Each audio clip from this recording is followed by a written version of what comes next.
Hello and welcome back to the Druid Stormcloud channel where we'll be playing some more Pillars of Eternity. An excellent game so far as I just situate a few things here and there and try and get everything ready. My dog had decided to have a lot of energy today and knock a few things over that I had to take care of real quick.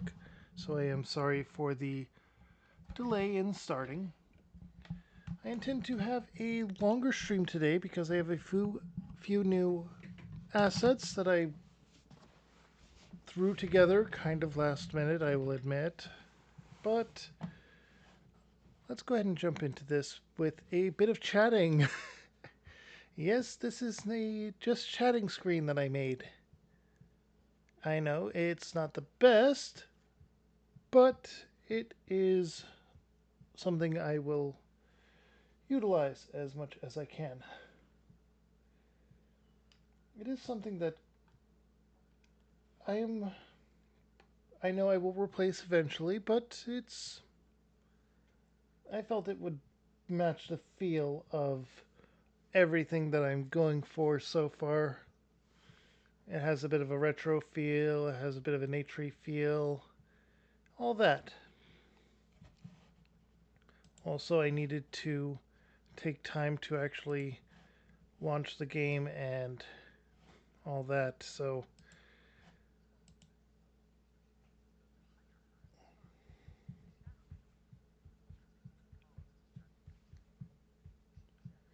yeah, this is what it's going to be for a while. I need to also grab my other laptop and set that up as Stream Manager. Right, I forgot about that. So, one moment.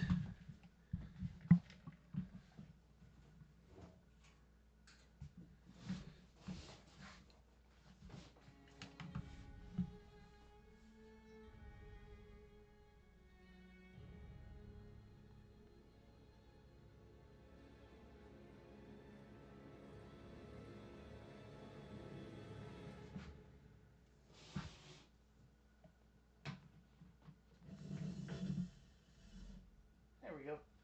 Now I'll be able to see chat.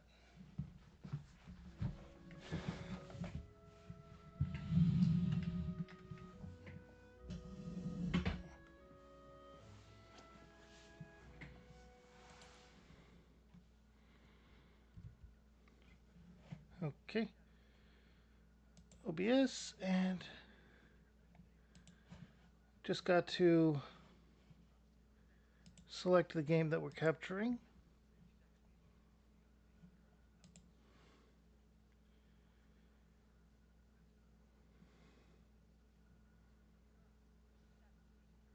There we go.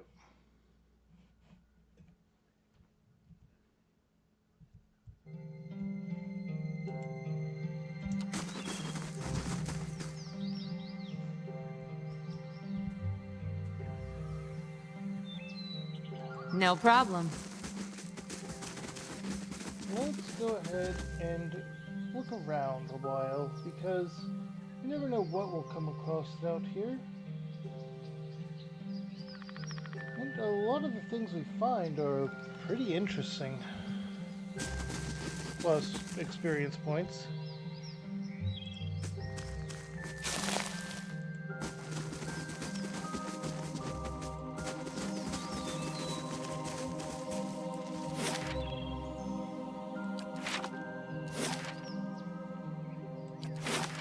Now, we're over here, having just gotten through here, which was originally flooded, heading for Ferns Reach.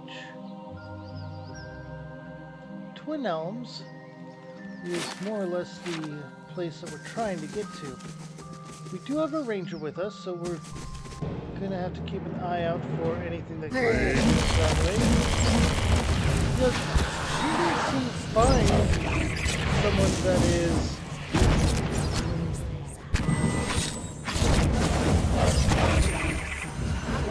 someone that was reincarnated recently.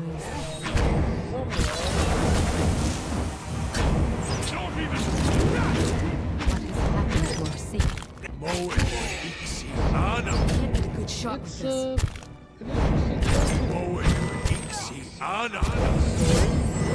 keep world building point for much of it as well. And I think we're going to be defeated here by these ogres.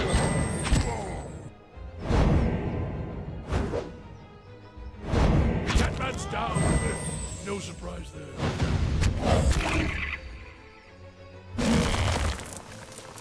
Yep. Load. Last save. You know what? We're going to investigate that previous area a bit more.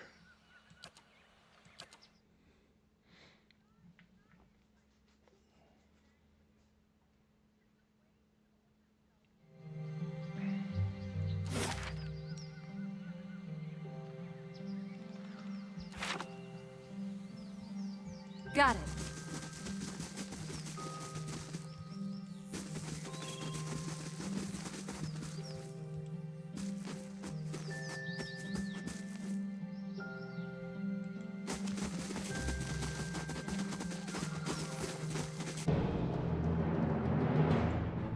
Brave thou be lost.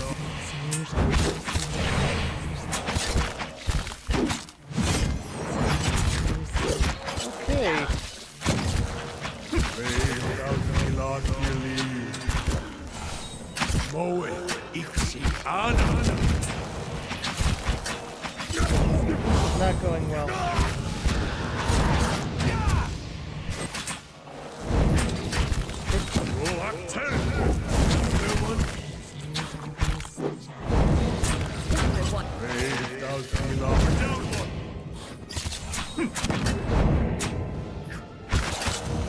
Fox and the druid are down.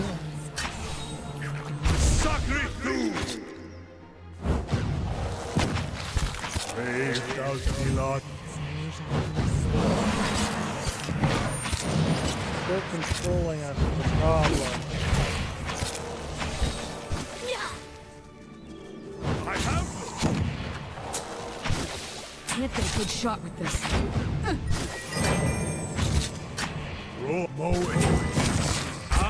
Druid under, or Ranger under control has switched to melee weapons.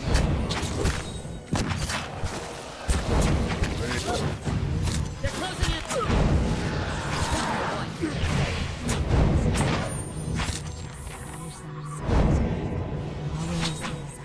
Ow! Look well before you strike.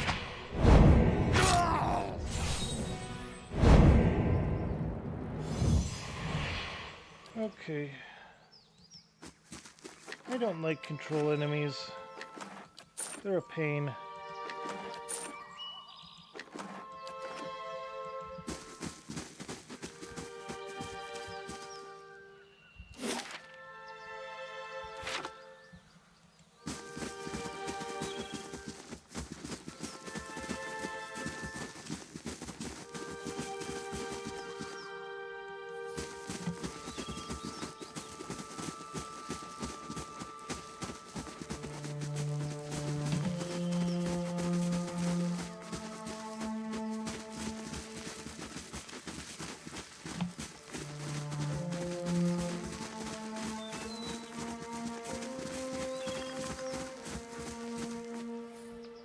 Nothing there.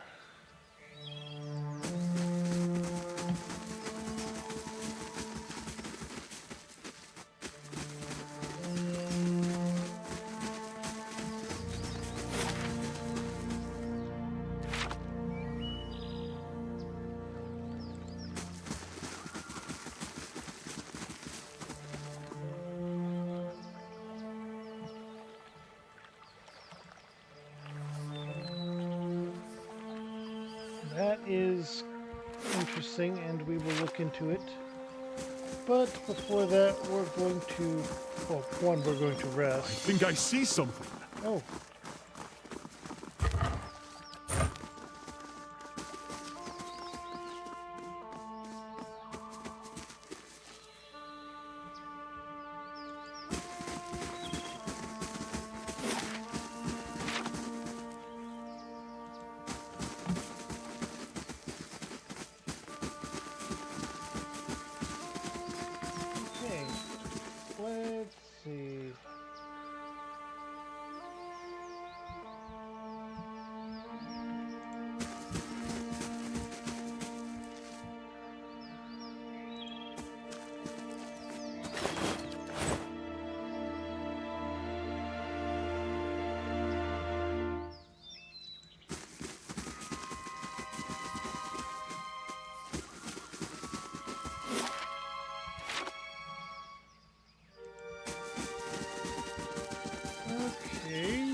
so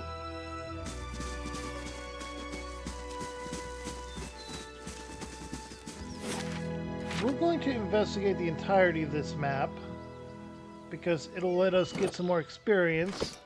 I doubt that we'll level up it right away, but also we should probably see if we can complete that one quest that was issued by a god. I had forgotten about it.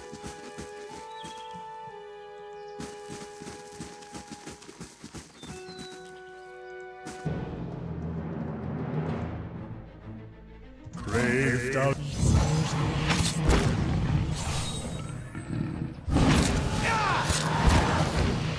Oh. Hang on. You switch back to your ranged weapons. You're fine. You're fine. You're fine.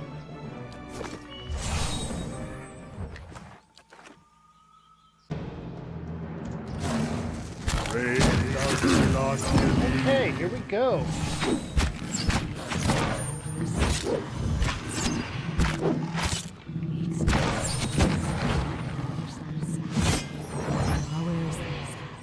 Excellent.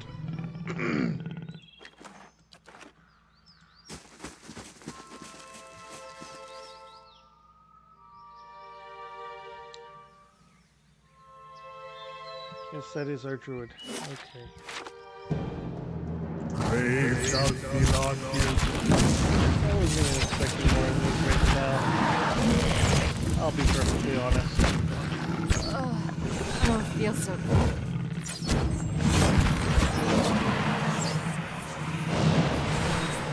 Roak 10.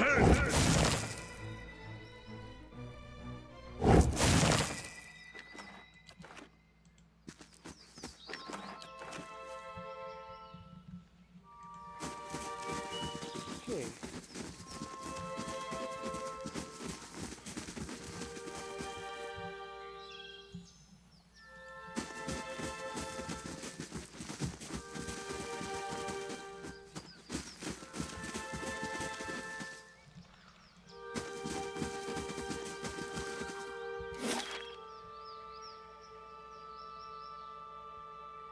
Okay.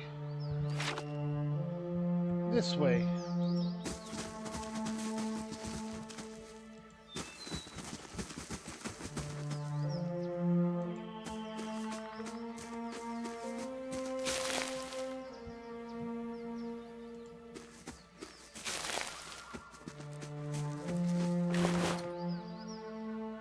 The winged helm, potion of spirit shield, and some gold.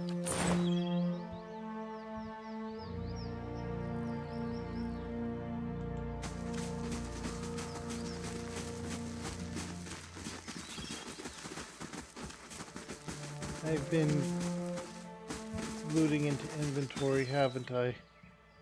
The entire time I've been playing today.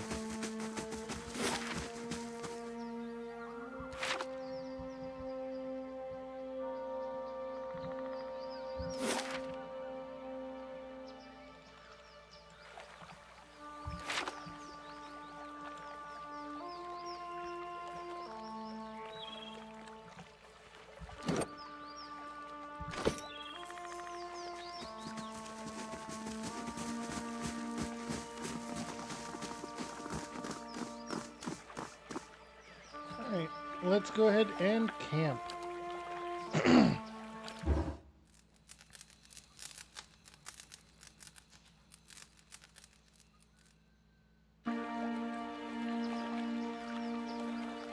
Sagani saunters over to you, stretching her legs. She holds a pouch of deer jerky in one hand, and she offers it as she takes a seat across from you. The fox looks on hungrily. Long day. She bends one arm behind her head, reaching until you hear a pop. Just wanted to see how you're holding up. You seem to have a lot of long nights.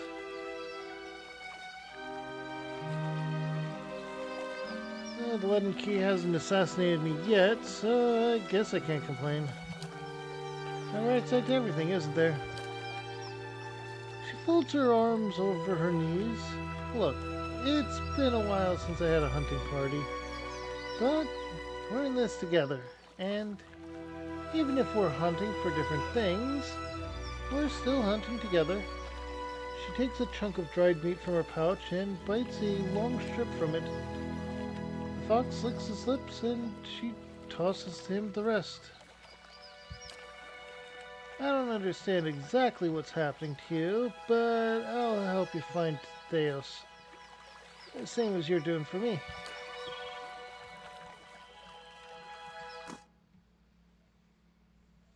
Speaking of, let's check this place.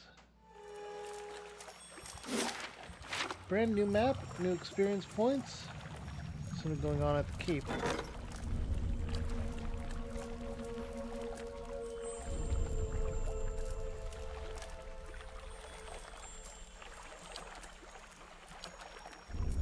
Oh, the tower was completed. Excellent.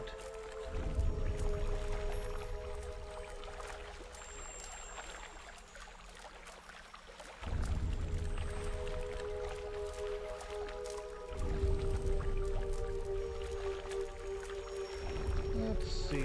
Ah, the training grounds.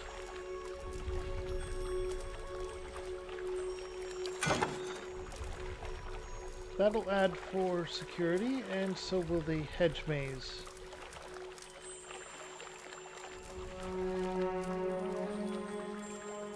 And so will the Warden's Lodge. And Woodland Trail. Okay.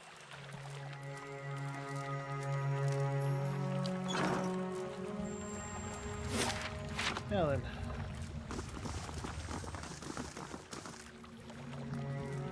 Stonehead! You hear grating and grinding coming from the stone head above you. The chips of Adra in its eye sockets glow bright green. A voice, deep and resonant, echoes from the stone mouth, which begins as a garble of languages what begins as a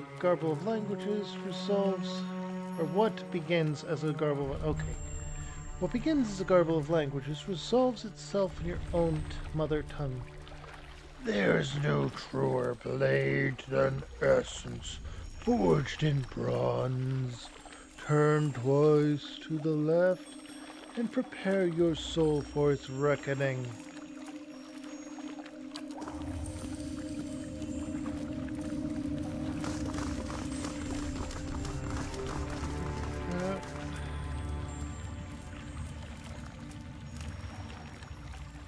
The stairs have collapsed, leaving a long drop below the floor. Leave for now.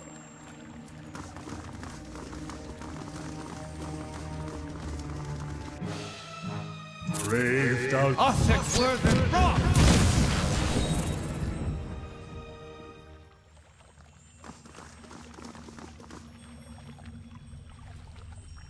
Okay, killed it and didn't get any experience from the bestiary.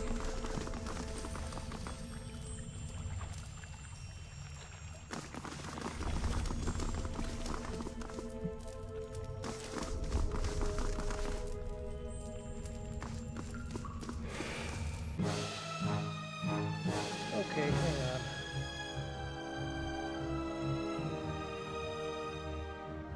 The symbols here catch the light from the braziers. All honor those who give themselves for the glory of Ingwath. The pale stones surround the room look dull and lifeless.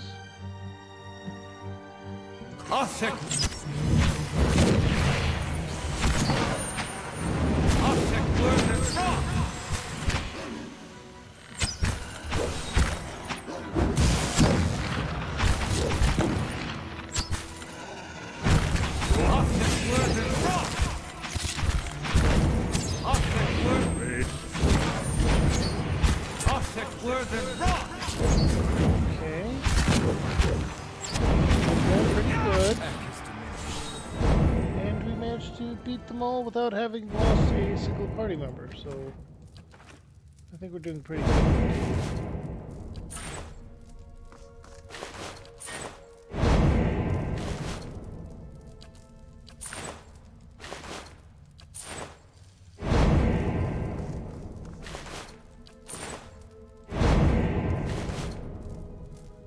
Alright.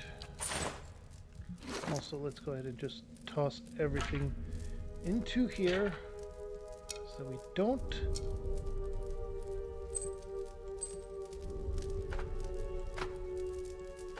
have to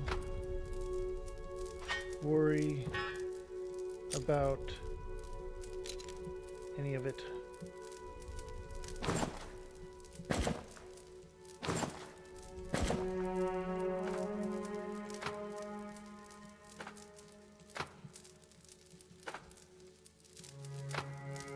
Okay.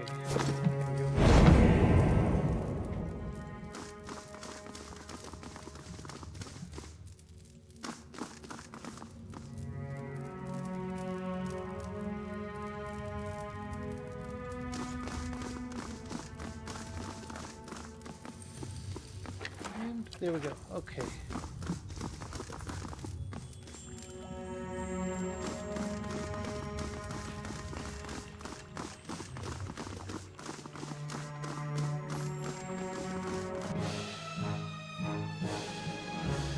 Brave down. Alright. Out of fight.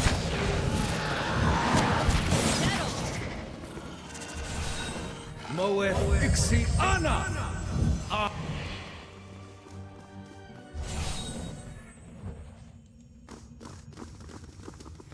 It said turn left twice, so we're gonna go right first. Brave. Athek Worthen Rock. Lavaru Beyond. Lavaru Beyond Seek. With this, we have them pretty much in a Athek chokehold, Worthen Rock. bit by bit, chipping away at them.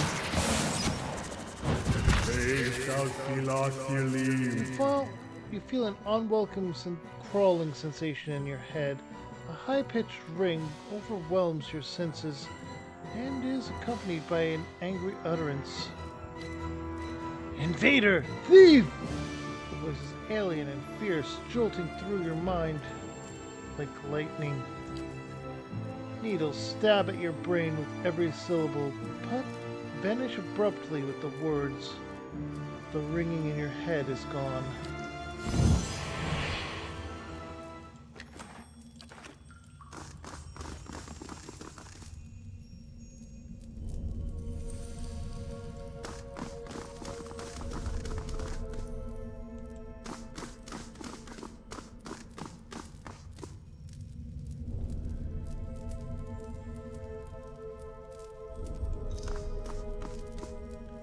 Cylindrical hollow, scarcely wider than the shaft of a weapon, runs through the center of this pedestal. The serpentine symbols and icons of Ingwith are engraved into the floor. Resolve into words in your mind. The warrior shall call forth 2 witnesses, and they shall take up position upon the emblems that bear testament to the character of his soul. The warrior shall ascend to the dais, soul vestal in hand, and undergo the transference.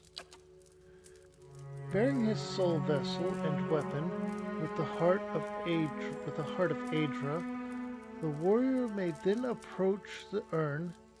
In this way, he shall fashion an army worthy of his skills and ambitions.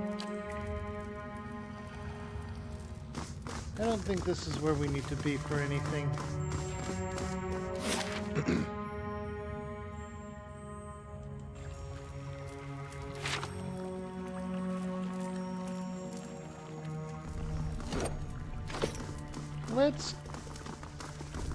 Let's just continue on with the main story, because I feel like that is a needing to sacrifice 2 party members type of thing.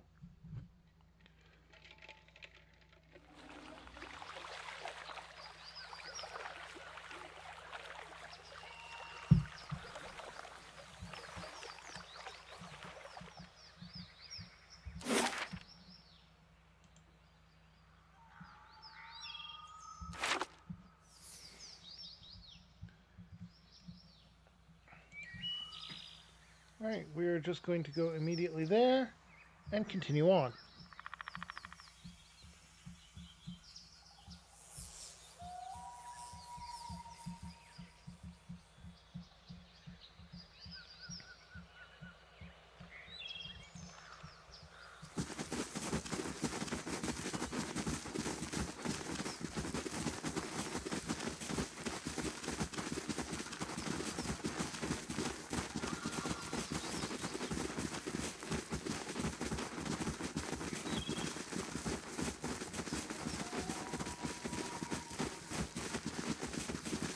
Okay. Back to Elmshore.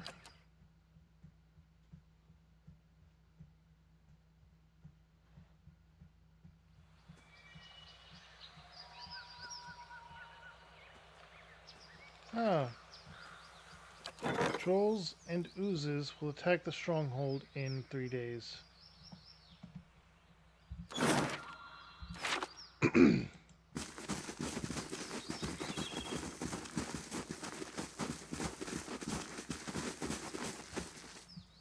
Let's follow the road.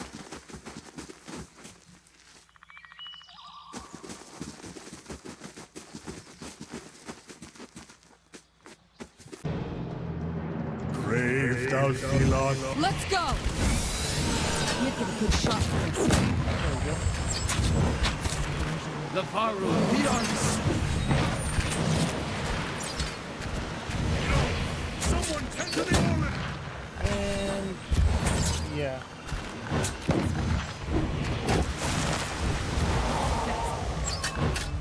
We're down one.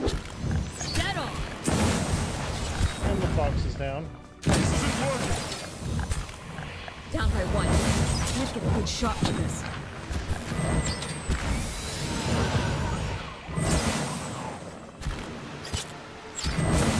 Hell no. Watch out, Connor!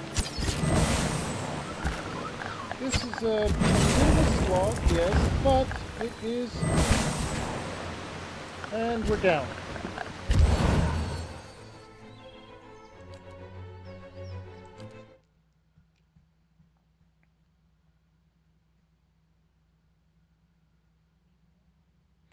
The druid went down really fast. So let's go ahead and get to Cad Noir.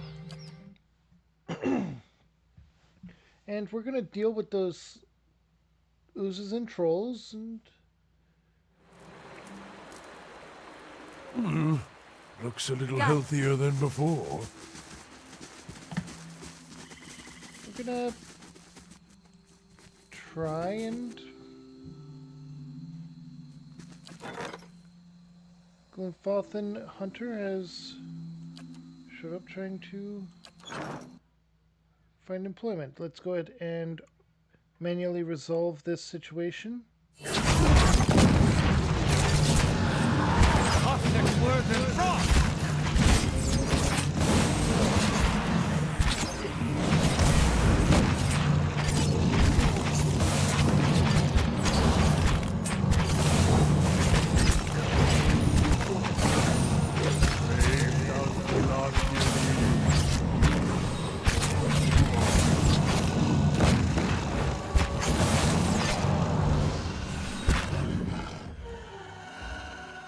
Morgoth is still alive, and that is what matters, because we have Troll.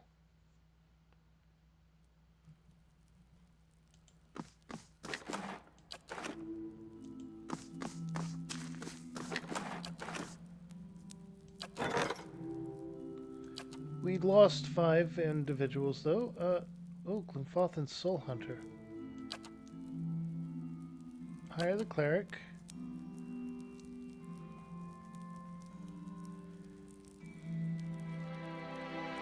We have Scald, Soldier, and 2 Knights.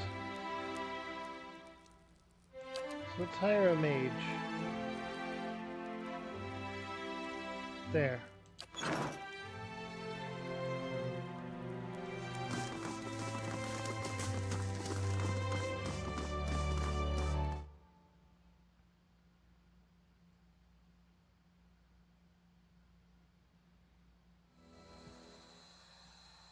The keep's coming along nicely.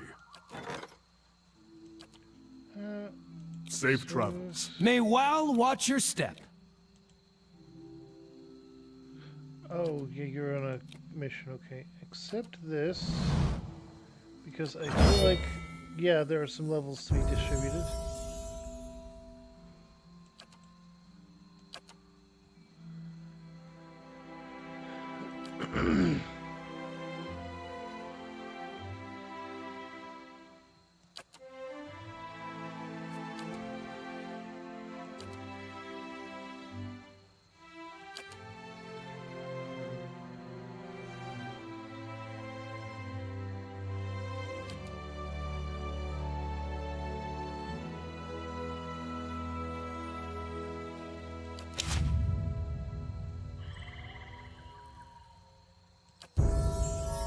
Okay.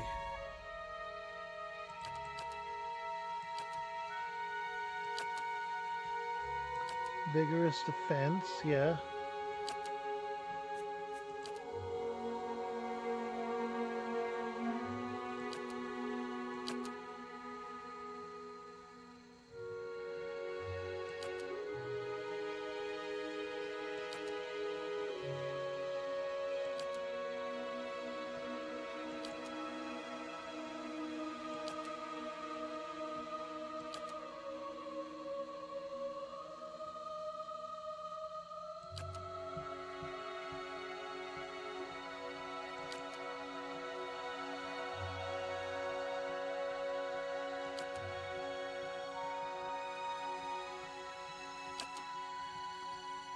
Okay.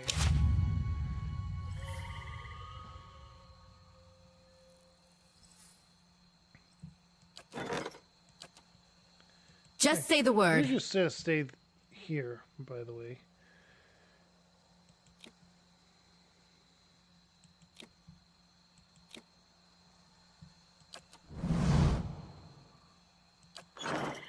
Okay, now we need to set up our formation again.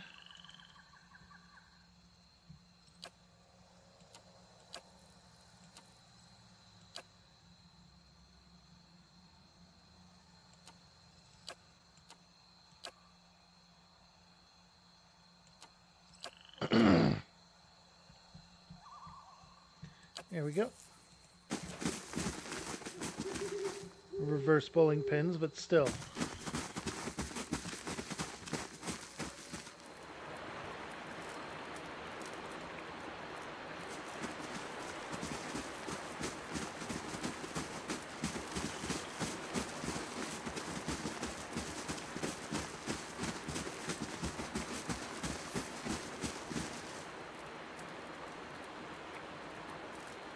All right. Accept.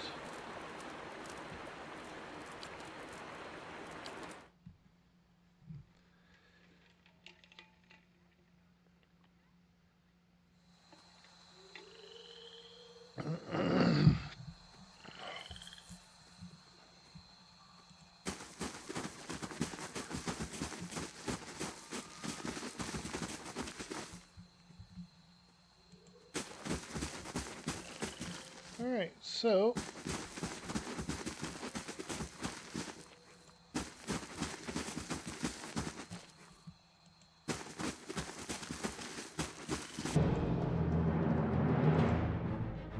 Crave does the Lord believe.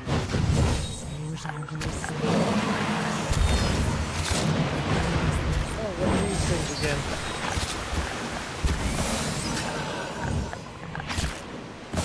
Row 10. Big fellas down.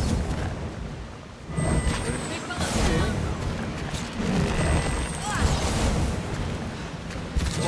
Dominated Anna. Timberfella is bad.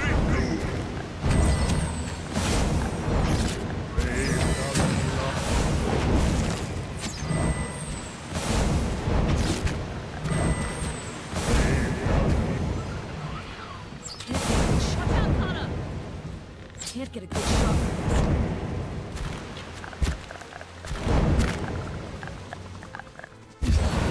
Get Run Got away. the freeze.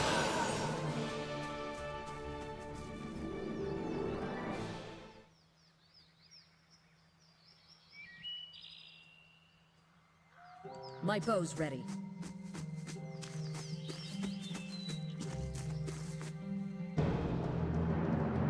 Can't get a good shot with this. Oh, it's immune? It's immune to piercing damage. That was the problem the entire time. Okay.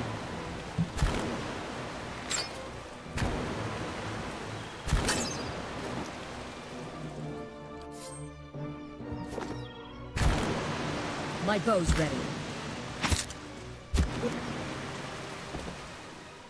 Alright. Load. We were right here.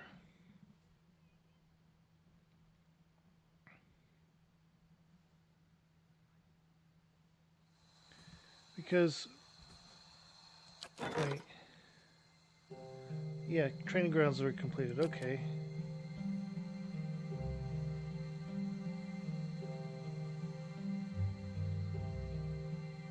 Hedge maze.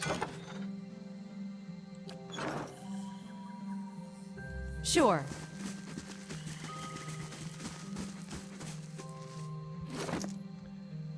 Okay. This is dealing slashing damage. Enchant.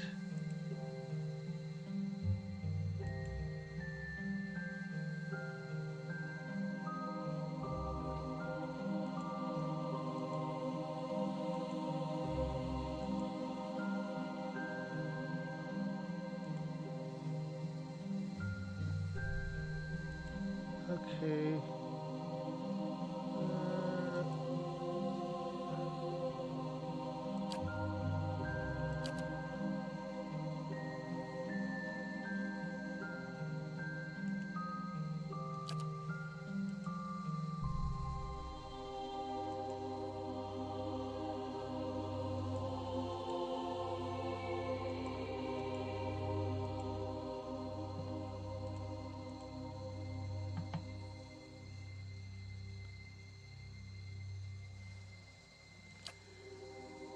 Alright, let's see.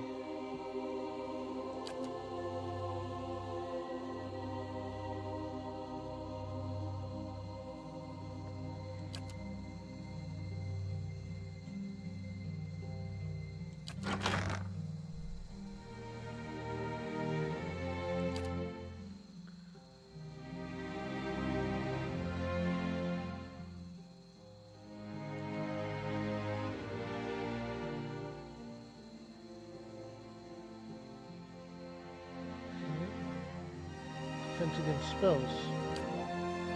Yeah, okay. Wait, no, he has a cloak.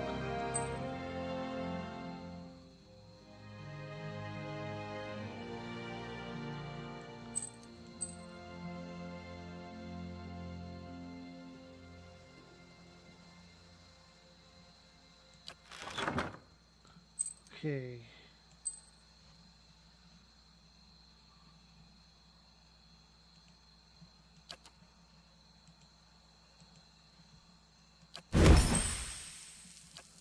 Alright, and this one, enchant, we're going to make it fine as well.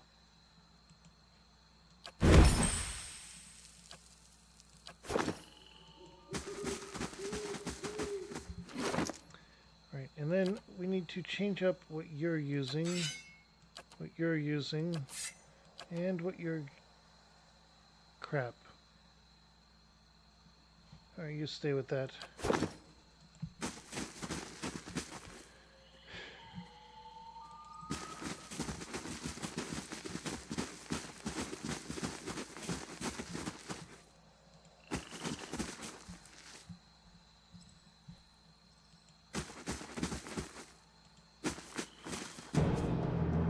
Brave thou Let's hope Philophili. this works.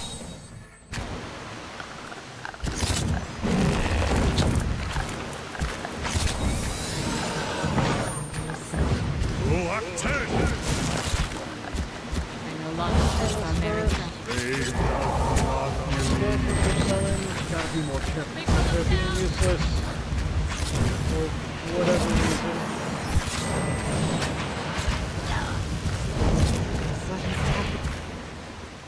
No!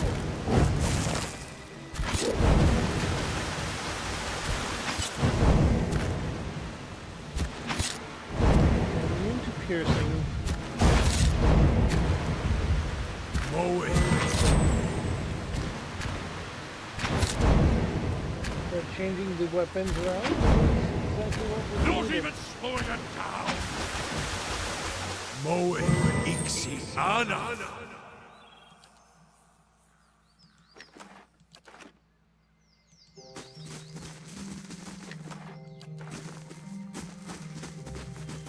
Okay.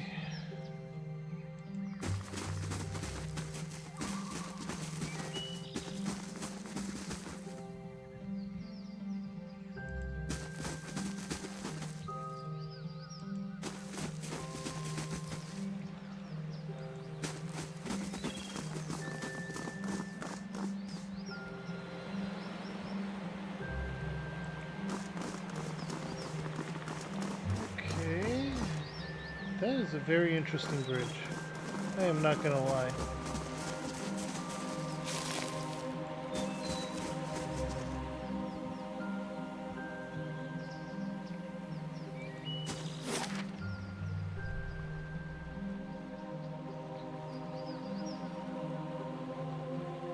Okay, so not this way. We need to...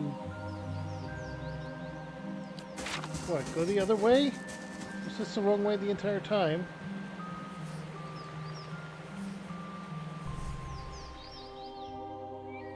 Was this the pointless path?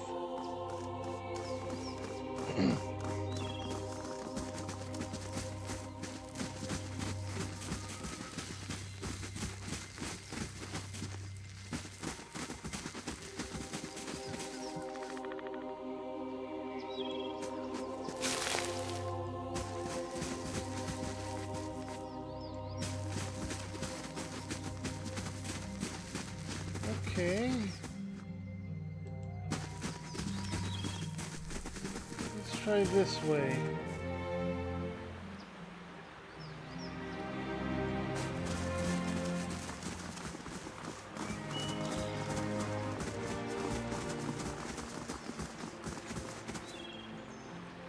Oh, a vision. Anyone suspected of treachery must be reported at once.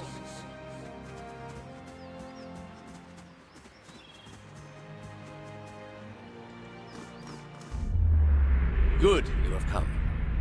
You have heard of the recent defections from our order caused by this apostate in Kratom. Interesting. A pale image of Theos beckons you with curled, translucent fingers. An answer floats to the surface of your consciousness, remembered from ages ago. This is a dangerous woman whose lies spread like plague. She inspires chaos, sows conflict. Because of these unusual circumstances, I am speaking to all our initiates personally to ensure there is no more dissension. You mean because she was one of us? Who she was no longer matters. If her following continues to grow, there will be war, and all our work will be undone. You were recruited from Kratom, were you not? You must have known this heretic woman, Yavara. Hearing the name, a flood of memories pours into you.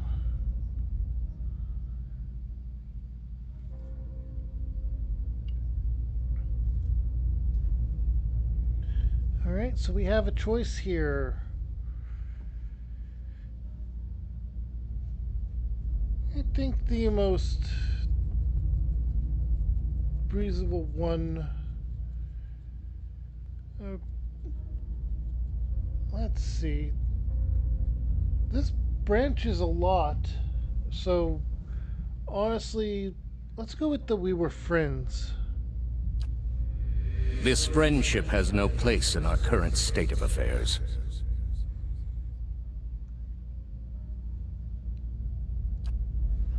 This woman has marked herself an enemy of the gods.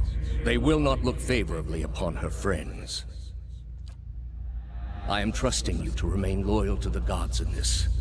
If you do not, you will have greater powers than me to answer to. But you will answer to me as well.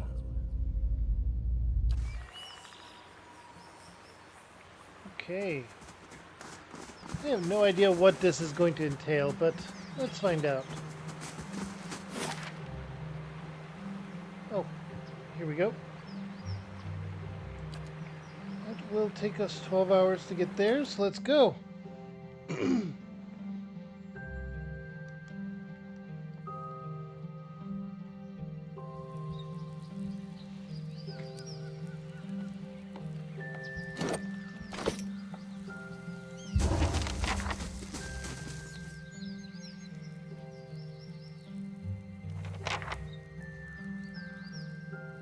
Hail, Estramore.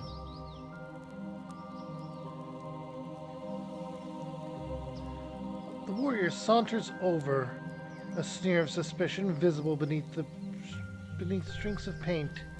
He glances at your gear before favoring you with a long look. Another fugitive from the burning city.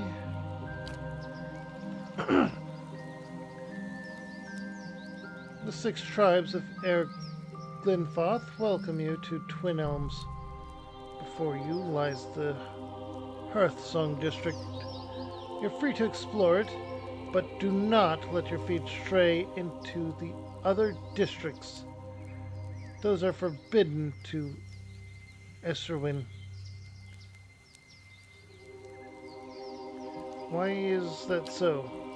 The Twin Elms is a sacred city, built where the first keepers of the stone met the builders.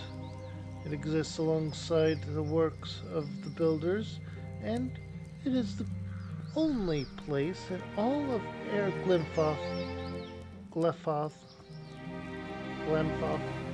where it is permitted to set foot among these sacred places. The Estawern, however, do not have proper respect for the stones here.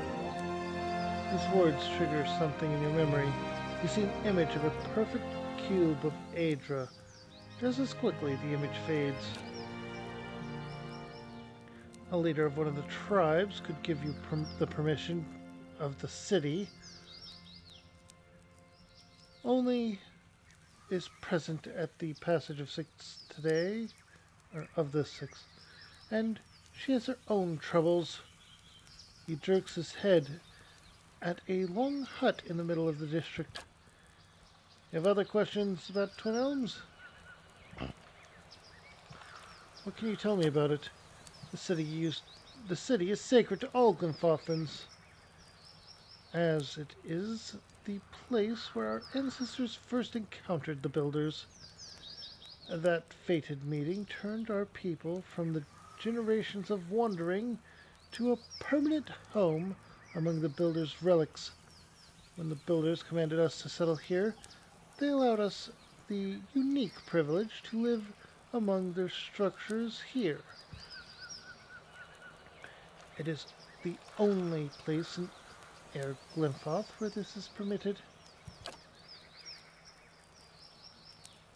The sacred city is divided into 4 districts: Hearthsong, the Commons District, Old Song, and the site of our temples, Elm's Reach, home of Delegman and Droids, and the Burial Isle, which is the most sacred place in the city.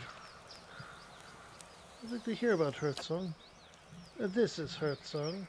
It's a place where the Glenfothans and the Urswin may gather together. It is also the site of the Passage of the Six, where our tribal leaders, the Amathotha, meet. He points to a large brown building at the other end of the district. That way is the market. Guard your purse there. No one bargains like a Glenfothan. And if you need a place to stay, follow the fence to the east. There you'll find the way to the Celestial Sapling. Which temples lie in Old Song? There's Noon Frost, which is dedicated to Rimagund.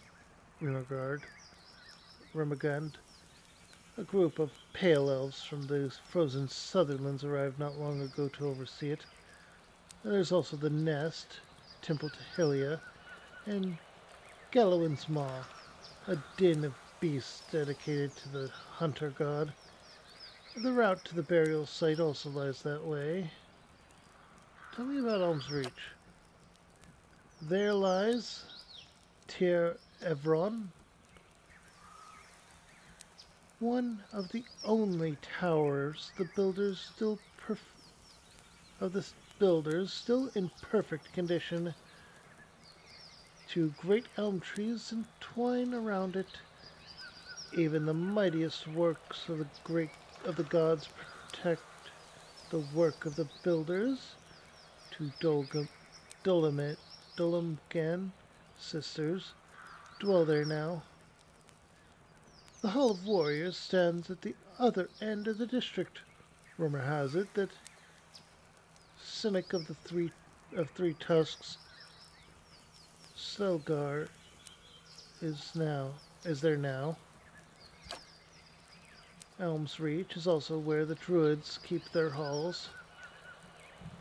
There are the overtures of the Golden Grove and of the Blood Sands. Many shudder at the brutal sacrifices but it's just as powerful in her own way.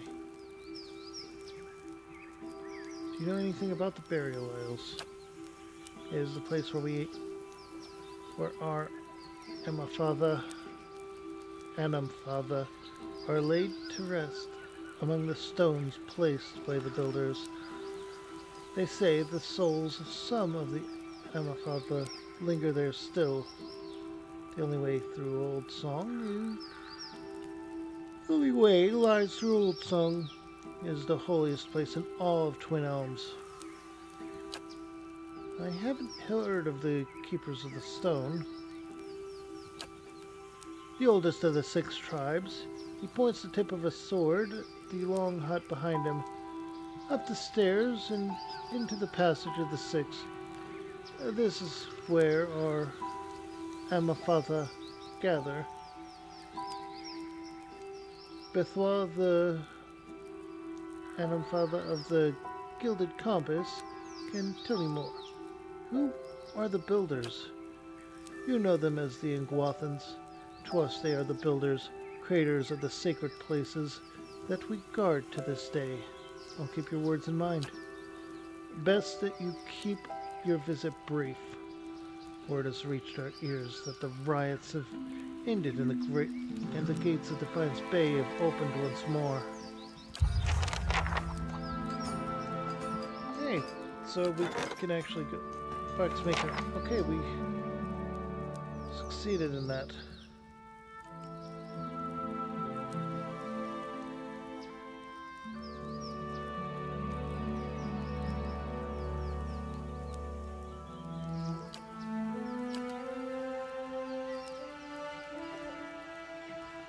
Okay.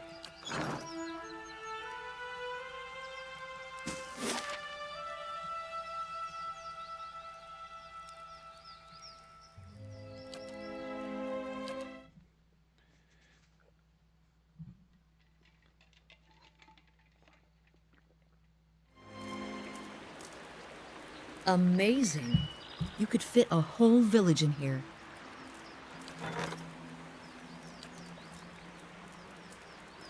Okay.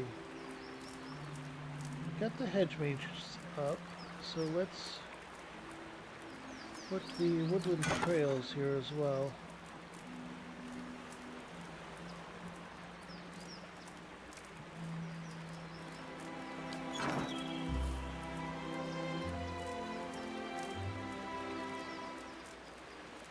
Our paths shall part.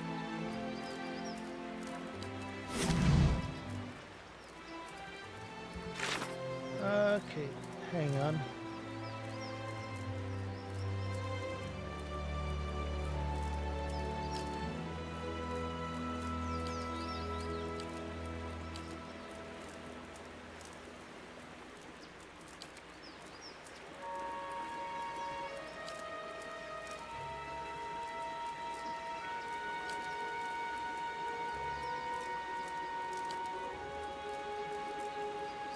Oh, it would be under tasks?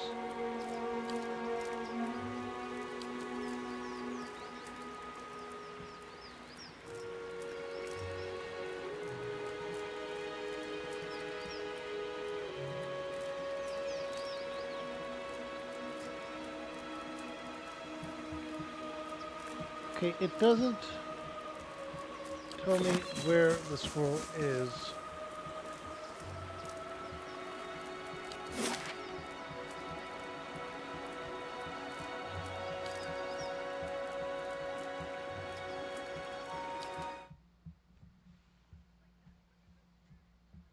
Okay, let's head back there and we will...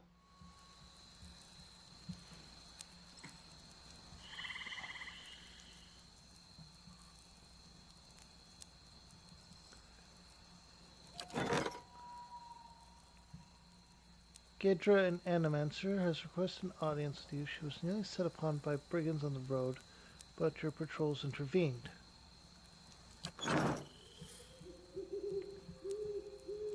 Okay, so we're going back to the keep.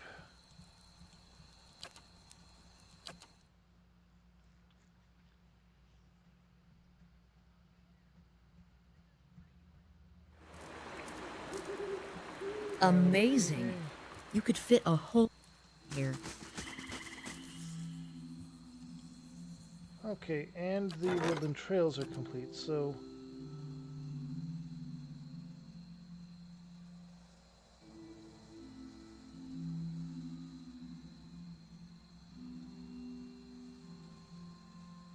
The Warden's Lodge...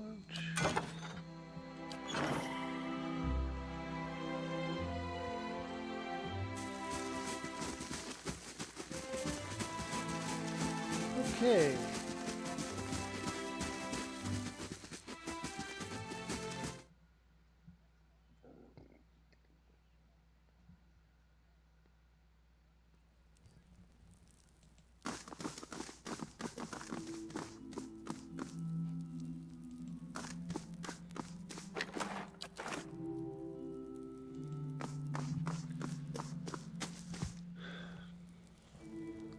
I'm Gedra.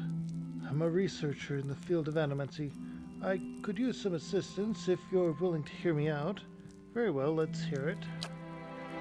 Call your allies together and make motion for the petitioner to step forward.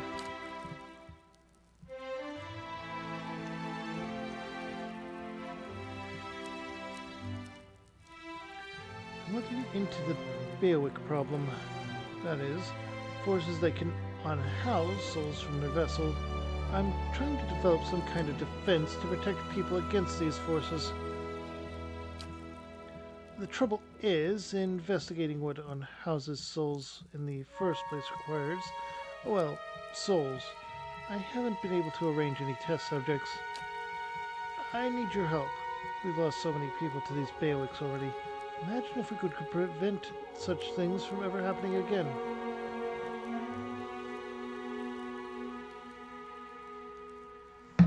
Perhaps you could use something other than Kith for these tests. I'd be willing to try using alternate subjects if you have a suggestion.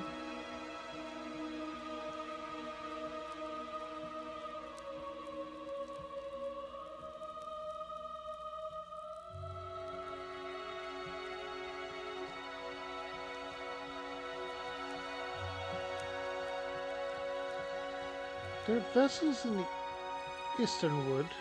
Can't you use them? Yes, but working with vessels can be dangerous.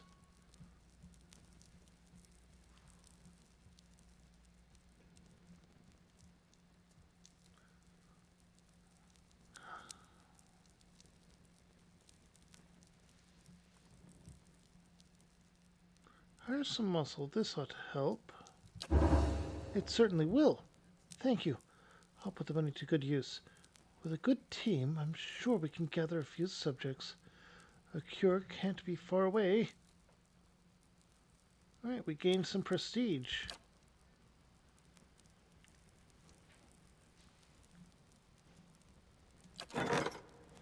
Alright, so we have a undead situation approaching. Let's go ahead and deal with that real quick. Dave does not believe.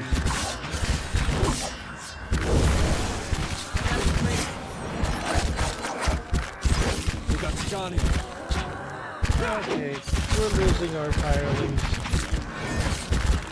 Maybe I should take it as auto from now on. Oh, I'm 10. Gotta be more careful. We're down one. It's done something. Oh no. No, our ogre. No, no, no. No, no, no.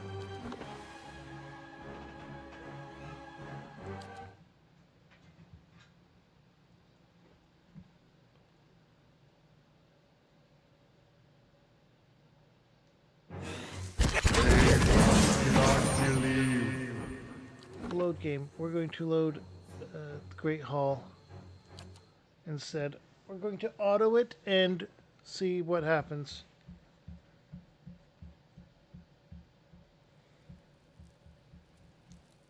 Got it.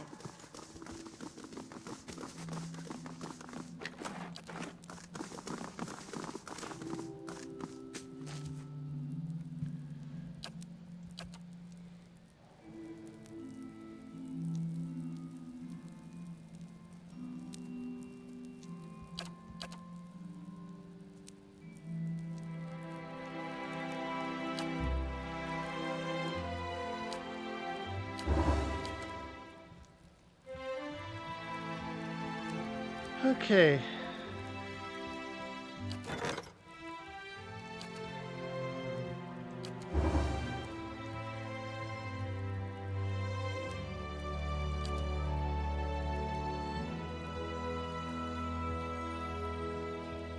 The Bailey was destroyed.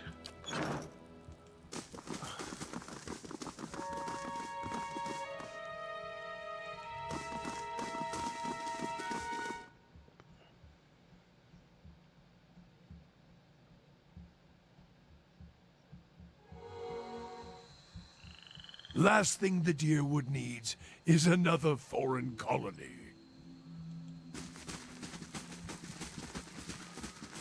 Okay.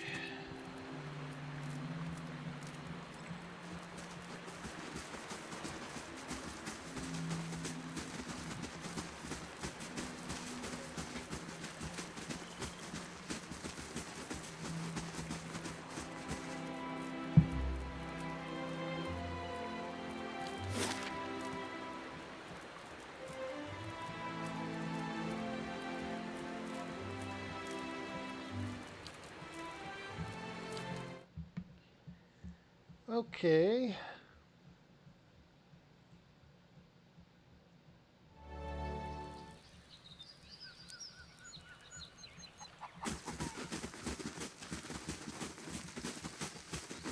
Trees could use more of Margaret's touch.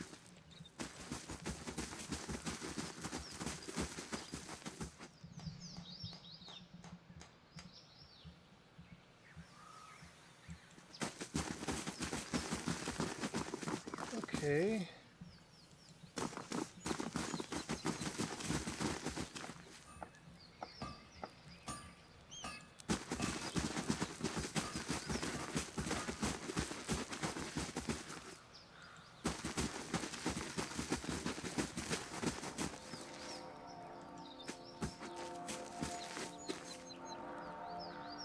It's the market.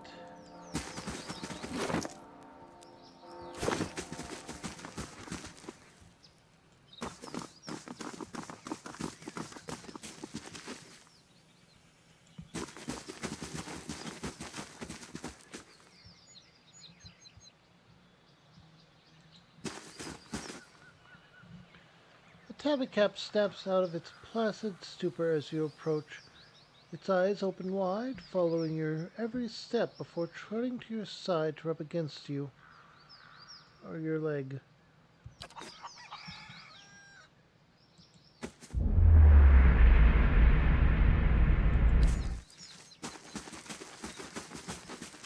And thus a cat.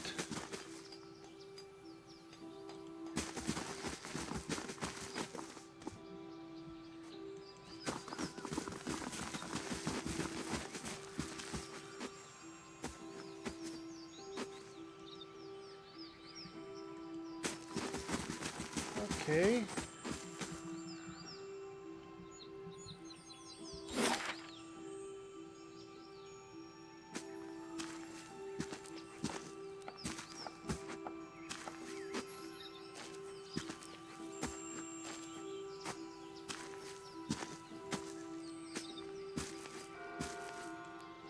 Alright, that building.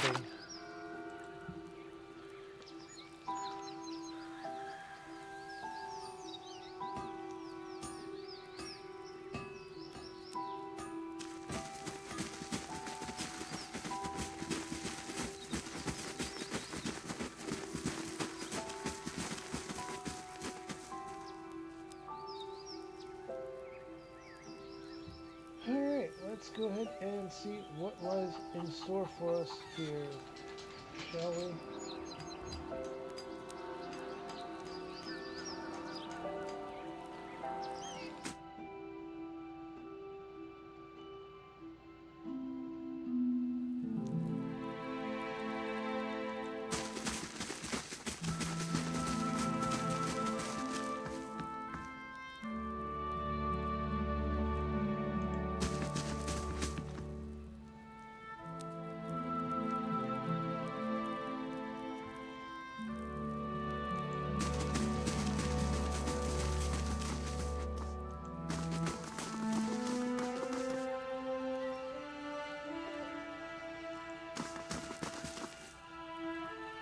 Here we go. Another Estromor. What do you want? Estromor, okay. Sagani leans in. Careful.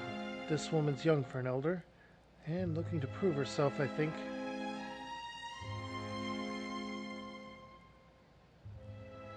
I'm looking for another who passed through the city. Few Estromoran are given the freedom of our sacred city. That you ask for this person is suspicious.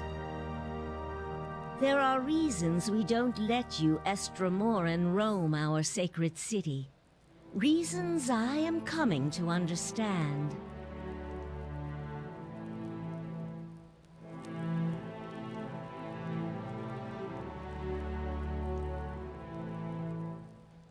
You're having some kind of trouble. Maybe I can help. I'm afraid not. Looters have grown bolder at the sites of the builders. The people of Defiance Bay set fire to their own city. And every week, the three Tusk Stelgar bring news of more desperate settlers pushing at our borders, trying to escape their plague of Anolfane children. Suddenly, you feel the presence of someone else in the hall. The Amanfath continues to glare at you, but something has stepped out of her skin. It reaches out to you. Permitting more strangers the freedom of the city is out of the question right now. Go and be thankful that Anamfath Shimak doesn't sit in the passage of the Six today. He would not be so kind as I.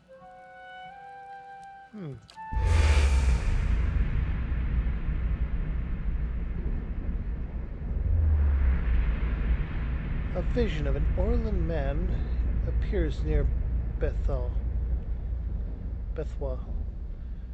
He has the same green-brown fur and hazel eyes as she does. Help me reason with them. He points behind you. Turning, you see the ghostly shape of 5 other Amafath.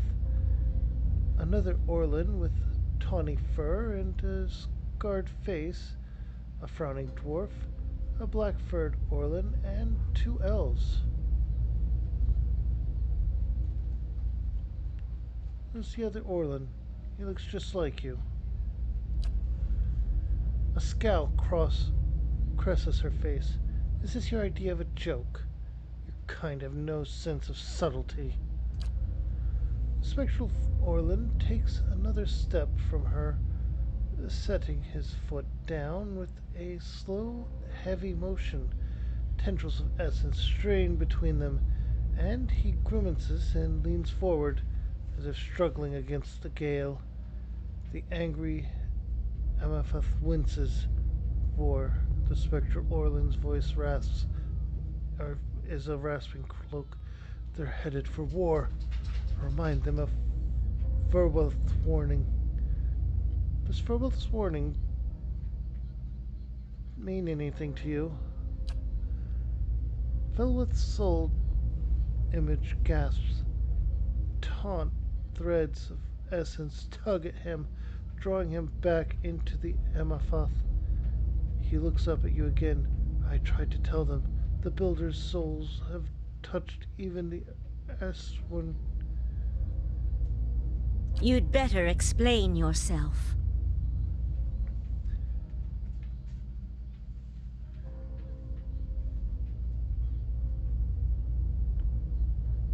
The builders' souls have touched even the Estruan. There's no way you could have known this saying. Not unless you are a Galuth on Anums, a watcher of souls. Yes, I am a watcher.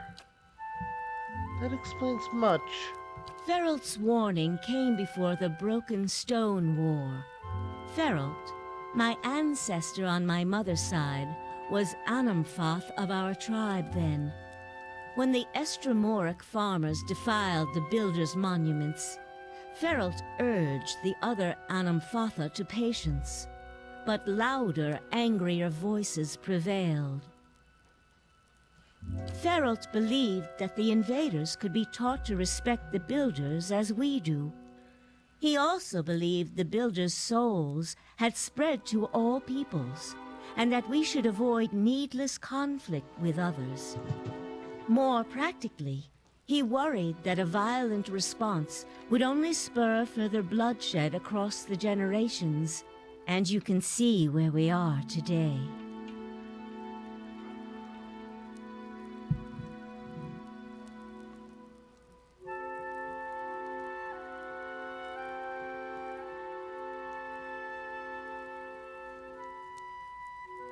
After 2 wars with the Deerwood, his warning is more relevant than ever.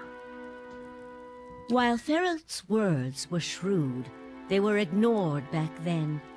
Simply remembering his warning now will not undo the wars and the changes that the years have seen. There is blood on these stones, and that is all anyone remembers now. Image of a polished Aedra cube flashes in your mind. There's writing on the sides, but the image is too faint for you to read it. The Amafoth turns away and looks at the ground, or from you and looks at the ground, gnawing on a pointed claw.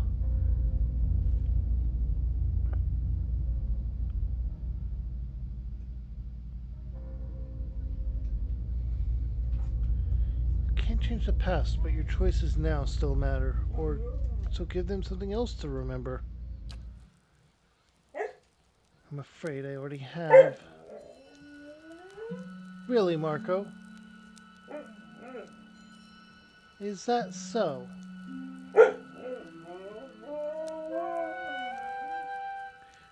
But Marco, I'm still playing the game.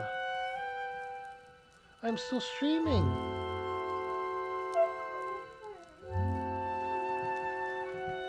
Come over here and get some stretches. Come on. Hi, buddy. Hi. My dog demands attention.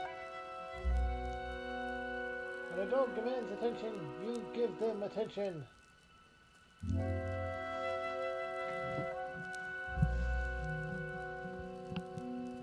Okay.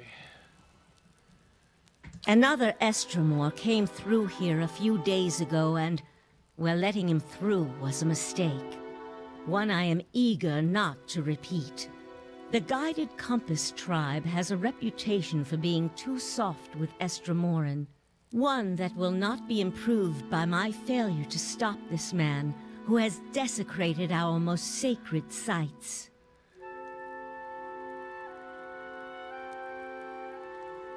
That sounds like the man I came to stop. I won't repeat a mistake in my haste to correct it. We bar twin elms from Estramoran to protect the ancient places that the Builders left behind. The Builders left this heritage to us to defend, but they alone had access to it.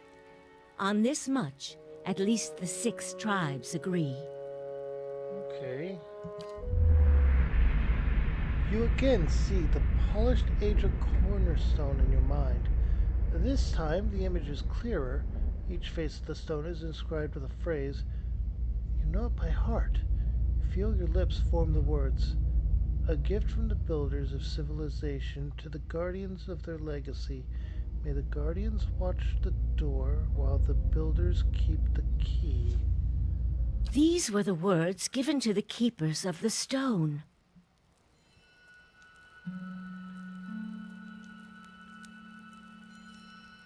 What do they mean?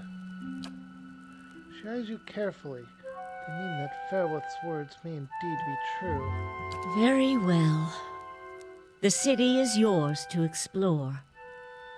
Tell the guard at the gate that you come to see the cornerstone with the blessing of the guided compass.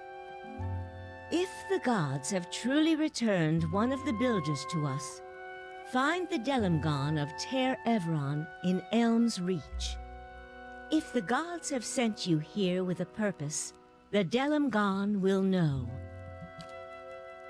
In the meantime, I shall be here to assist you. What are the 6 tribes? Glenfathan society is divided into 6 tribes, which are further divided into clans. Each tribe is united by a particular history or way of life, and clans are communities of families that live together. In truth, there are more than 6 tribes, but the 6 largest have traditionally led the others. Each of the 6 has a seat here at the Passage of the Six, where we discuss matters of common interest.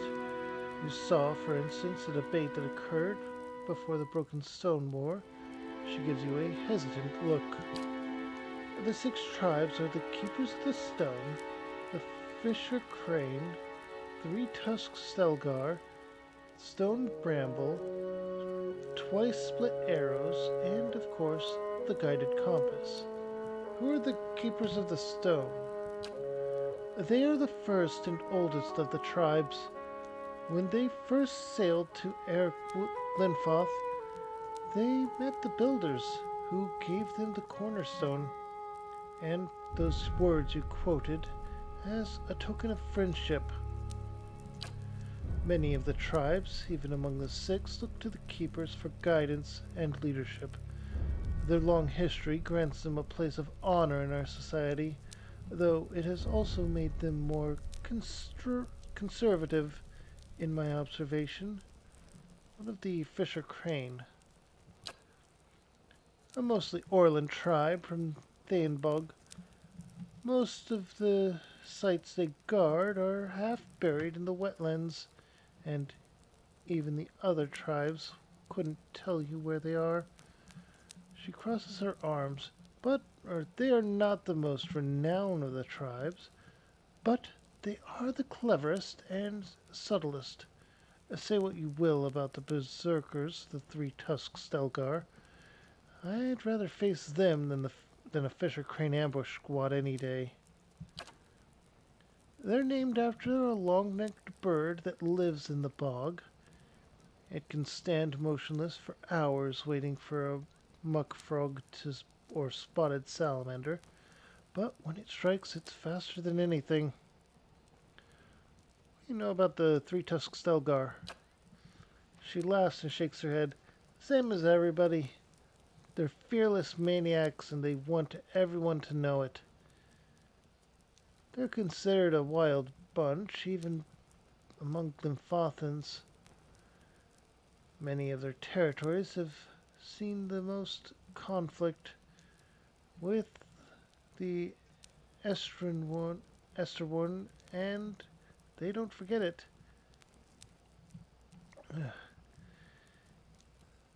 They don't want anyone else to either. They inflicted and bore some of the heaviest casualties in the war with the Esserburn.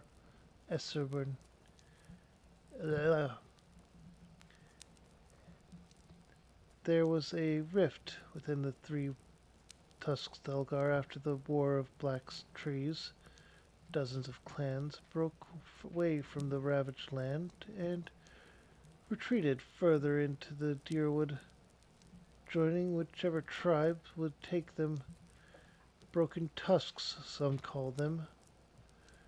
Majority of the tribe dug into the half-buried forests to hold the line, and many respect them for it.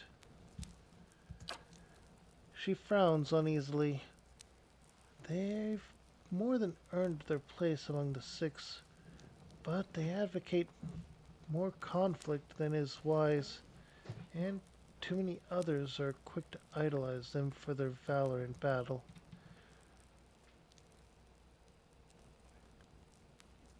Tell me about the Stone Bramble.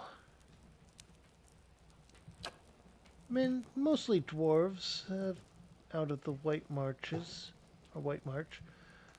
They're one of the youngest tribes formed over the years by trade routes between the wilds and the mountains. They see themselves as genuinely Glenfathan, though, and who can argue with them? Only the Fisher Crane defends the sites with such inhospitable territory. Personally, though, I'd say it's gone to their heads. They like to think the rest of us have it easy in the lowlands, forgetting that the wars with the Eswin never reached their mountains. Still, they came to our aid during both. They're named for a tough, thorny little plant that grows up in the mountains, and it suits them well. It's a row.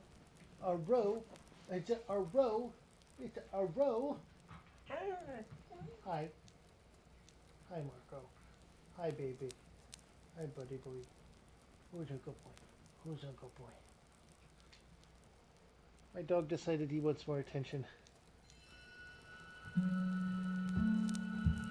He keeps looking out the window. He sees something in the yard, and he is trying to get me to let him go look.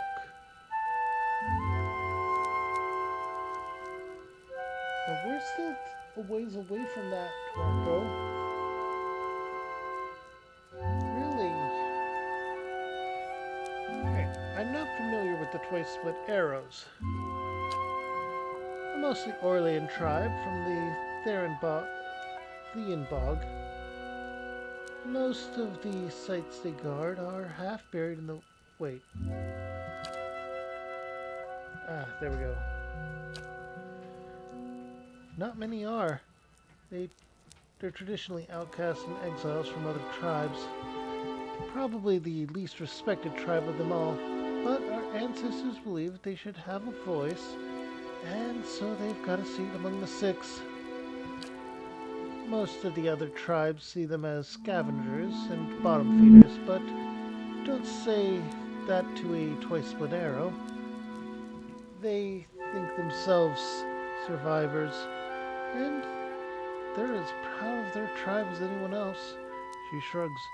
They'll accept anyone, and I suppose there's virtue in that. You never know what you're going to get, or what you're getting with them, though. Some clans will rob you blind, and others will slaughter a lamb for the honor of your visit. The Gilded Compass is your tribe, right?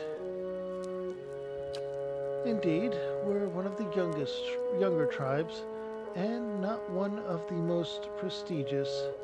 We've tried to keep the peace with the Eswin, which has earned us the reputation of appearing among some of the hardline brethren in the Three Tusks Delgar and of appeasers among some of the our hardline brethren in the Three Tusk Stelgar and the Keepers of the Stone. We value our heritage as Glenfathans, but we recognize that the Estwin are here to stay. The way we see it, we can better follow our mandate to protect the places the builders of the builders by making peace with our neighbors. I'd like to talk about another thing. Farewell. Okay. Now we can go to Elm's Reach.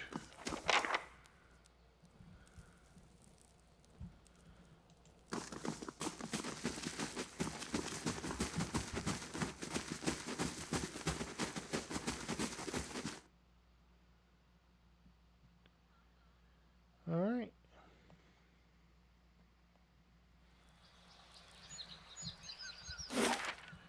So,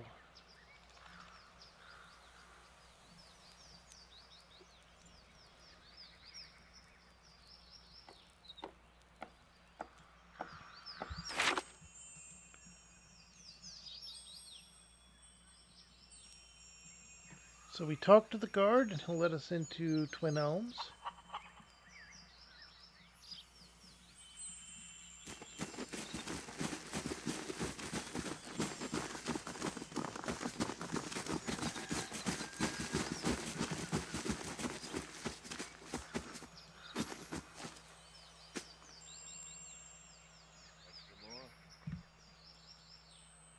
The guard places his spear between you and the path that leads beyond the gate.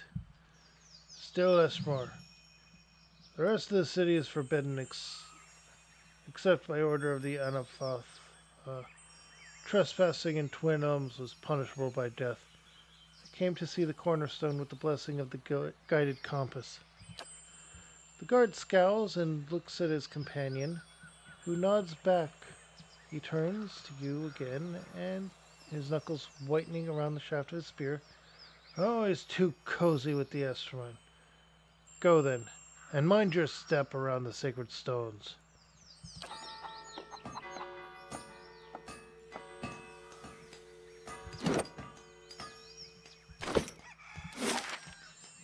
Is there a place to rest is the biggest question right now, because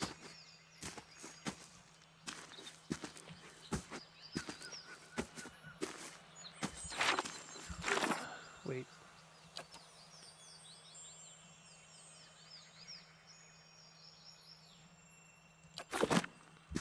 Elm's Reach is over this way, isn't it?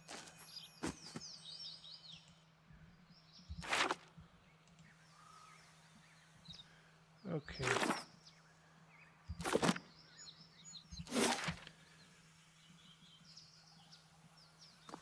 Maybe the market.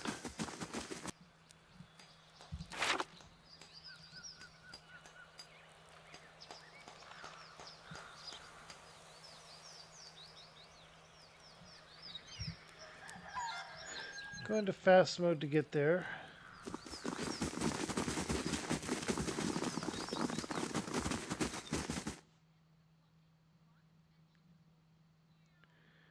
Because we need to rest before anything else.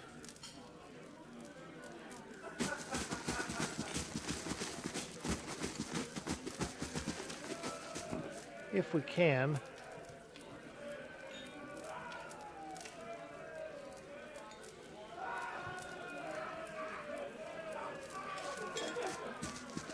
Hail, Estramor.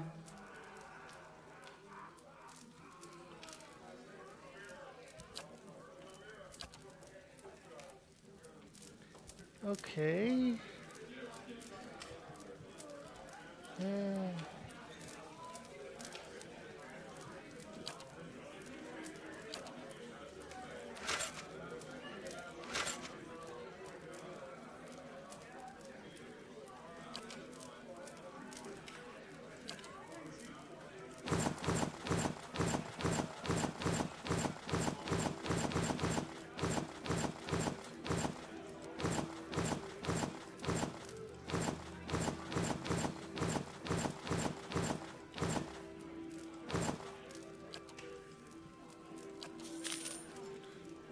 just a bit of money back. Estremor.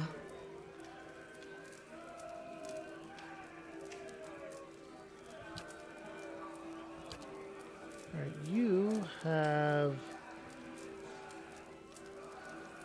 a couple of unique weapons and armor.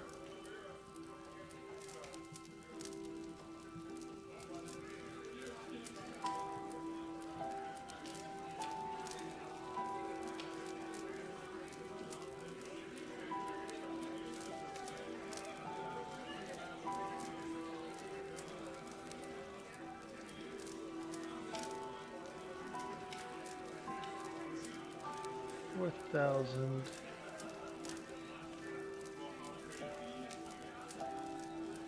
Exceptional regeneration. What's regeneration do?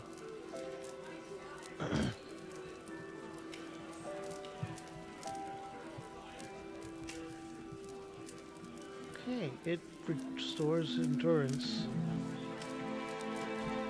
Marco, buddy, it's okay.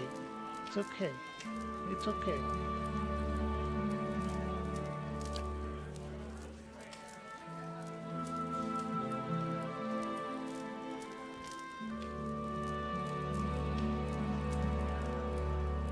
Okay, a one-handed club with draining, spell striking.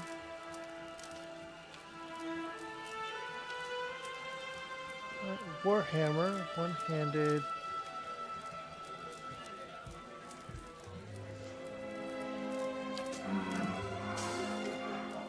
You look like you have Hail, food. Estremor.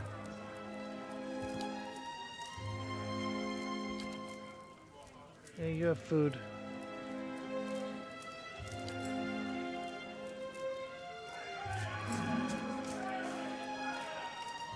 Many blessings, traveler.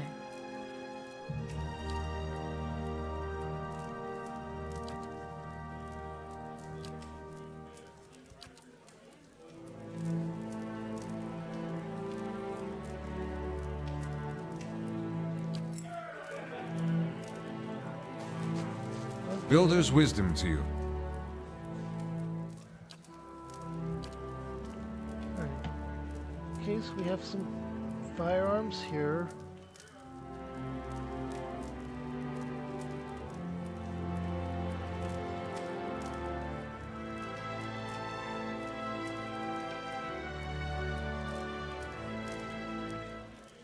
Quarterstaff. Spellbind fireball on it.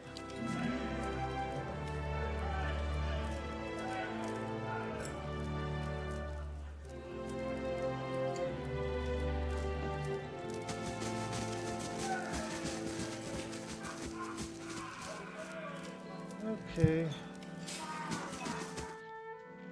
This was not a place that had a place to rest.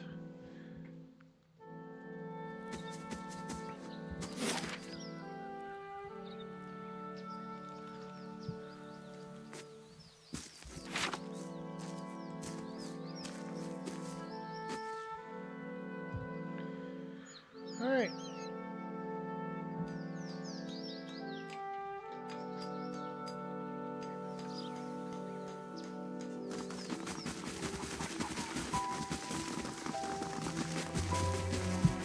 Okay.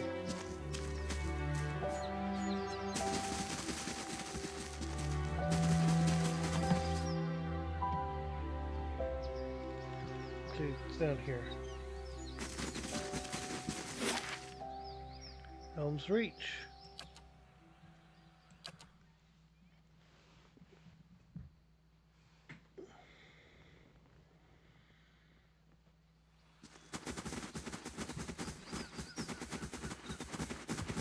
Turn fast mode off.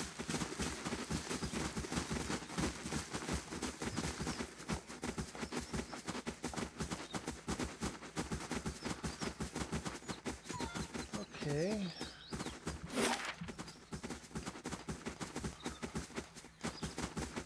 Falcon home. Old song. Falcon home. Blood Sands.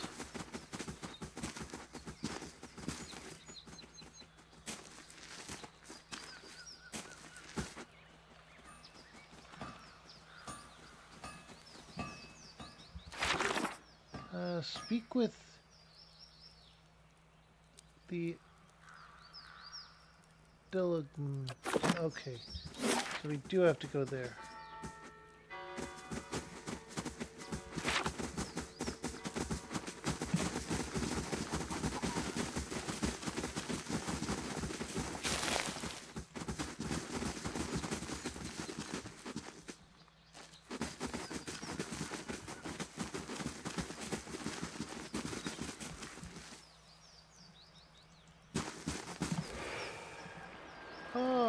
Okay, we have another vision.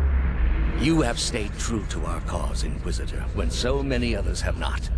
For every heretic we confess, for every betrayer that burns on our pyres, new sheep continue to flock to Iavara Extensios. But not you. I underestimated you in the beginning, but no longer. You honor me, Grand Inquisitor. It is not for honor that I summoned you today, but for duty.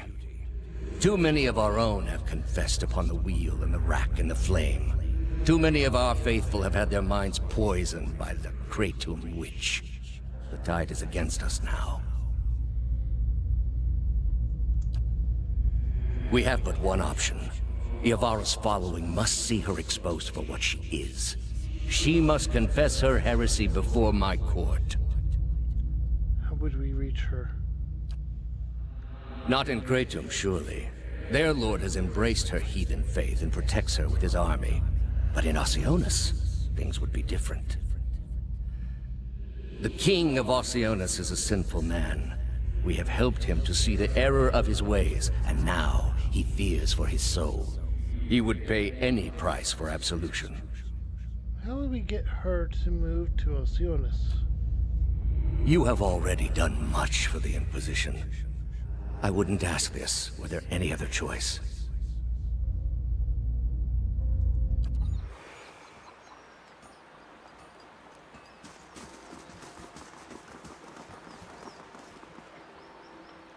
Okay.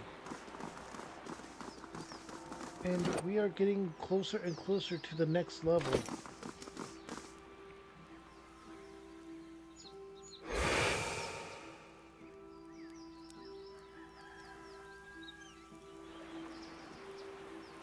Two identical women seem to fade into view as they move away from the great trees that camouflage them. Their skin is tree bark, rigid and scaly, wreathed in curling tangles of roots, buds, and blooms. Their hair hangs beneath the shade of serrated leaves, like the drooping branches of the elms above, and the pupils of their eyes are encircled by hundreds or even thousands of concentric rings, as if to mark the accumulation of wisdom, or accumulated wisdom of millennia. Turn around, flesh creature. Outsiders are not permitted to approach the elms. One of them extends a snarl of roots towards you that shakes and twists together to form something like an open hand, palm down.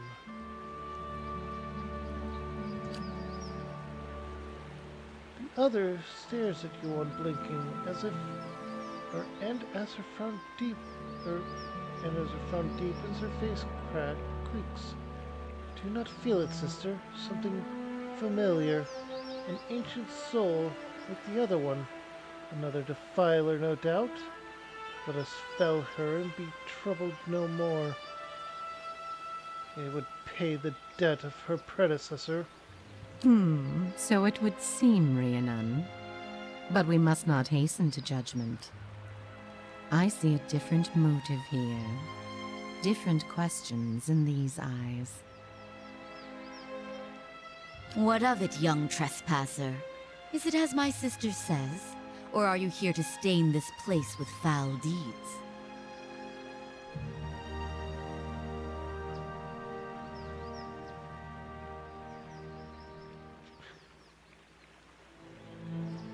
I seek a man who came through here. It sounds as though you've already met him. There, by your own Mr. Sidha. Really, sister? And you wonder why your leaves begin to fall out before midsummer. Clearly that man did not want to be followed. Whatever the relationship here, I suspect it is anything but cordial.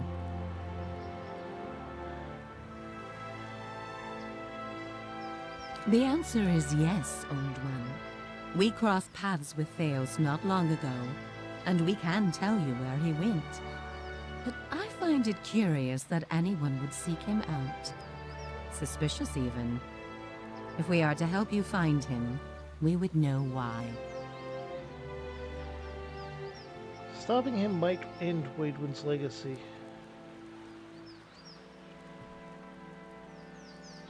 So that is the reason he passed this way. This is low, even for the Leaden Key. I told you we should have confronted him, Sheila. He has always been a poison. It would have been the last thing we ever did, sister. Who can be said to have ever gotten the better of Theos? Yes, but imagine how much fun it would have been. Can't you just picture him all strung up in vines like an angry little puppet? But that's not what this is really about, is it? You are bound to that man. I see it now. You are awakened. Your soul is awake, and something once buried deep now wells to the surface. Past overwhelms present, closes in around you. Your time has nearly reached its end. I just need to get to that guy. I am sorry to tell you this, but Theos cannot give you what you seek. Nor can any man.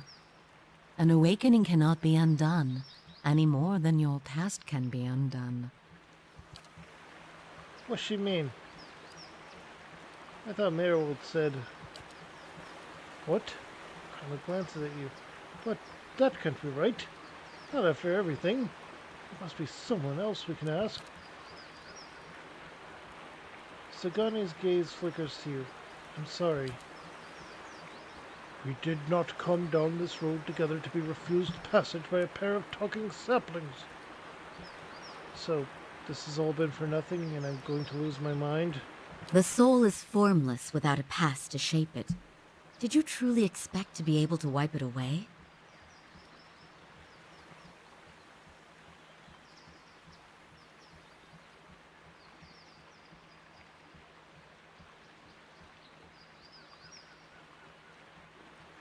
I would live with it if I could. That is the penance we all pay. But penance cannot be paid for a past only known in fragments and glimpses. However, as much as my sister speaks truly that there is no way back from an awakening, there may yet be a way forward. Would you agree, Shiva? I would. Were the way not so likely to end in death. Death may be preferable to what lies in store for me. It may, but not all deaths are alike, and the man you pursue is versed in thousands of them. The man Theos you must already know by now. You are linked by a common past. Something about it lingers within you, festering, unresolved. What it is I cannot see any more than you. And without that knowledge, your doom is certain. Okay. But were you to learn the source of this discord, perhaps it could be put to rest. Though it is equally possible it will trouble you as much now as it did then, and merely speed your condition to its end. Alright, my past comes to me in pieces. How do I unlock the rest? You might wait for it to come on its own, of course. But when it comes, it will replace your sanity's last breath. Such is the nature of your condition. Or you could learn it from someone who already knows. Theos. Would he remember? It is said the gods made his memory perfect, that he may never forget his charge. If he ever knew, he still does. Not that he would tell you, of course. You have followed the right person for the wrong reason, it seems. We see it often beneath the elms. The soul dragging mind and body to unknown places for unfathomable reasons. You may have wandered into Theos' path many times, in many lifetimes, without an awakening to show you why. The only thing that's certain is you did not find what you sought. He said you know where he went. He has gone down beneath the tower to a place older than we, where the people of Engwith once walked. He makes his way to the buried city, Sun and Shadow. May he stay down there and rot with the remains of his people. He may yet. He won't be returning the way he came, that much is certain. He opened a secret path in the tower's base, and saw it destroyed behind him through some vile means. Is there no other way to get to him? We know of one. On the burial isle, through the court of the penitents, Braeth Yaman. A shortcut, in fact. Don't be cruel, sister. The way my sister speaks of is not for the faint of heart. A great pit at the center of a forgotten court, where faiths were judged in place of crimes. To most, it is simply a gateway to death. With the help of the gods, it can take you where you want to go. What do you mean, with the help of the gods? The pit is said to have been a means of judgment by the gods. Those cast into it are meant to die. It is that way you must pass to reach Sun and Shadow. The court is old. We do not know much for certain, but it would seem only the gods themselves can grant passage. What is this court? No more than a ruin now. It is older than we. A place for the trial of heretics. We were not here to witness it, but at one time there was a group that refused to acknowledge the gods. Neither the first nor the last, of course, but these were numerous and all put on trial for it. Those who did not repent were cast into the pit and imprisoned below. The fall killed them, of course. The prison was not for people but for their souls, and their sentences were eternal. It is said that many of the condemned repented and were permitted by the gods to ascend from the pit, so long as they pledged their service to one of them. But these are old legends. How would I ever get the gods to help me? Behind us is Ter Evron, said to pierce the shroud itself and a place of communion with all gods. If ever there was a time for prayer, you have found it.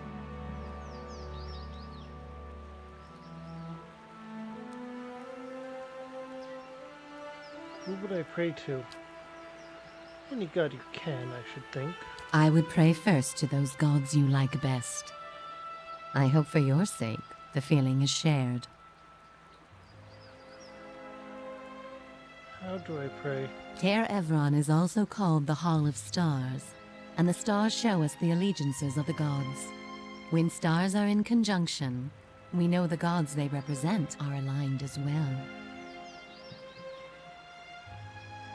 You should choose a place to pray where you'll be closest to those you want to hear you. If a god stands alone, you should pray to that god. If they band together, you should address them all. Choose your words wisely, for all gods expect proper homage, and none has patience for fools. Is there no other way? None. So the only way to get through this pit is to pray for help? Not the only way. Just the only one that doesn't end with your body impaled on jagged rocks. Okay, so you have to go into Before you go, tell me this, old one. I'm curious.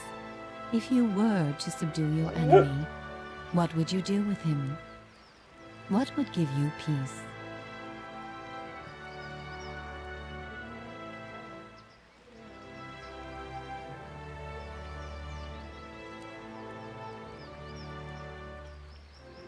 I wish to undo the harm he's caused.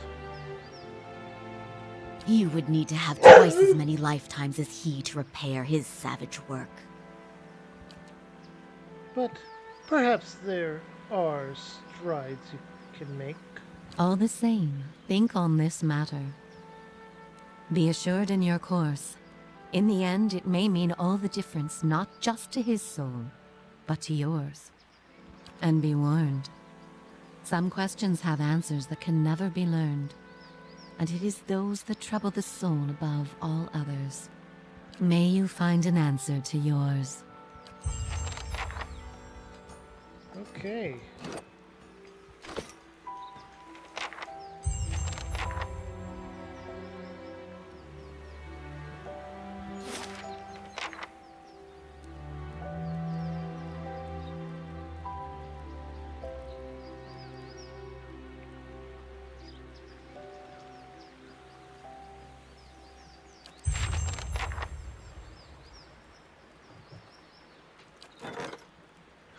Nothing to report, it says.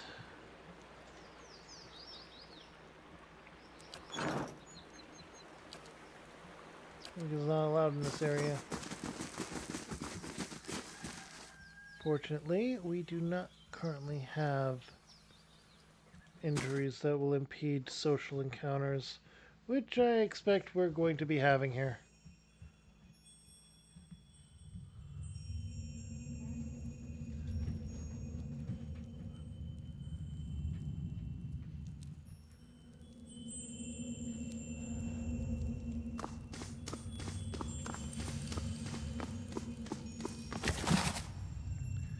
Okay.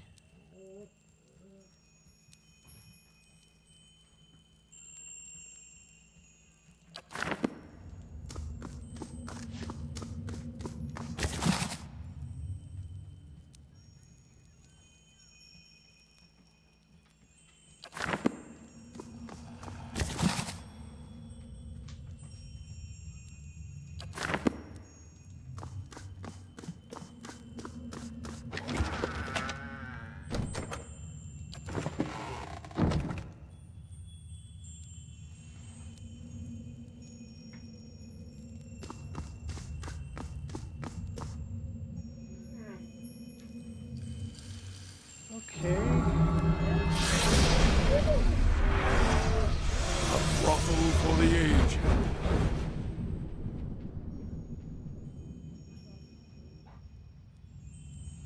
Right, and here.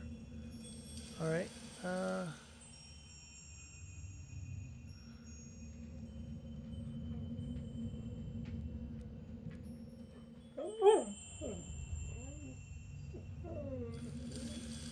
Alright, so this is how we go about it. That one and that one seem to be completely disregarding us. Let's try over here because honest, rational, benevolent. Very benevolent. Okay,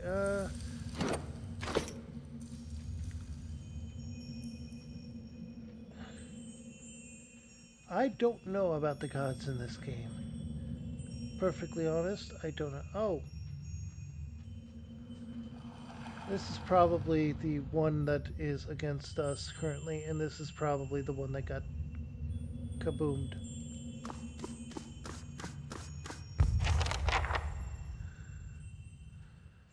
Oh,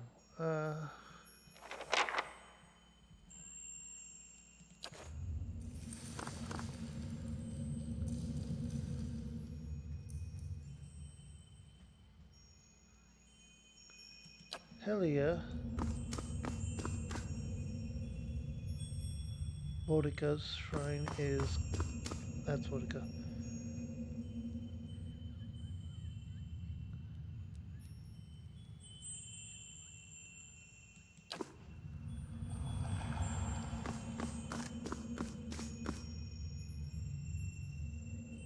Well... so yeah, those are both of them. Okay.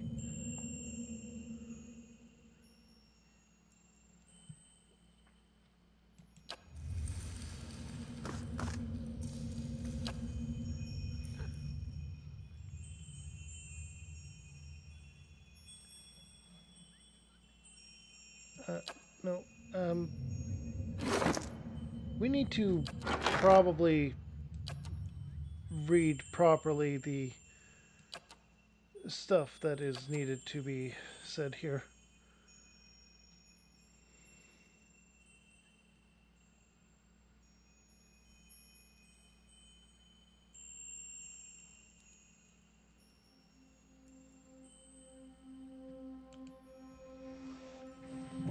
Book of the Hunt.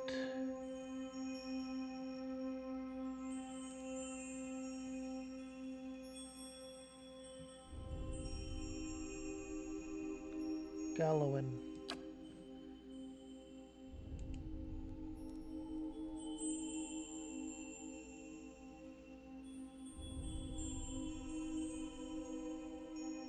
Markin.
Okay.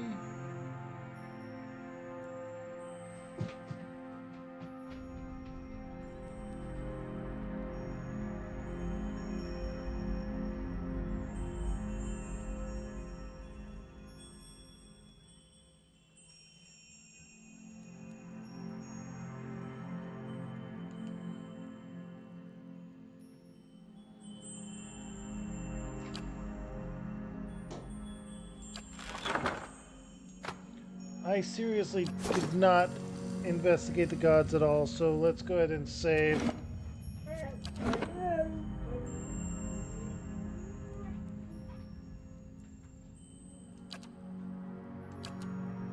Come here, Marco.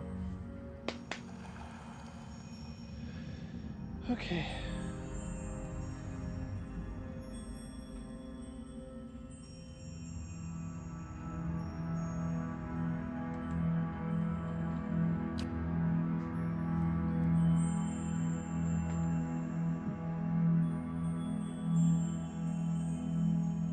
Okay.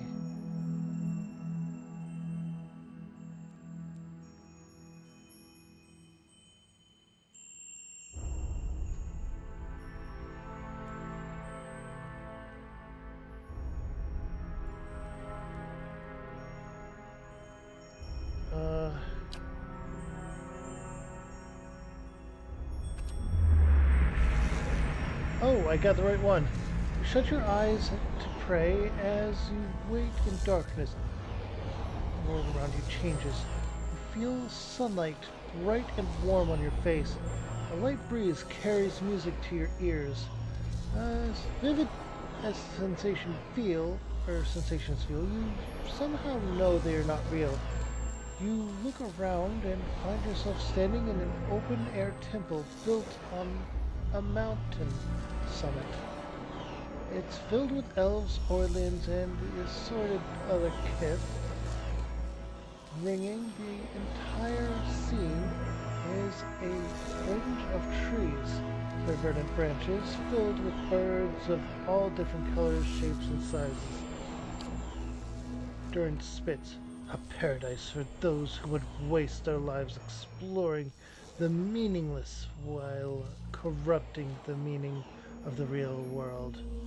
To set those trees ablaze, Watcher. Everyone is singularly absorbed in a particular pursuit. Orlan sits with a canvas, a paintbrush in his hand, and jars of green, blue, and yellow pigments at his feet. An elf and an Almasa standing to the other side are locked in conversation, their expressions dancing with delight.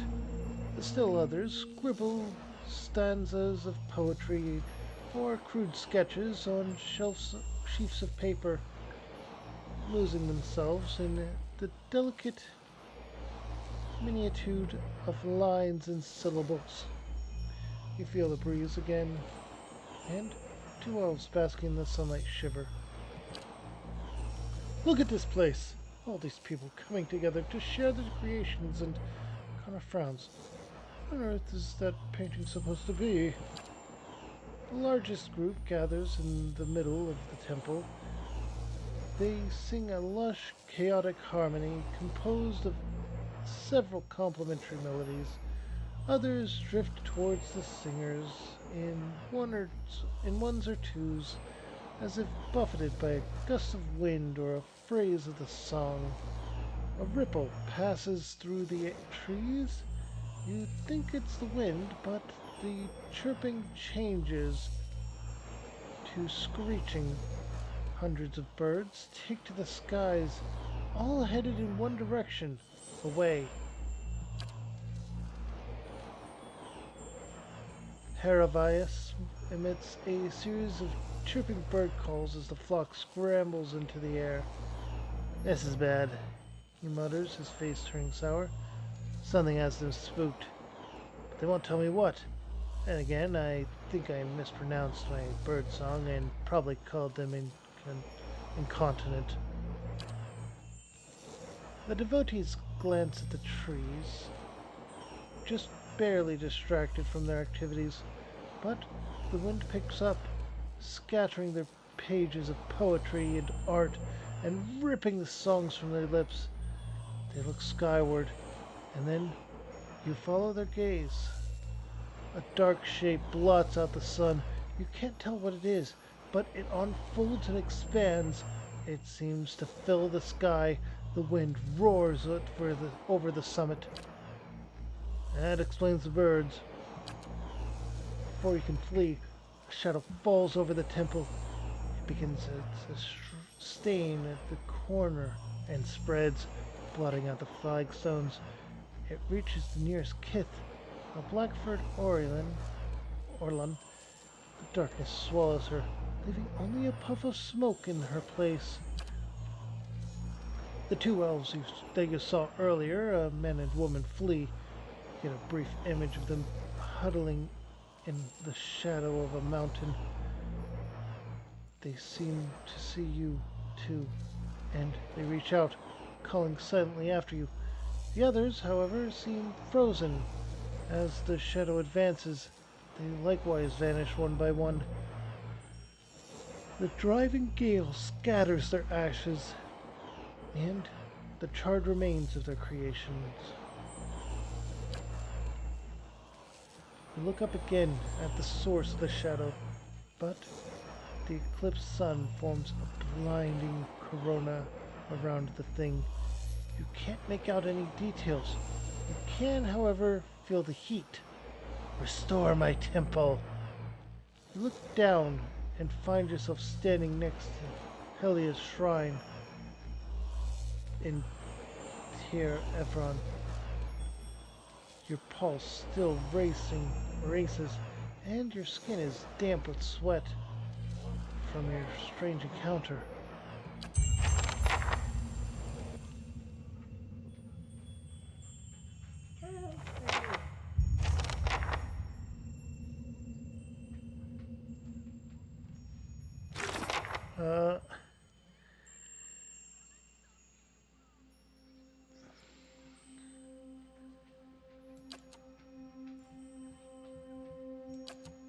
Council of the Stars. Oh.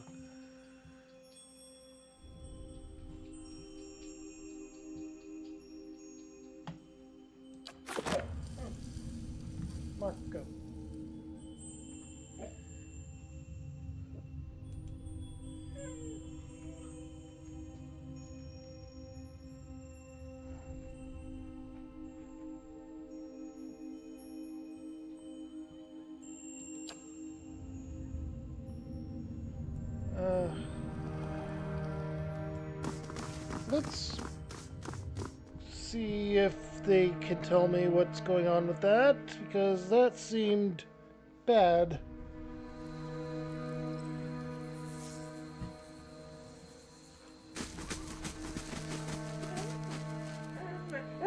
I have questions. What do you wish to know? Which of these? I need to know about the praying for support for from the gods.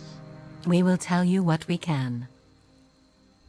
Behind us is Ter Evron, said to pierce the shroud itself and a place of communion with all gods. If ever there was a time for prayer, you have found it. What do you wish to know?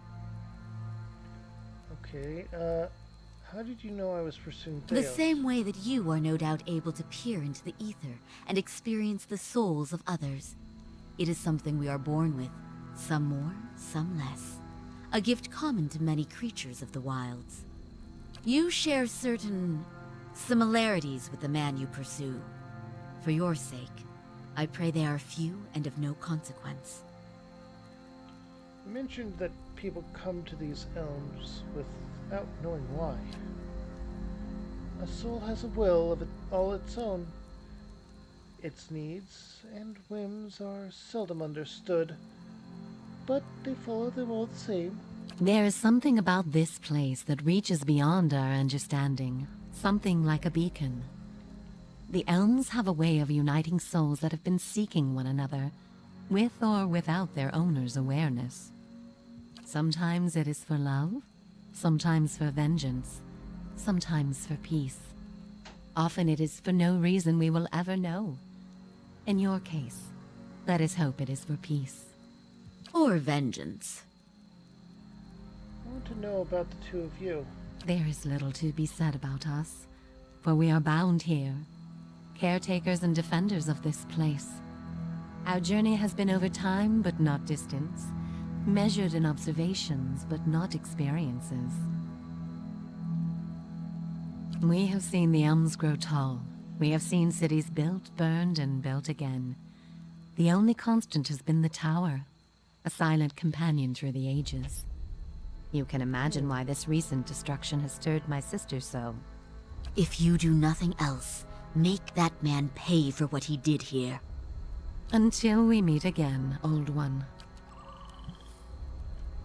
Okay, I'm having some thoughts.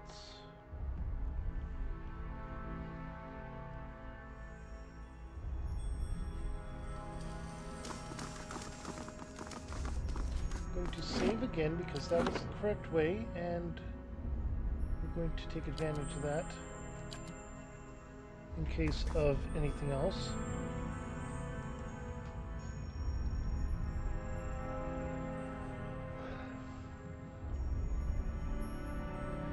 Barath is the one of questions, isn't he?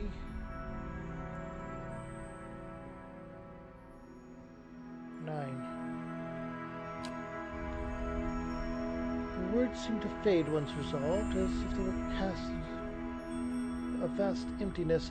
The hall grows deathly silent, or still and silent, and the ground starts to tremble beneath your feet.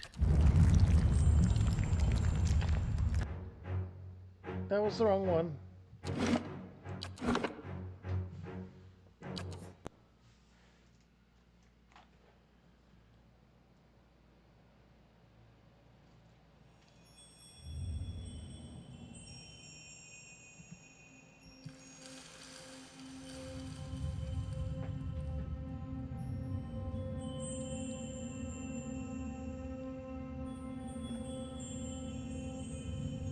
Okay, let's try over here, honestly.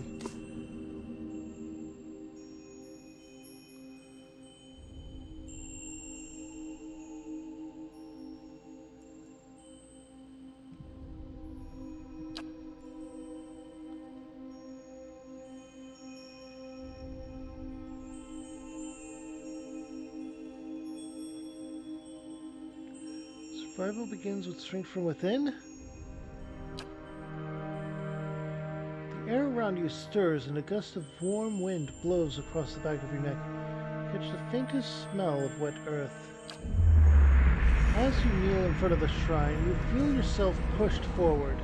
You catch yourself on your hands and knees, feeling warm, damp ground beneath them. Looking around, you find yourself crouched in a clearing in the middle of the woods. The smell of dirt lingers or hangs heavy in the air. Behind you is the darkened room filled with candles or with candlelit shrines. Ahead, you hear the howl of some kind of hound.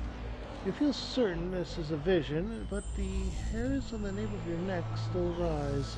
Oh, the scent of sweat, fur, loam, leaves, the discordant howls. I believe Galawain's herald approaches.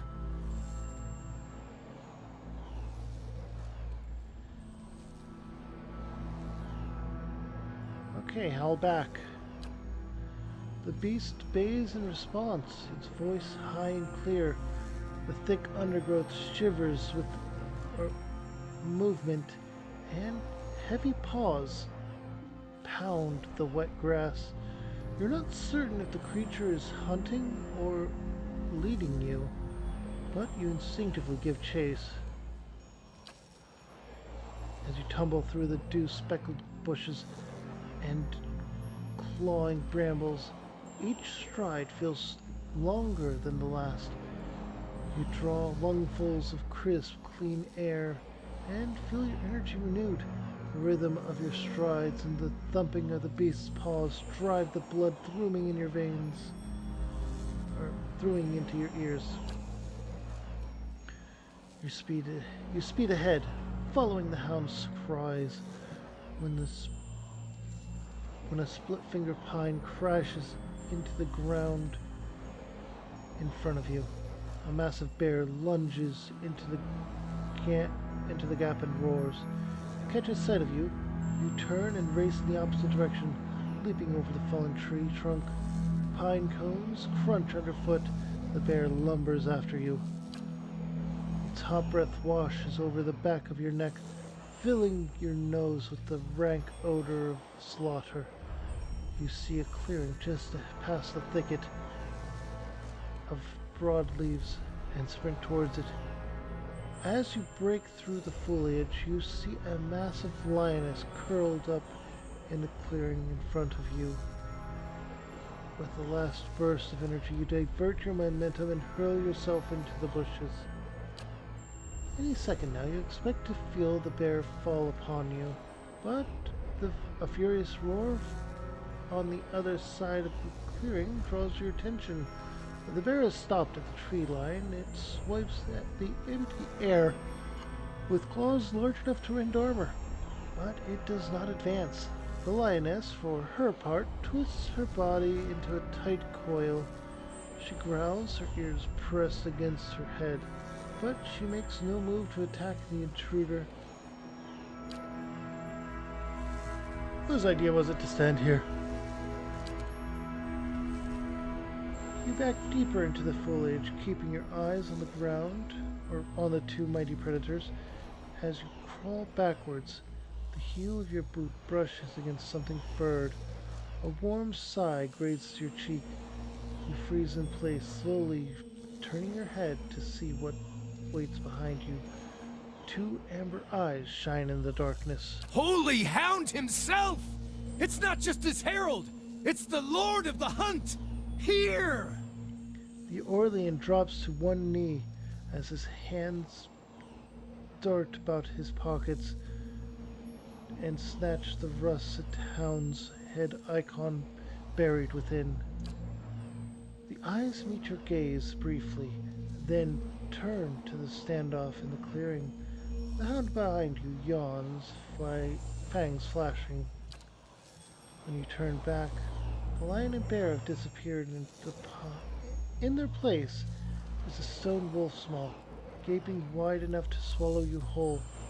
Beyond it is the outline of a temple, towering but indistinct. Blood must feed the Maw Watcher. See that a true champion reigns. Okay.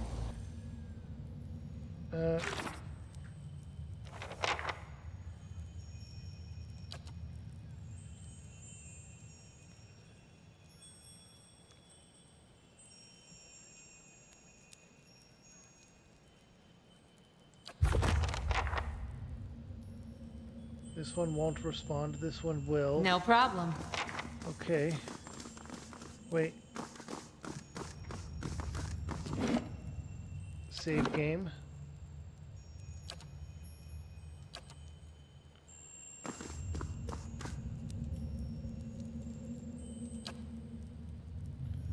Okay. Once more you approach the shrine of and the constellation of the Beast of Winter. This time, the cold emanating from the shrine is unmistakable. But then frost forms upon the edges of the stone. Pray to him, and it is the Beast of Winter, so ice.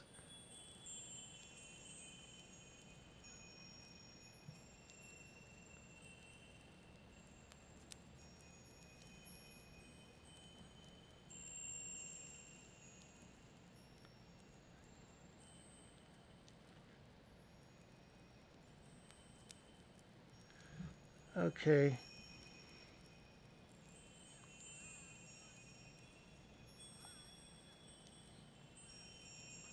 Oh.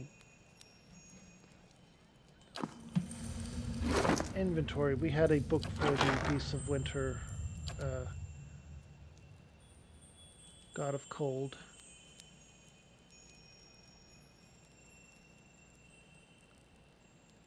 Okay, cycle of life and death and rebirth.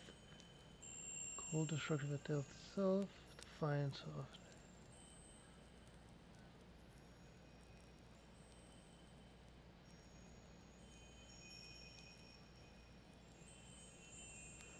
Life ends in stillness.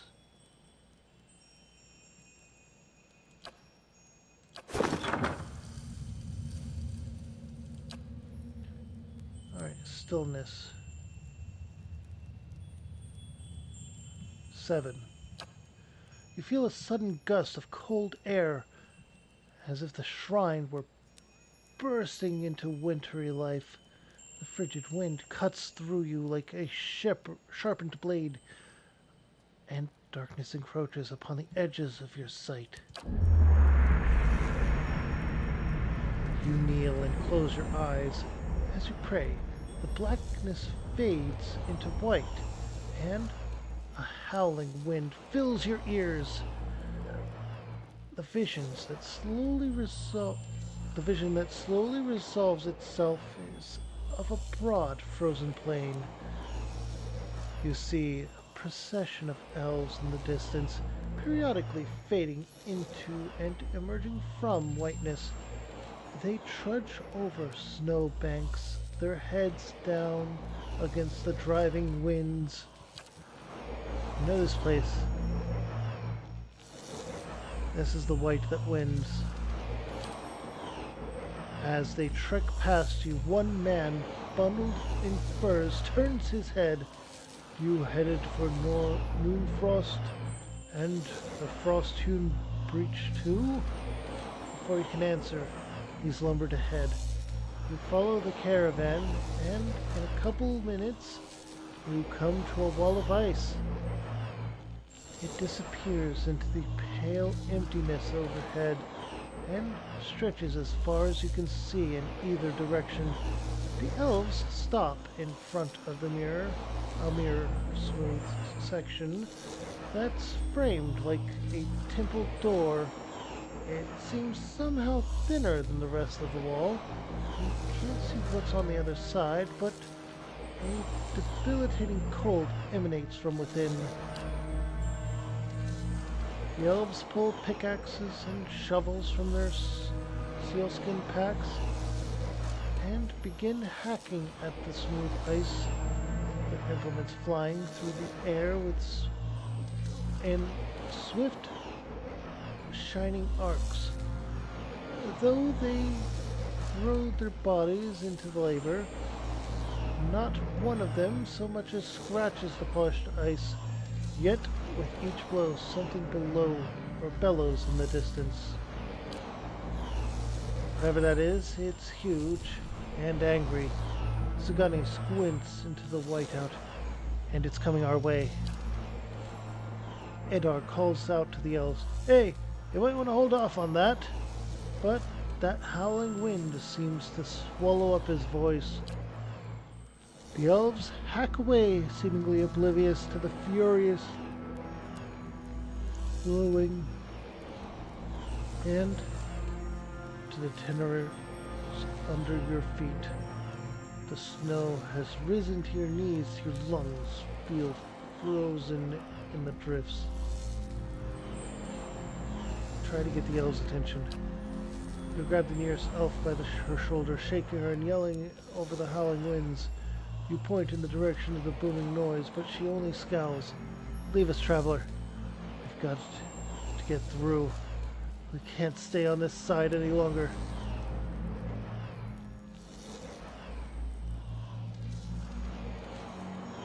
Listen, you're angering something very big. Probably should stop. You have strength to listen.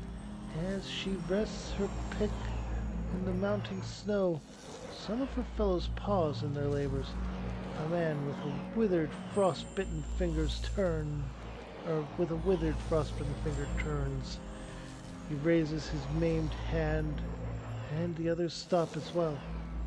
They stand motionless for several seconds before you realize they've frozen entirely. You touch the elf nearest to you, and he crumbles into a mound of snow. A final gale blows past, scattering the remains of the elves in a chaotic flurry. You notice a single spiderweb crack in a smooth barrier. It's the only thing that mars the perfect surface of the ice. Whatever's on the other side of this strange doorway, you feel it tugging at you, only when you look back to see the parallel gashes trailing behind you, or behind your legs in the snow, do you realize how strong that pull, or its pull, is. My end comes to all things in time.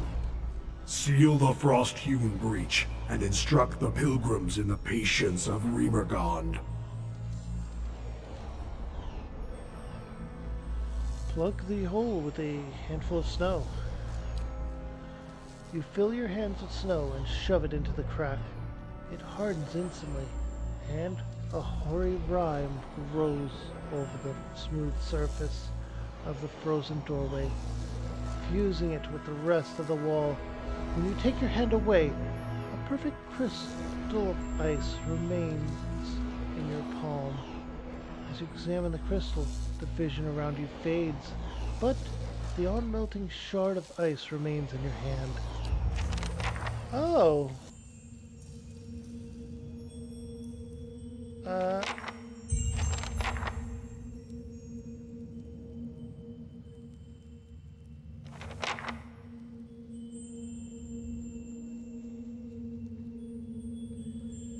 Including this shard is in the trash.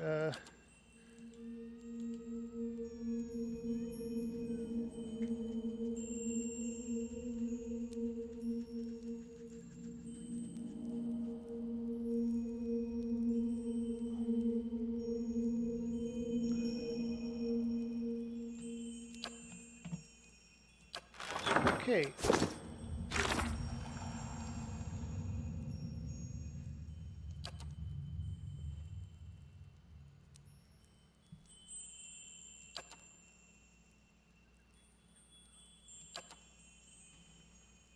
Okay, and thinking about it, I think this is the guy that is Defiance and all that.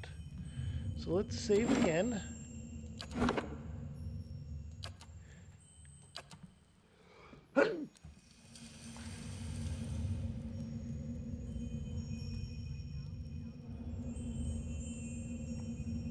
Okay.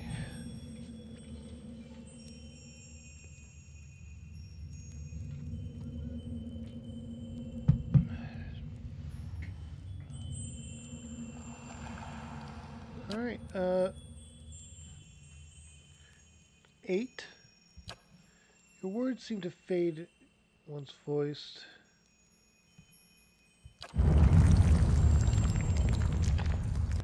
Okay, nope.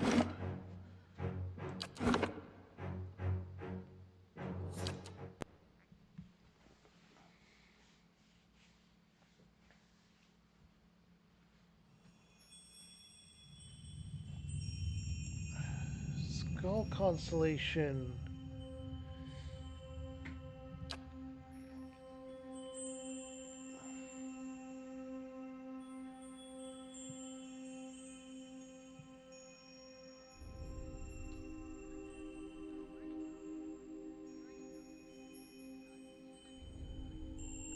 Six? I don't think it's 6. Nope.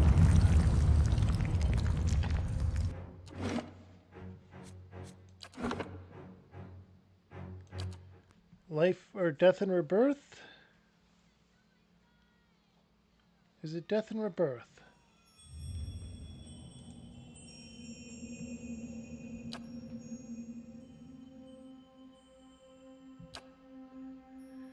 There's a rippling shift in the air around you as if some unfelt wind has changed, bringing you unexpected warmth.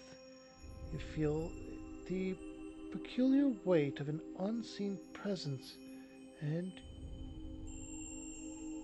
of eyes upon you.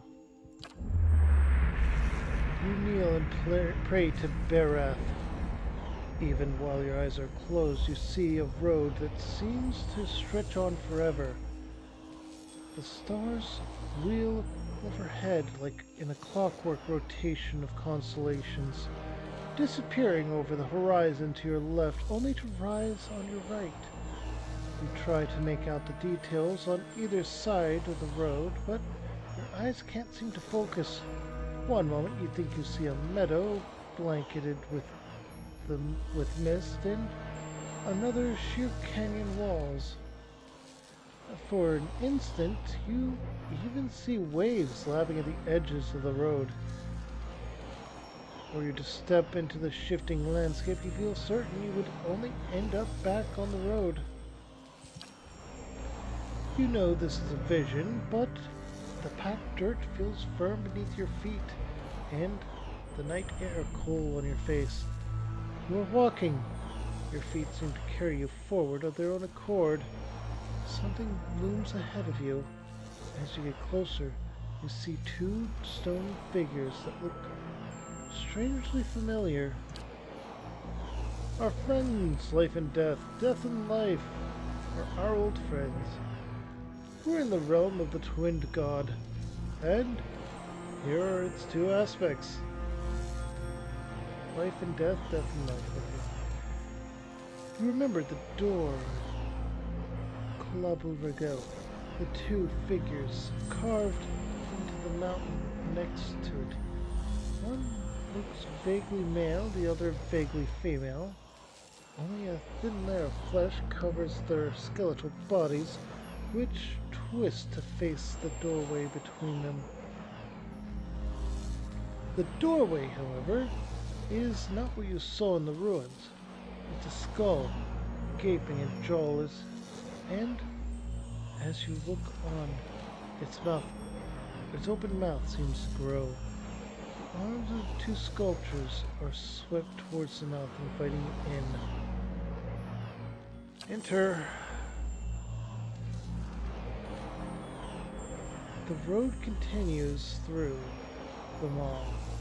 Another shifting landscape surrounded by stars. As you pass through it, you see an identical doorway in the distance. A dwarven man stands near it, unmoving. You turn to look behind you, only to see its skull gate you just passed facing you. An elven woman waits in the road. Like the dwarven man, she stands still. Go forward to the dwarven man.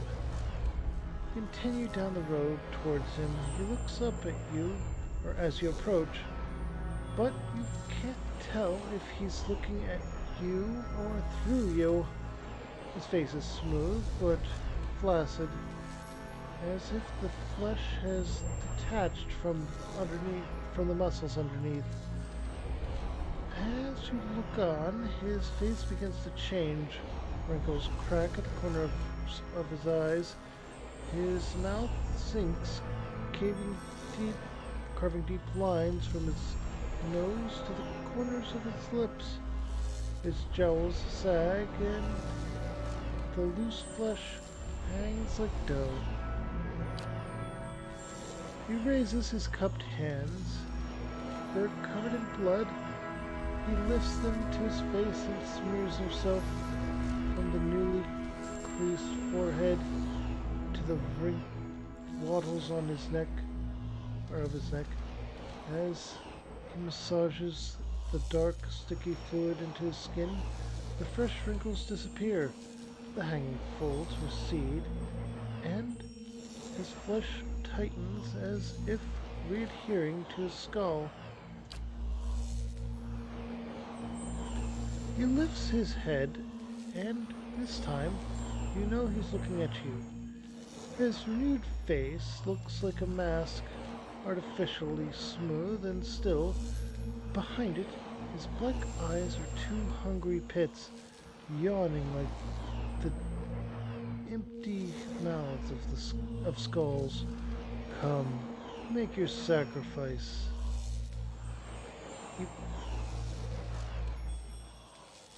His body blocks the path, extends a bloody hand towards you.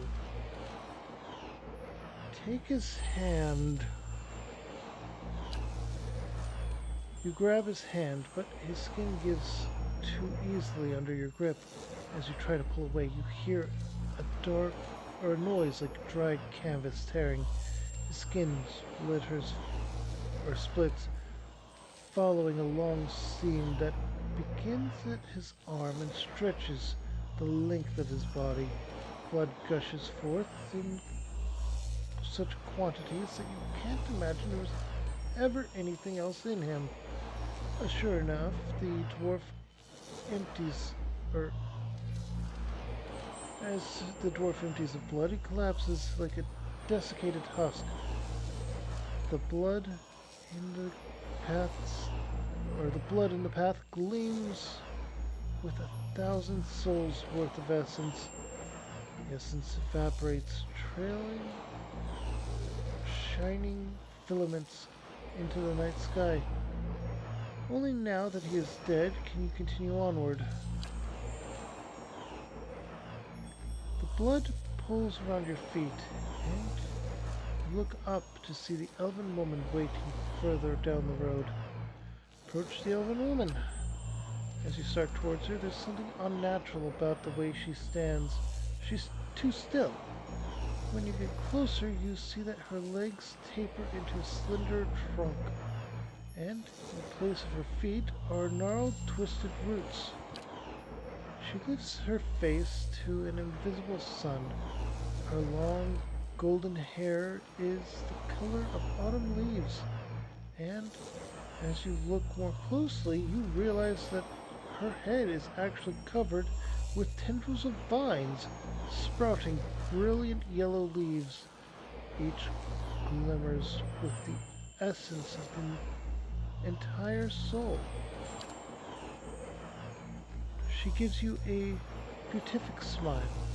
As you look on, the leaves slowly fall from her head and settle at her roots. They melt into the path beneath her, and almost immediately new leaves sprout in the place of the old. She reaches towards you, still smiling, as roots spring up from her fingertips. Her outstretched arm bars the path. Come, graft your soul to the golden grove.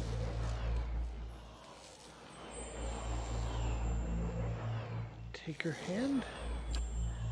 Her roots twine around your fingers, and as they do, they grow rigid and cold. Her outstretched arm petrifies, and as rough stone bark overtakes her flesh, she can only look on in horror. You break away from her brittle grasp. Her feet are rooted in place, but she twists and writhes as if trying to flee her own dying limb. The petrification reaches her shoulder and spreads down her body, freezing in a painful arc. It creeps up her neck, and she throws her face skyward, drowning like a drowning swimmer. The greyness covers her face, freezing her gasp in stone. now that she is still and lifeless, you can continue past her. Only the golden path, only the golden leaves of her on her head remain untouched, and as you watch, they fall one by one to the path below. They shrivel as the shimmering essence fades from them. A voice echoes along the road, barely more than a whisper on the breeze. Return them to the wheel. You lift your gaze to see the skull gate ahead of you on the path. Candles of Tir Evron blink through the open mouth. Okay. So, apparently there are two individuals that are defying death. At the very least, one.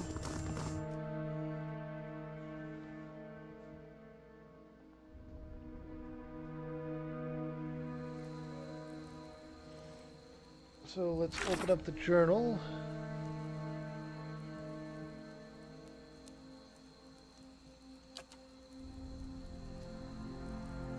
Highlands Temple, Stone Maw.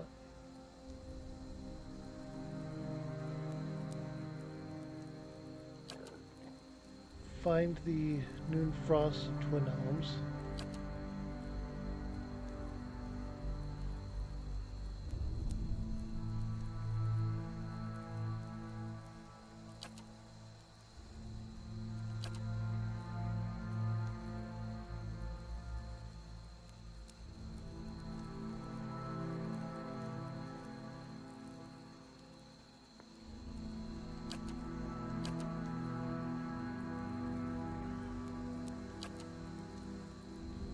I don't know where Highlands Temple How's is. the hand? No problem. Turning purple. I'd have to cut it off. I warned you not to pet him. If I'm not supposed to pet him, why is he so soft?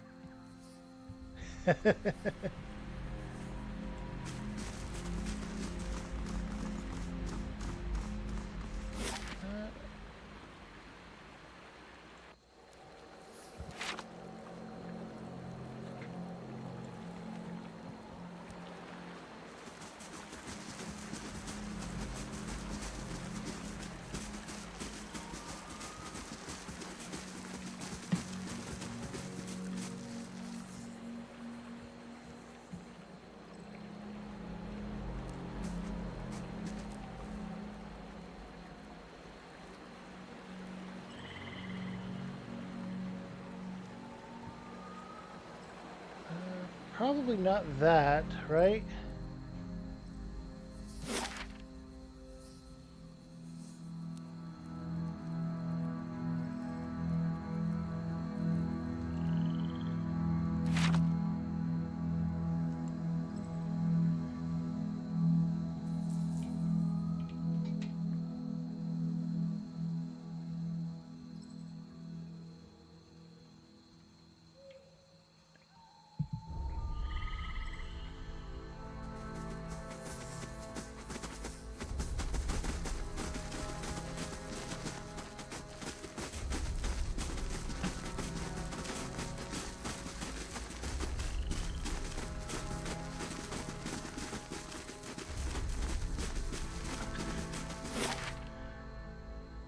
Okay.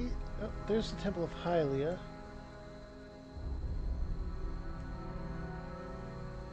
That's where I need to go for that.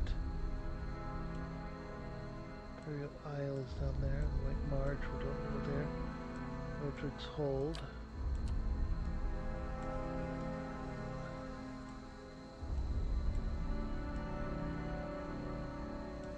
Maybe it is an old song. It seems like there's something there that's Maw-like.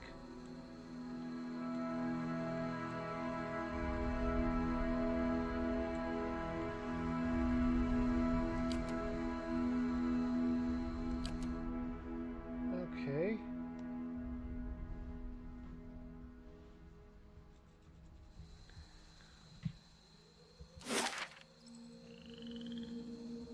Hylia Shrine, Old Song Pass, Noonfrost, Burial Isle, Galen's Maw, Hearthstone District.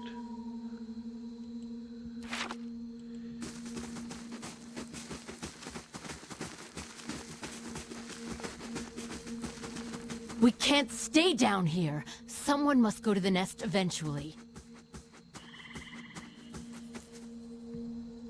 Two wood elves, a man and a woman, wear colorful robes embroidered with matching emblems, a winged egg. Apart from their clothing, they couldn't be more different. She folds her arms and continues to continually scowls at the broken walls around them. He, on the other hand, mutters prayers, his shade-dappled face as tranquil as a cloudless sky. Just how are we supposed to worship the Sky Mother from among the weeds, This is a disgrace. Calm yourself. We should be grateful that she protected us from the Winged Terror. Besides, even here we have a visitor. Actually, I received a vision from Hylia. She bid me speak with you about the menace that settled over her temple. A vision from the goddess herself? What a rare and fortunate blessing.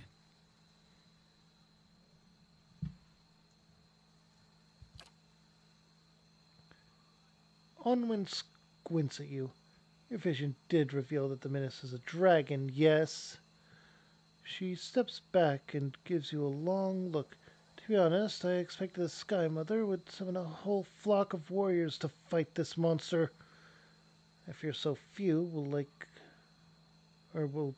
be like sparrows attacking an eagle. But if Hylia tasked you, then who are we to doubt?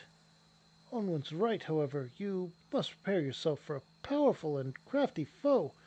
The nest and the dragon are perched atop a mountain beyond the Northweald. He points northward along the path.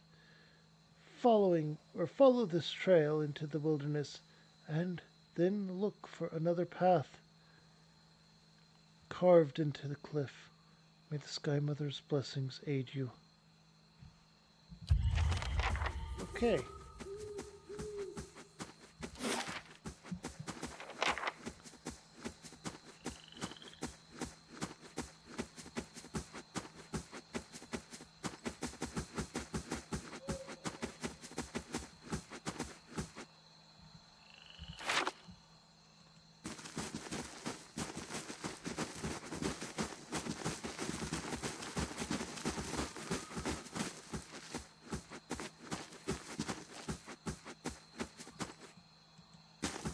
Wait.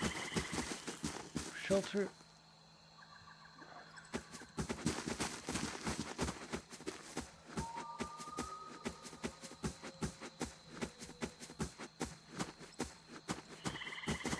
For shelter, stay at the inn in the southeastern end of Hearthstone.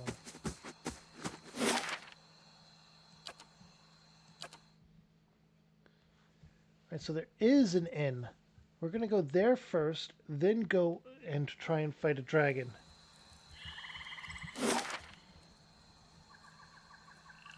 Celestial Sapling? Is that an inn?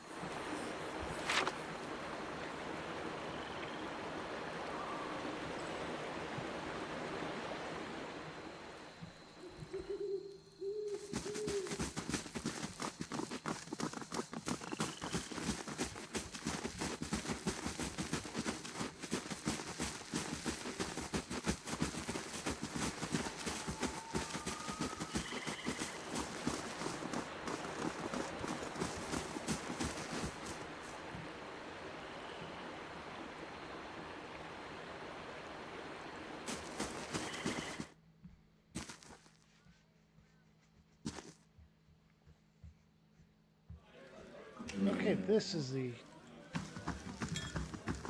Hey, there's an ogre.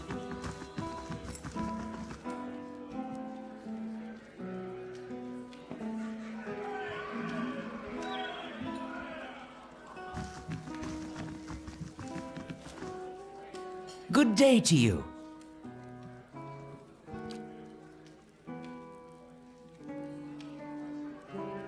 A room, please.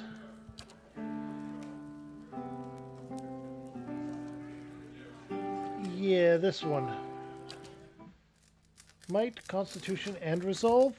Yeah, I'm going with that. That's a big bonus right there.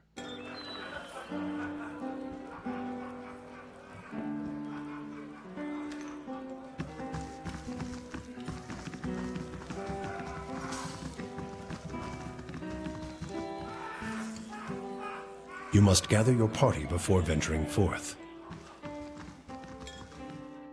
Because the fox was lost. For whatever reason, the fox did not want to go into that area.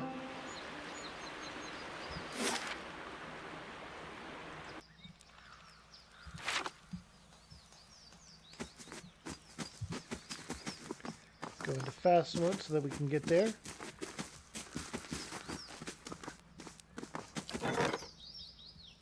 Oh, the Warden's Lodge is complete, so let's go ahead and make the next thing. We need to redo the Bailey.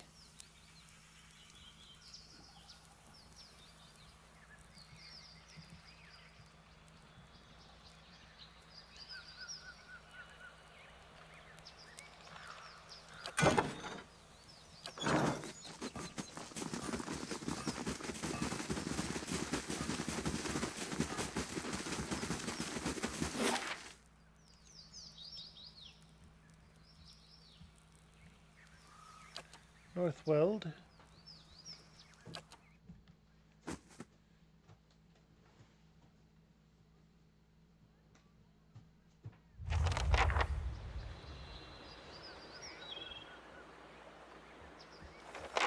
All right.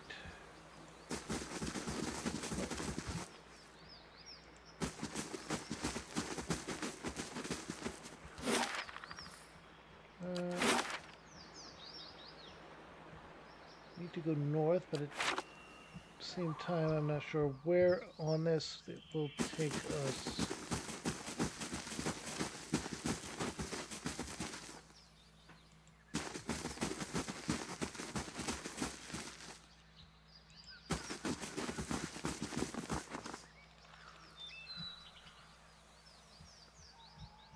Alright, it's paying homage to Hylia.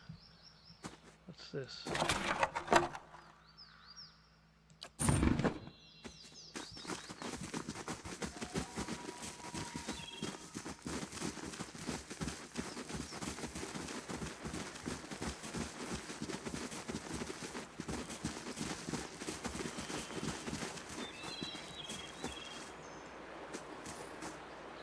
Spear is broken in half, has ornate Glenfathan etchings, 12 of its shaft, the wetwood. Okay.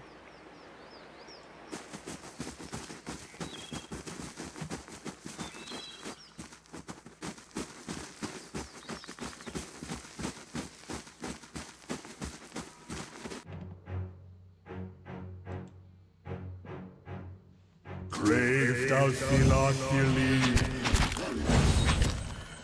Okay. Bears. Bears are fine. Just simple. Moe Ixiana.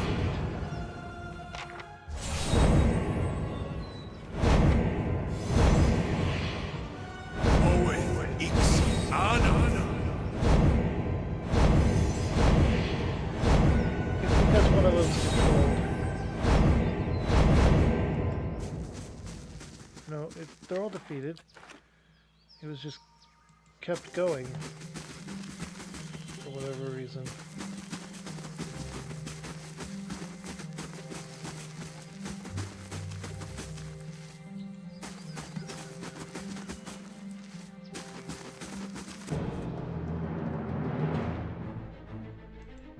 Grave thou Philothili.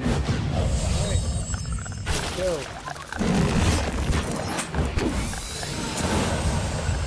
Let's see if we can. What is this? Dominated. Oh.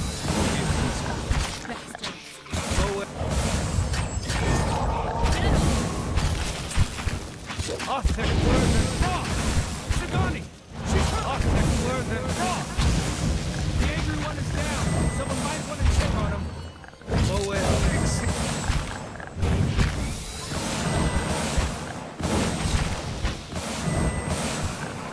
domination that's doing it, really.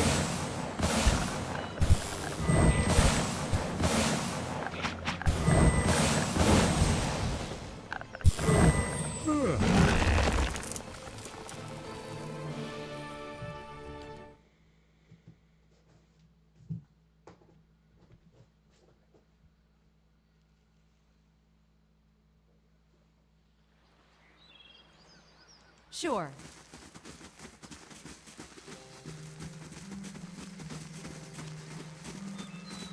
Okay, let's not go that way. What's over here?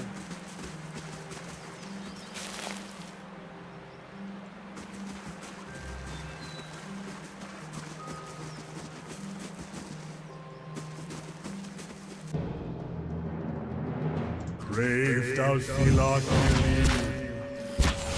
Wolves, this is fine.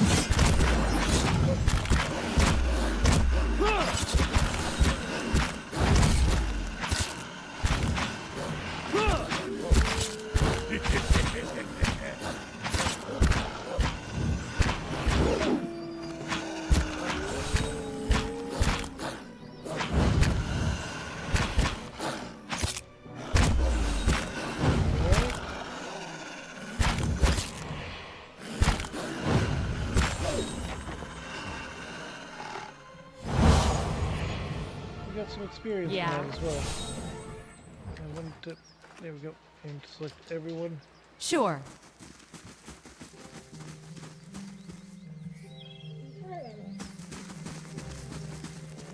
Okay.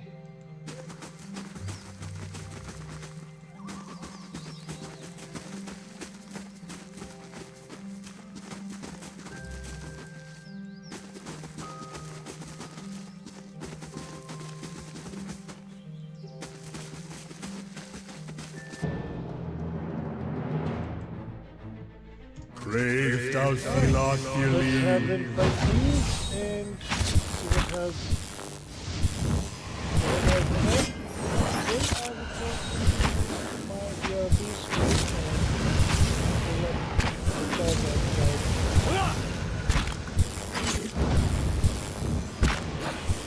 This thing isn't doing the job.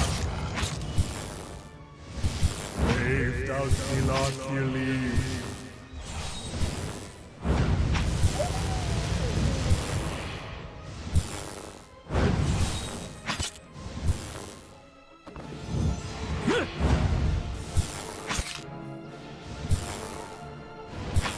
Thing is brave thou Silas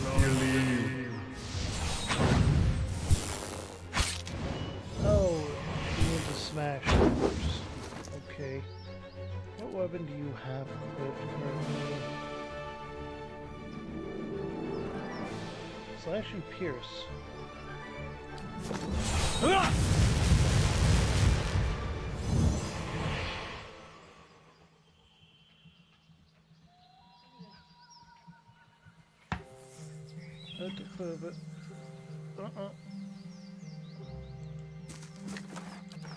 Okay. Select all. Wait for her to heal up, and we'll save and take care of this real quick.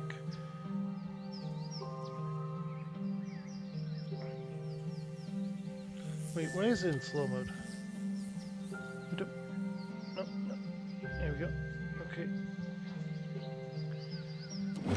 Save.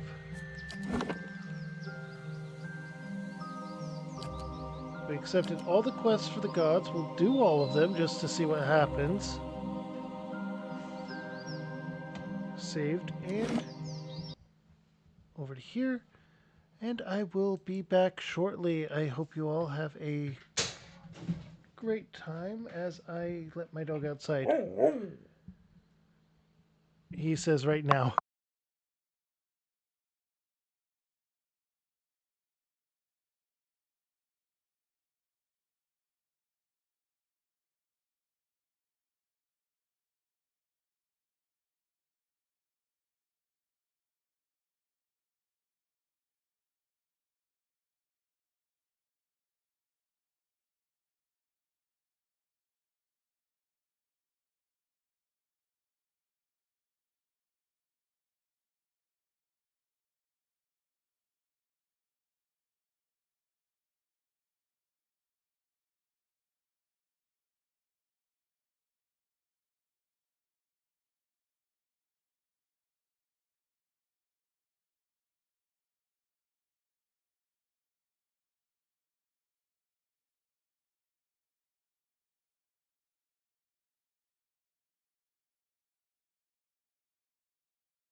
And I am back.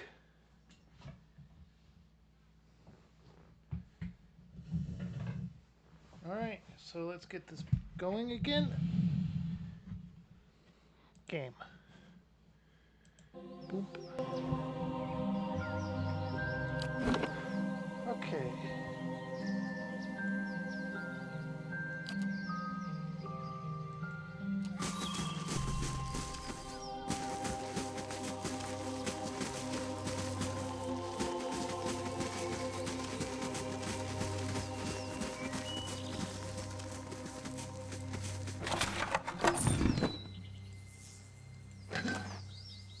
Oh, opal.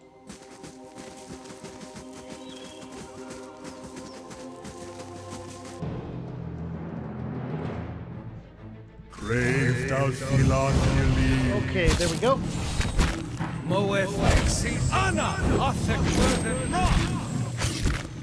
Let's hope we can get through this.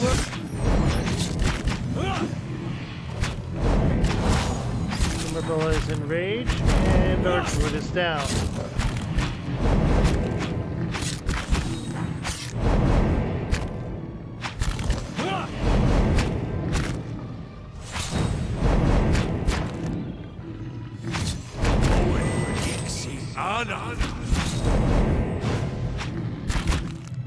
One of them is down, badly injured, and badly injured. Okay.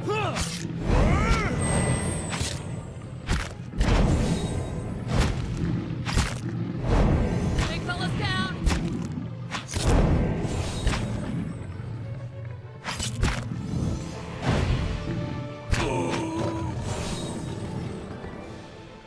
What the heck is with this, though? They're having some very bad problems with the AI, I feel like.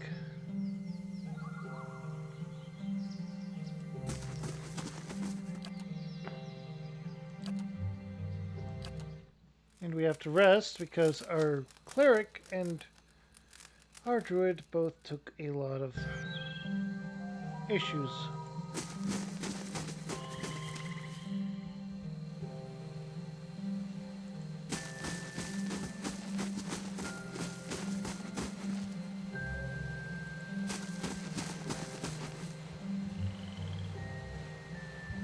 Also, we have some issues with people deciding to switch weapons due...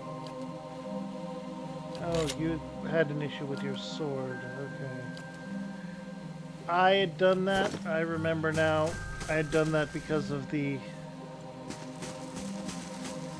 But didn't we... No, we defeated them, didn't we?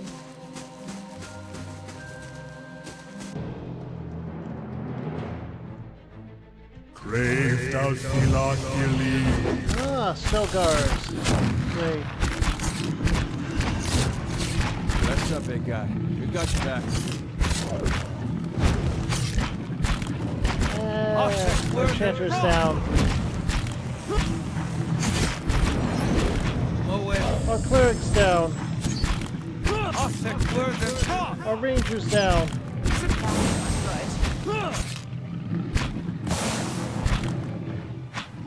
What the heck?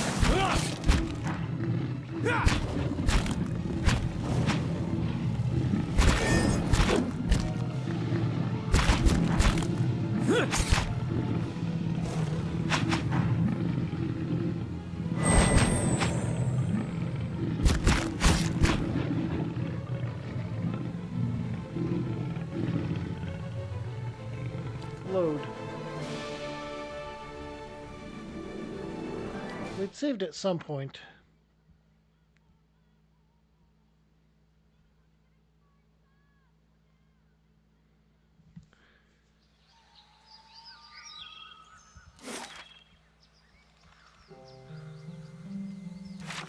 Right, we saved then, okay. Sure.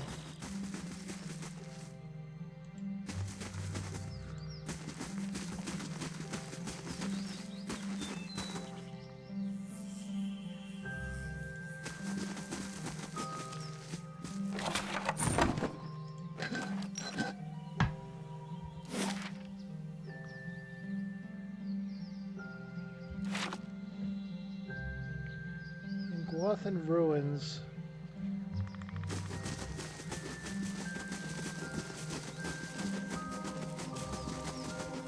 Okay, honestly, yeah, we're going to take this exit here.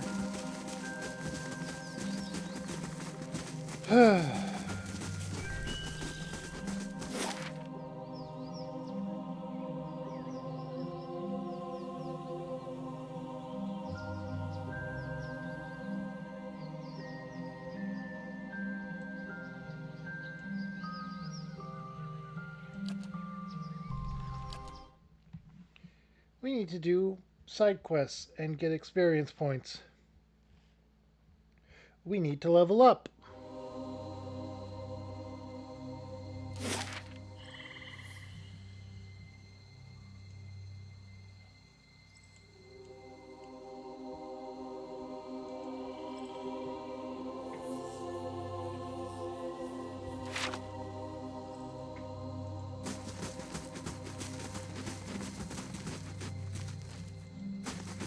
Hey, that's good.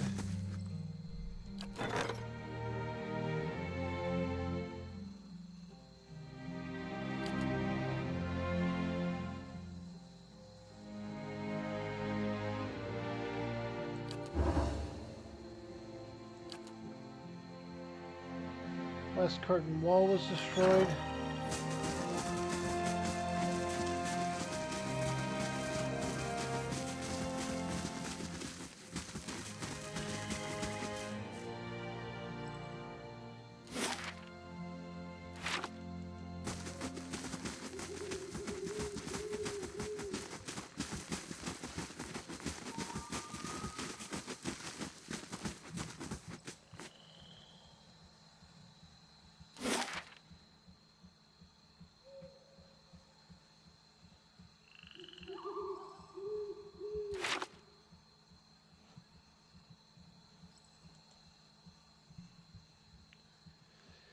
Let's try over there.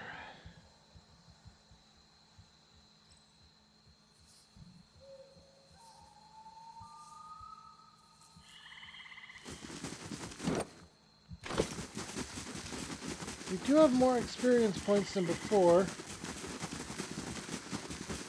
We are close to leveling up.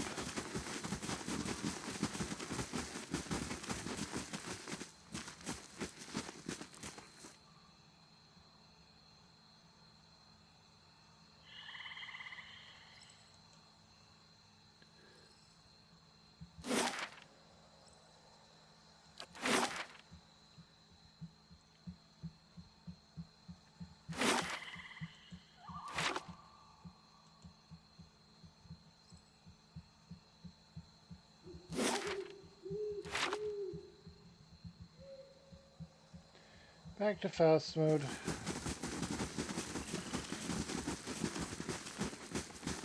Alright.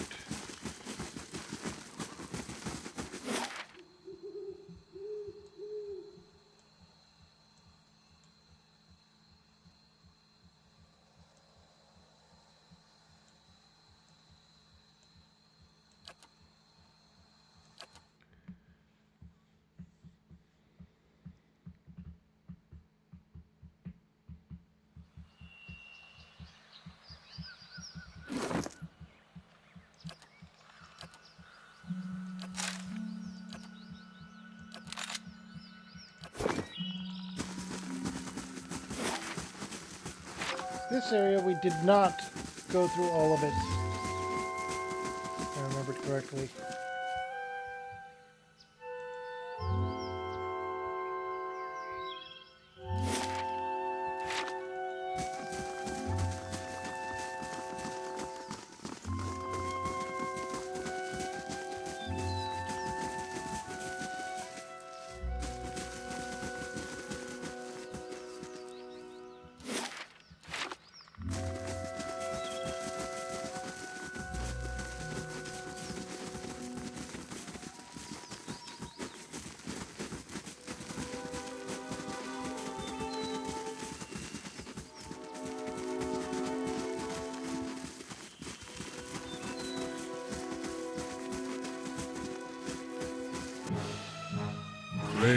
Okay, there's some enemies.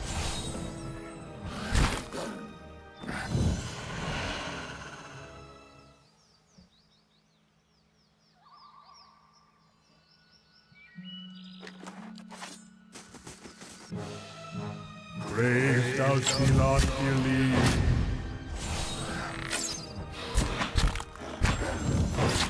Okay, there we go. Not even slowing us down.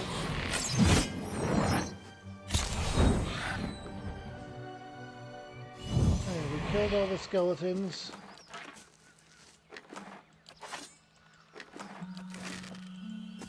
There's also this person over here with a crossbow.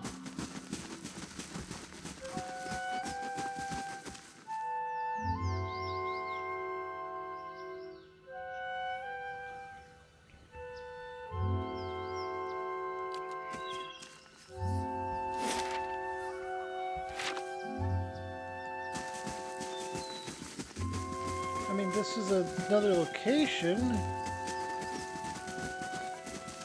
and an exit.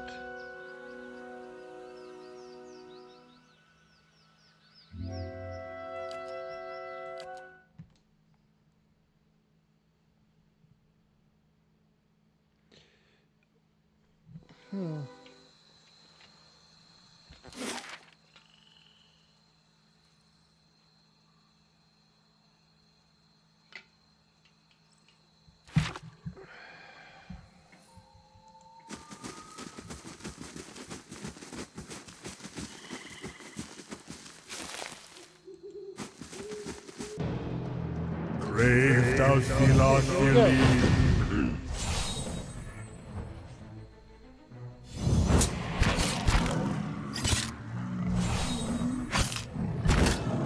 I'm stuck over here.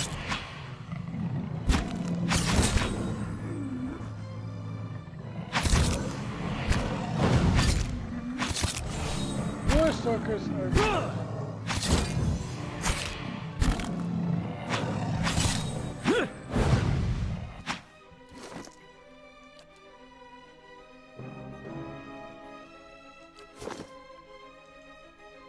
What the heck is with these things? AI is on, right?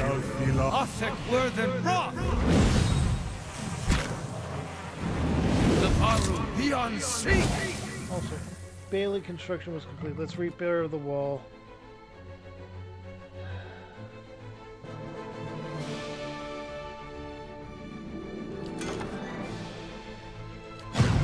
Both the walls.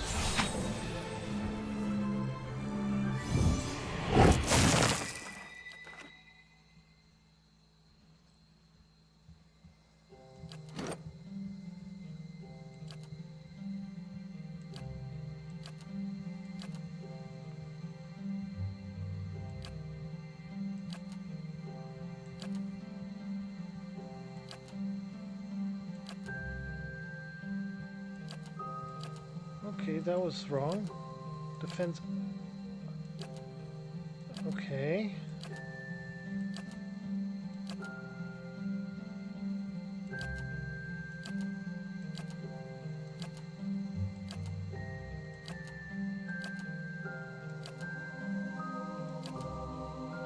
Okay, there we go.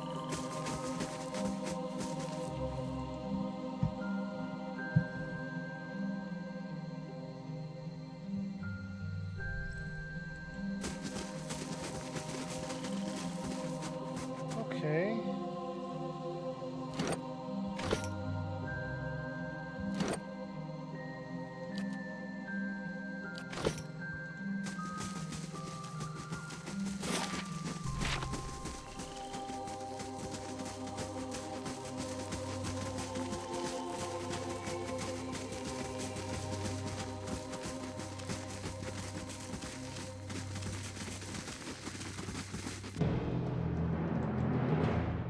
Othek Worthen Rock! Okay. This might actually help more than I had thought. Ah, Uluthen!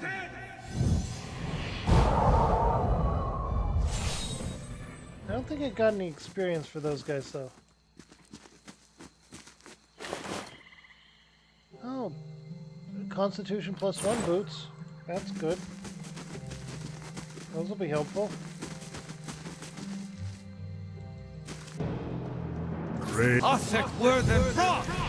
fact, you have boots on that give you speed, but you don't have boots.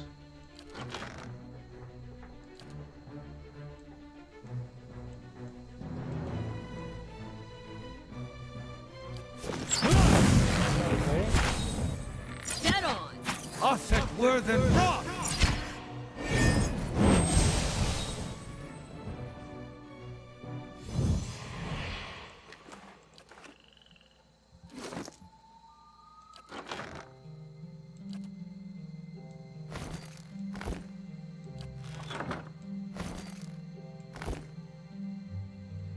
This gives you a bonus perception and resolve. This gives you constitution. Oh, you have constitution from that. You have constitution 2 from that. You don't have anything for constitution, do you? No. And what about you? Probably not. Intellect, resolve, loyal and fine. You get boots. Stop dying so much.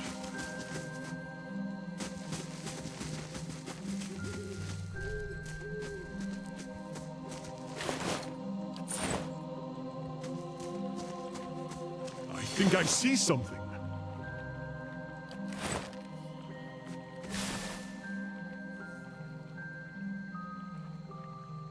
Right of the Untamed Wild.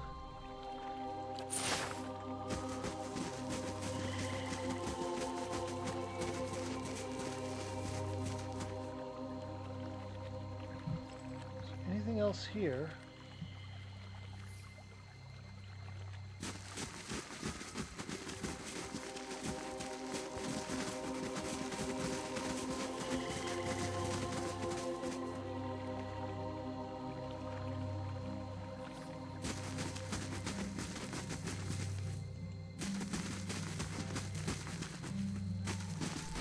Okay.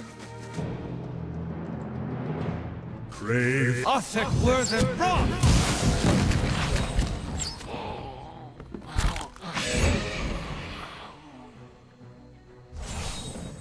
Alright, we managed to defeat those guys. Gather what they had, and double check our experience points, because you were in my inventory.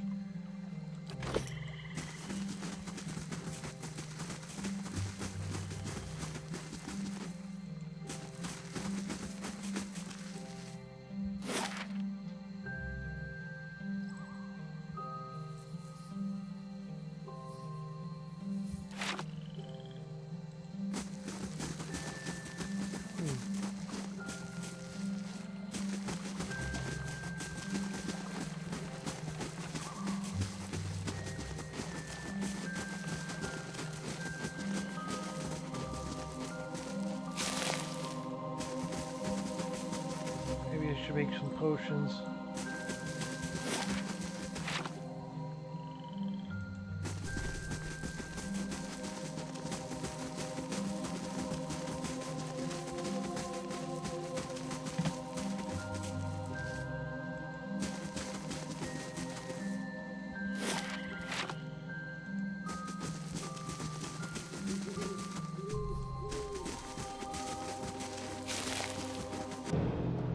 Crave Nalfilathir leaves.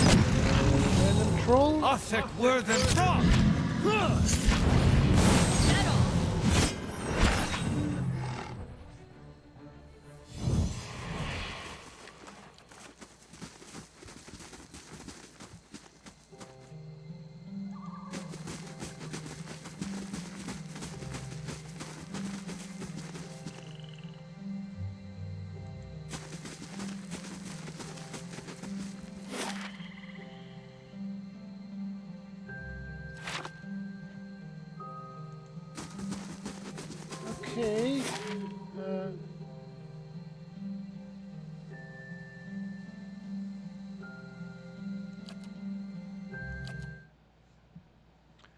I am not sure where I'm supposed to go to get the missing book.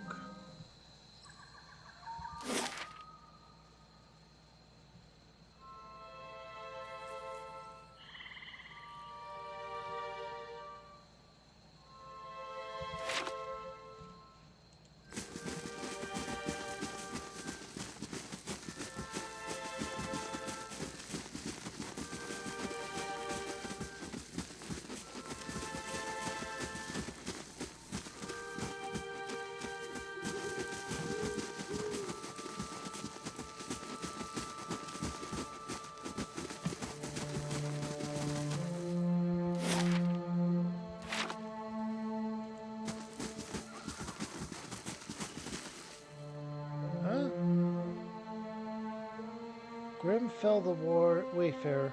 A motley gathering stands at the crossroads. At first glance, the person at the head of the group seems more monster than man. Two large and curling horns emerge from the sides of his skull, forming a hardened carapace that pockets like coral. Down its center, the strange shell splits, revealing the ash-gray skin of a man's face. Obscuring above the nose, the horns might seem a mere helmet, save that in several places you cannot tell where the flesh ends and the bone begins. From the neck down, however, this is by all appearances a human man clad in fine armor and the same dark shade as his features. The man smiles, revealing long white teeth from which the gums have retracted. Despite his masked eyes, he looks unerringly in your direction. Hail, traveler, and well met. He laughs quietly. Are you enjoying the fresh air? He gestures to the men and women behind him, are doing much the same. Who are you? I'm Grimfell, lately of Adrian soil, and he sweeps his hand to gesture at his comrades, are my merry associates. Stop smiling, Fresia. You'll frighten her. What are you doing out here? To see what Waidwin has wrought, he snorts, or find the name of the true architect. Thousands of souls flung into the world, but only in Deerwood and Aedir, mothers and fathers coo undeterred over their sprats, and just across the sea they weep. It's worthy of a song. So, you are a fellow scholar. Have you learned a great deal? Perhaps we might trade tales, and Grimfell laughs. I think not. I have spent some time among the lore chanters. Keep your songs, Simon. My paeans are to Barath alone, and they speak of death. You've too much life in you by far. I walked a time in Bratoi, in the time of the lovers' tides, and saw the chaos they brought. But this is a true cataclysm, a time of destruction I would observe firsthand. Those storms and plagues pale in comparison. Have you made any progress? What? Toward a cure? He chuckles. I seek no resolution, only an understanding. And in that, yes, I think I have the way of it. You need but look at them. The squirming empty things, the babies thrown into the sea, or else exposed in the wilderness. Grimfell laughs. All these experiments the Animancers have done. I have found my answers already. And if the grieving mothers and fathers have not, or even if, what have you learned? That having parted of body and from soul, we see the truth of it. That the brain is not the mind, but only that which houses it a time. That which sustains the flesh is wholly separate from that which feeds a life. If the soul is what determines life, then death is not the blade through the heart, or the poison in the drink. It is the fragment of a soul, the fragmentation of a soul, the destruction of a soul. Indeed, the absence of it.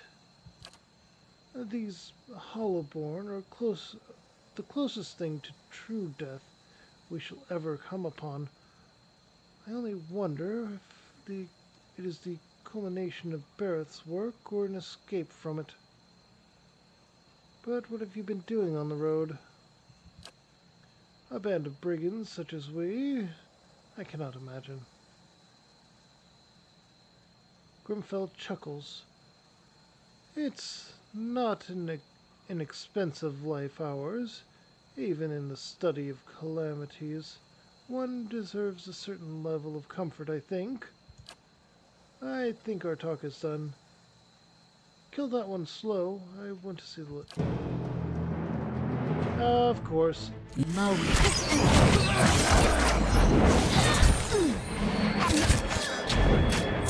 Often were than rock!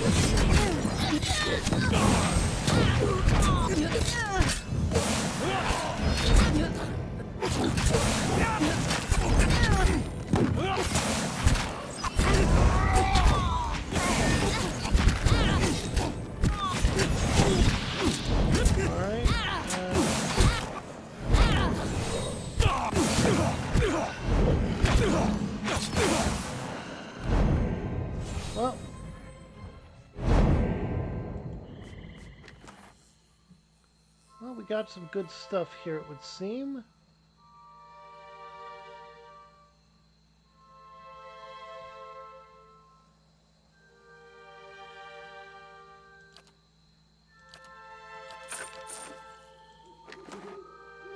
He, however, has even boots.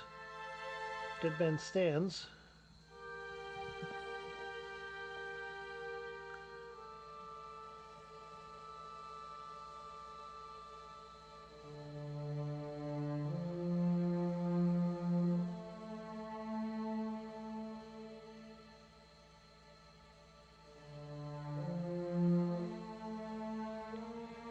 Daily unconsciousness, or delay unconsciousness. Okay.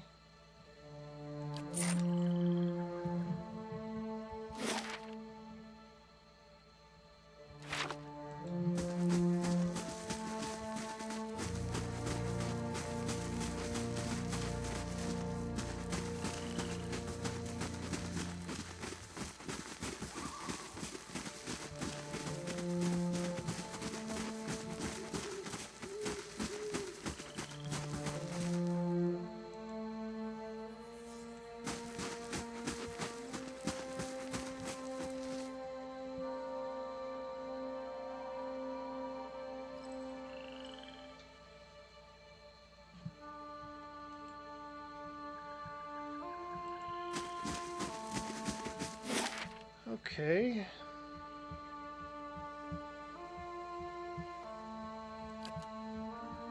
What about the Eastern Wood?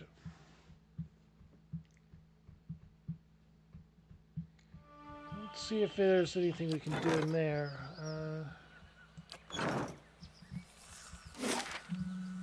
Oh, we were already just here. Okay.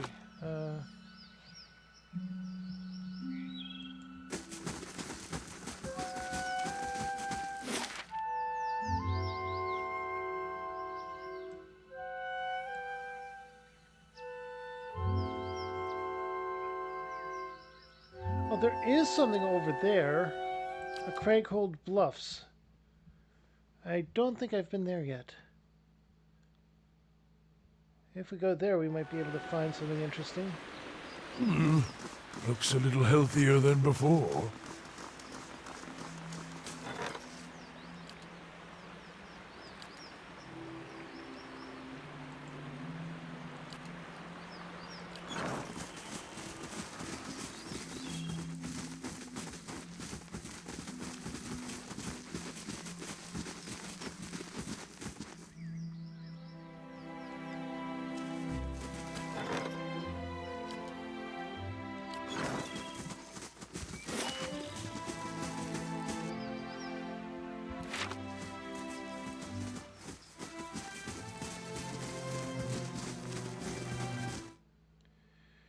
Alright, let's go ahead, rest in Brightholm. Or Brighthall.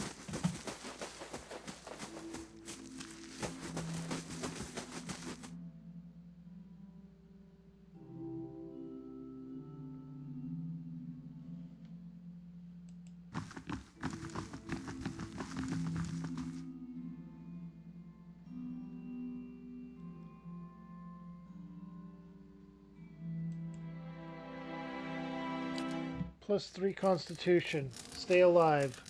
Stay alive. This might help. That, or I should have gone with willpower and gotten a way of avoiding being taken control of.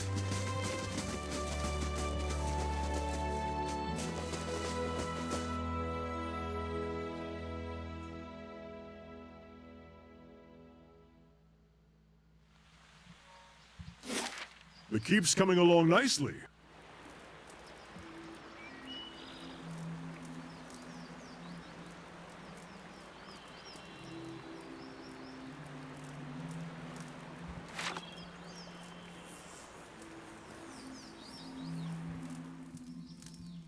The keep is coming along nicely if it stayed intact.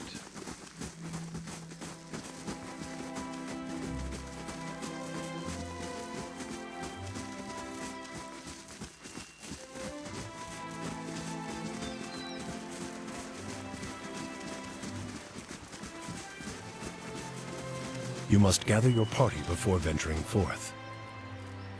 Accept this group and go to the bluffs.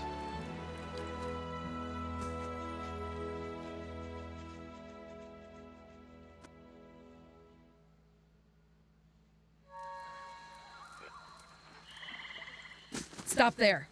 Where do you think you're going? One of the guards takes a step forward. She looks you up and down with a sneer. This area is under the control of the Torn Bannerman. Anyone else wanders in, they're not leaving again. What's going on here? For starters, I've got orders to put a sword through your gut if you don't turn around and run back home.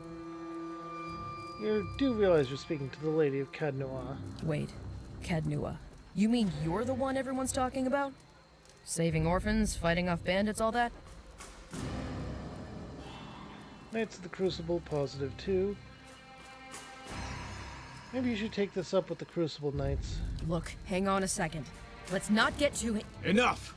The commander said no exceptions. I'm not ending up on a pike because this dog has you pissing your trousers. Sorry, milady.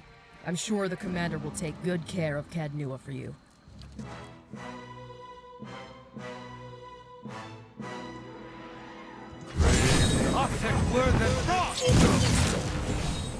Alright,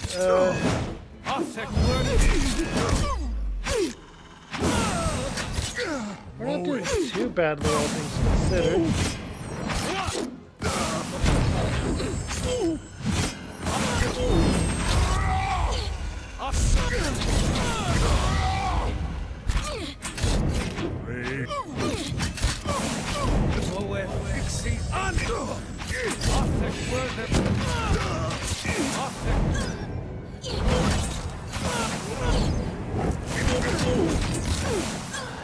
Alright.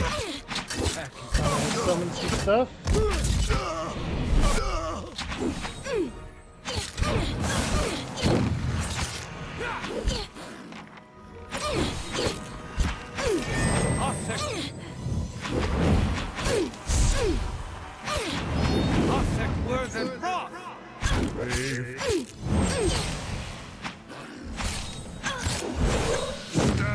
Okay.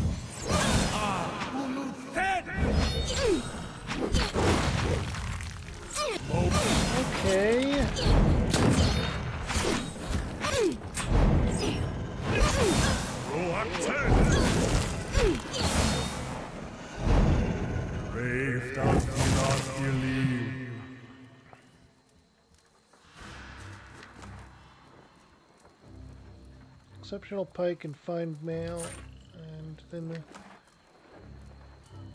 fine sword, large shield, breastplate, and helmet.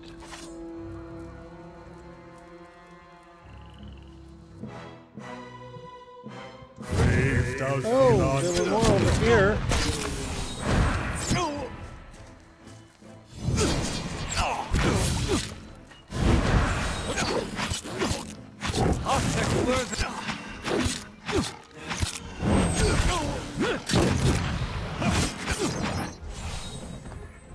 He keeps targeting Enchanter.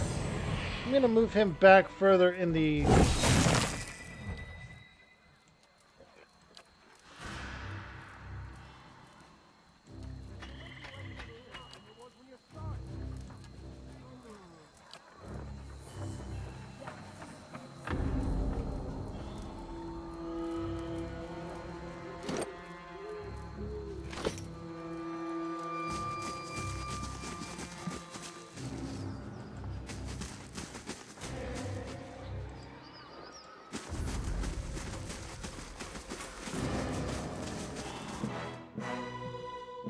Mow it. Okay.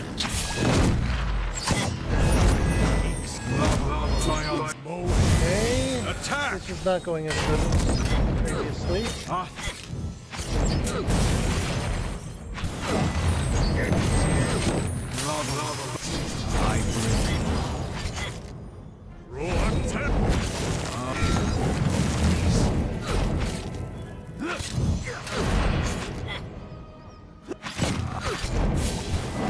And our Enchanter is down.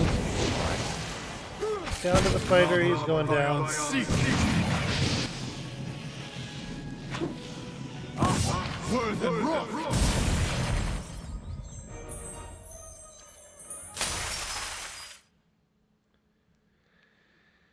Alright. That did not go as well as I had hoped, and it seems this is a DLC area after all, so...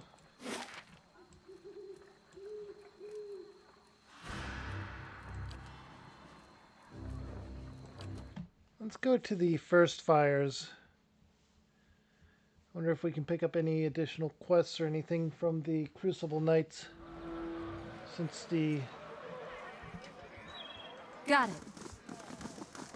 city is back to being open.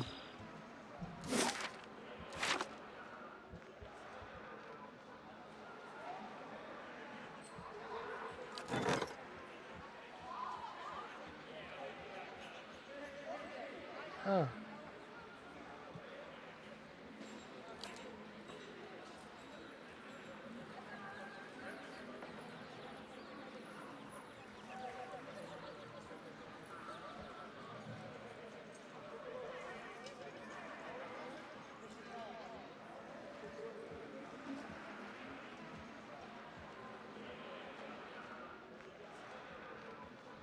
Okay, so the skull doesn't do anything for us, but this one is a guest one.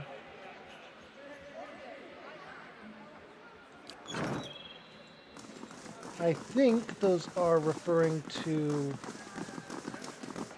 other players. I'm not sure.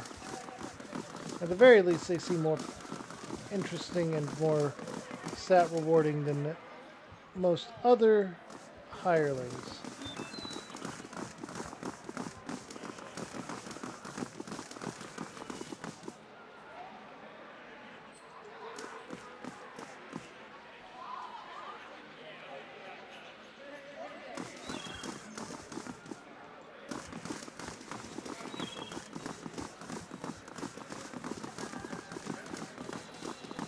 After all, reputations, hero of Defiance Bay, could go further up.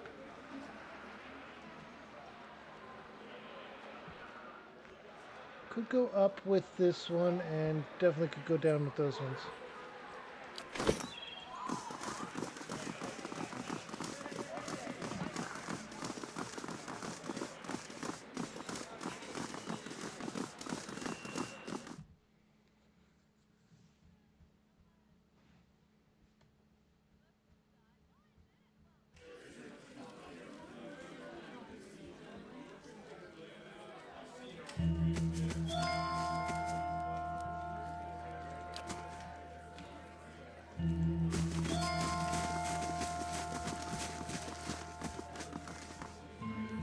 Okay. Let's see if we can pick up anything new at the war room. See if we can get additional quests and see if we can raise our reputation with them, as well as see if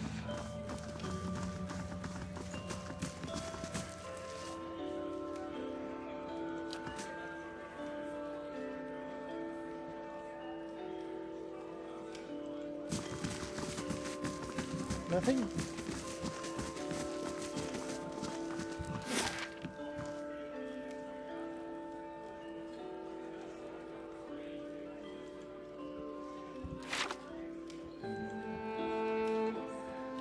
Okay, let's see if we can talk to him.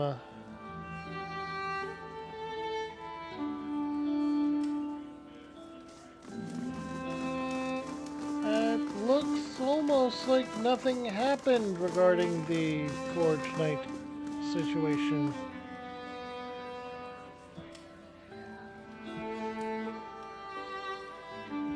The bottom of Dustin's beard is singed away, and he smells of burning hair. Even I didn't believe the dozens would go that far. Now we know what we're up against. Show him the pieces of the blade. I did not realize I could do this. Dustin gives a low whistle. That's a fine blade indeed. He holds one fragment in his rough hands. Looks Adrian, special made. Must have been a commission for a champion of some sort. He gives the shard back to you. A sword of this caliber wouldn't have a specially, or would have had a specially designed hilt to. It would be a shame to graft anything else onto it. And besides, it'll balance best with all the original pieces. You find the rest of it, and I'll forge it for you.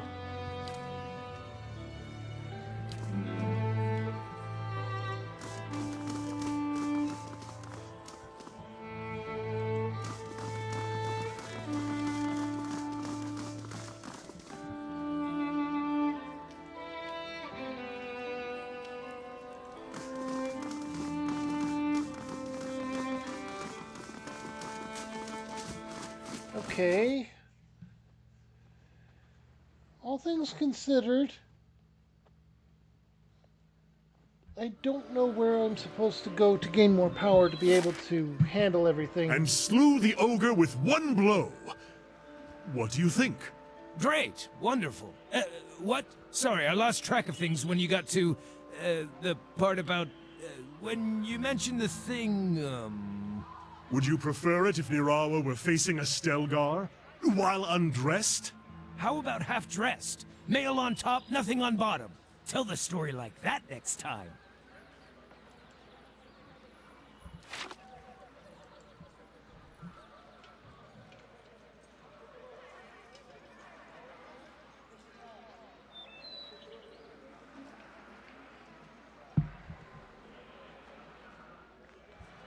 Okay. I do appreciate how they really destroyed a stereotype of druids with this character. I can acknowledge that.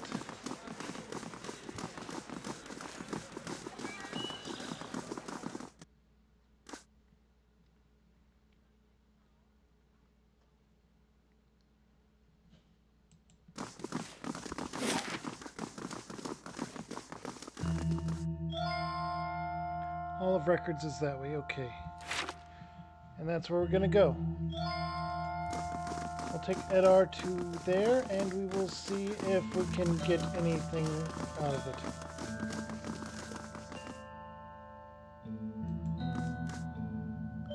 Thank you for coming, Doomerbella. I've been trying to track you down for some time. Oh, this.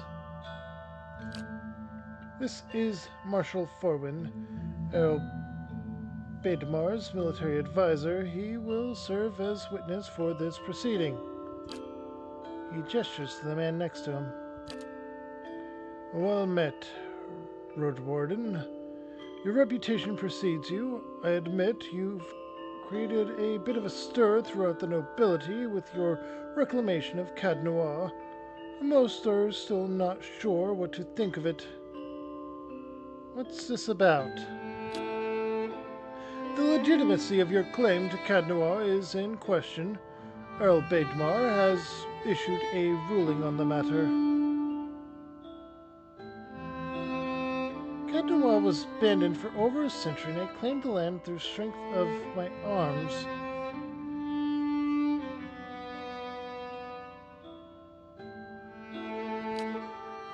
If there were no other claimant, you would be correct.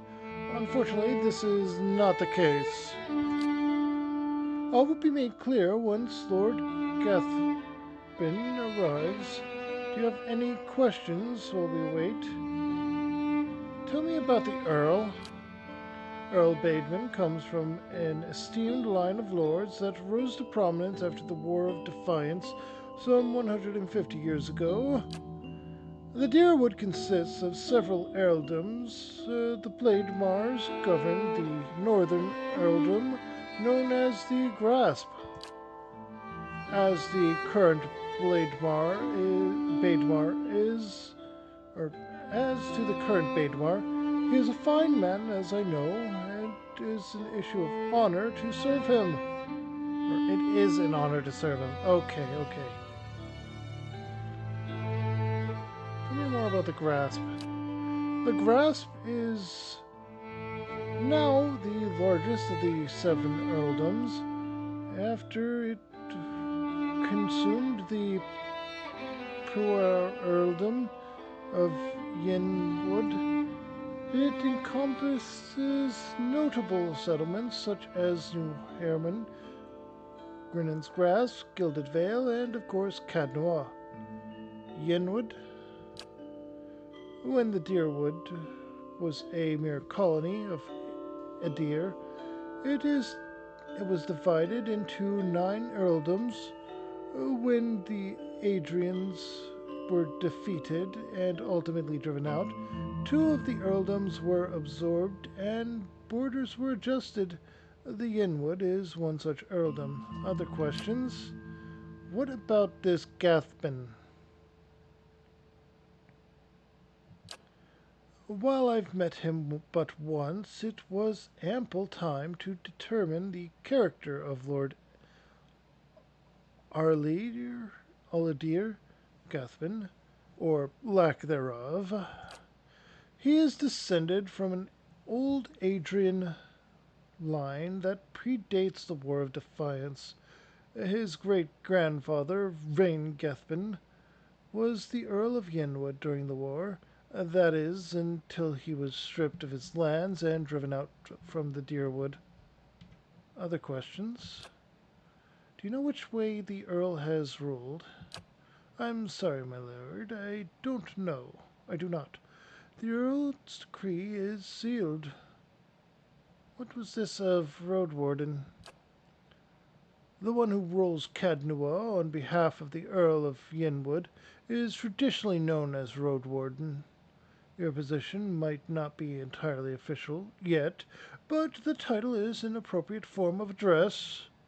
The Marshal nods and smiles. In fact, that blade you carry was forged by the very first Road Warden. He gestures to the sword at your side. I've heard that the Whispers of Yenwood is only ever found by those meant to rule Cad Noir. I don't have any more questions. Your timing is impeccable. Here comes Lord Gathbin now. Okay. So, sword I have is actually important enough that I am good. An opulently dressed man strides into the chamber or towards the chancellor, his sandy hair trailing him like a banner caught in a light breeze, his boot heels echoing throughout the hall. An elven woman with cropped hair, dressed in dark, glinting mail, shadows his steps before taking position alongside him. She watches you unabashed, taking your measure. Let's move past this formality as quickly as possible. I've other matters to attend to. It's well known that Cadnua belongs to me by right. And is this pretender, she who murdered the Redricks, my own sister and her husband, and steals my land? Where is this low-born wretch? Warren clears his throat and glances at you. By the way, we did not kill his sister. Redrick did, in fact, kill his own wife.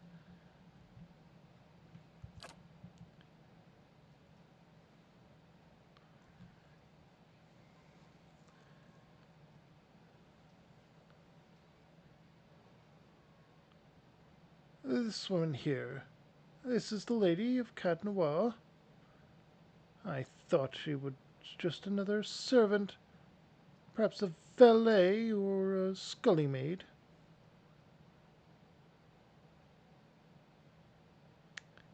Yeah, let's raise our hand. Imbecile! I hope you've enjoyed your time squatting on my land. Provoke me further, and I'll hang you from the highest wall of Cadnua when our business is finished. Chancellor, read the Earl's decree. Warren breaks the seal on the scroll and unfurls it.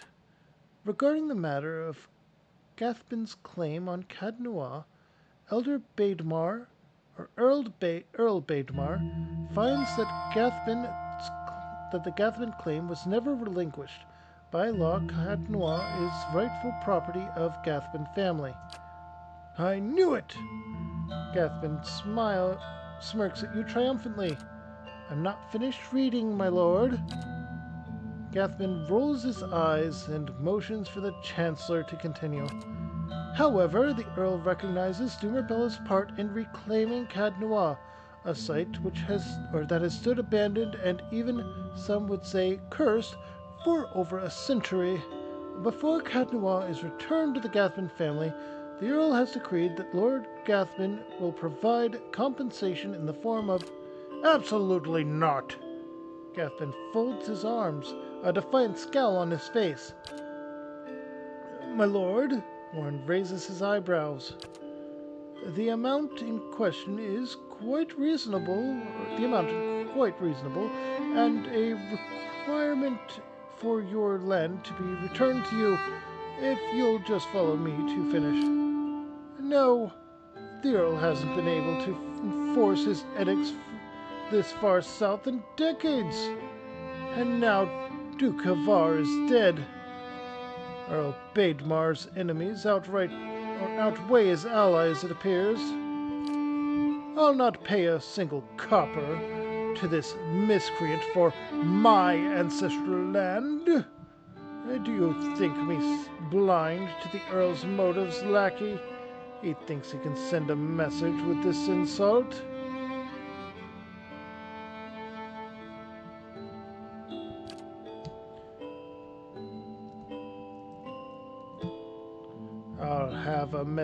I have a message you can send that son of a... Gathbin raises an arm, open hand, as the Chancellor shrinks from him, arms raised in defense. Enough! How dare you give me an order? Gathbin whirls to face you. My lord, I suggest you calm yourself immediately. The Marshal's tone is my lord, I suggest you calm yourself immediately. The Marshal's tone is calm, but his hand rests on the hilt of his sword.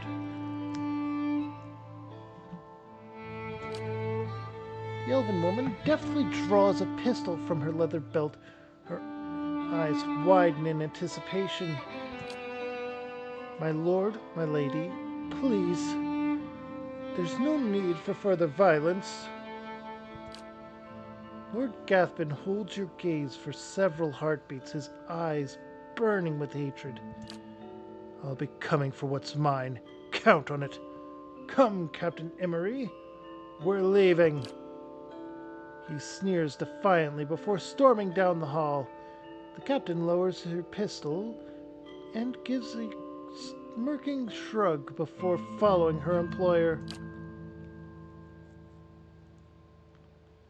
Well, I can't say Gathbin's reaction was entirely unexpected. Through no fault of your own, I'm afraid you've made a powerful enemy. He did seem a little upset, didn't he? I've heard he's always been vicious, even as a boy, and he can hold a grudge for a very long time. In any case, Cadnois now officially belongs to you, since Lord Gathbin has rejected the Earl's decree. He hands you a deep blue scepter, which looks to have been carved entirely out of sapphire. Here, this belongs to the one who this belonged to one of the old lords of Cadnois. By right, it's yours now.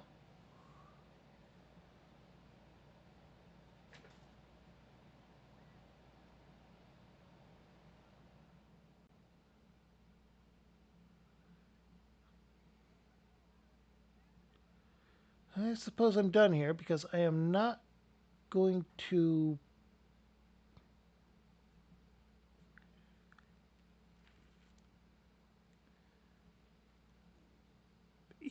I'm not going to either provoke or try to befriend him. It was a pleasure to finally meet you, my lady. Warren bows. Perhaps we'll speak again under more pleasant circumstances. Farewell, Doomer Bella. The Marshal nods at you and leaves.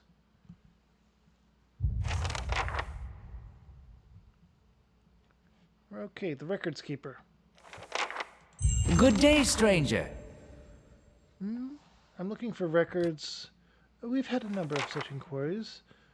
Seems there's still quite a number of folk in Deerwood. Okay. For the first time, he turns his full attention towards you, and his eyes flicker in recognition. Of course, that policy is for the general public. Exceptions can be made for those who have already proven their worth. He looks up at a shelf and withdraws a thick volume, shifting through the dust, or shifting a layer of dust aside with a hand. The rosters are in the front of the inventories of the dead and back, or the inventories of the dead and back. He passes it to Adar's outstretched hand.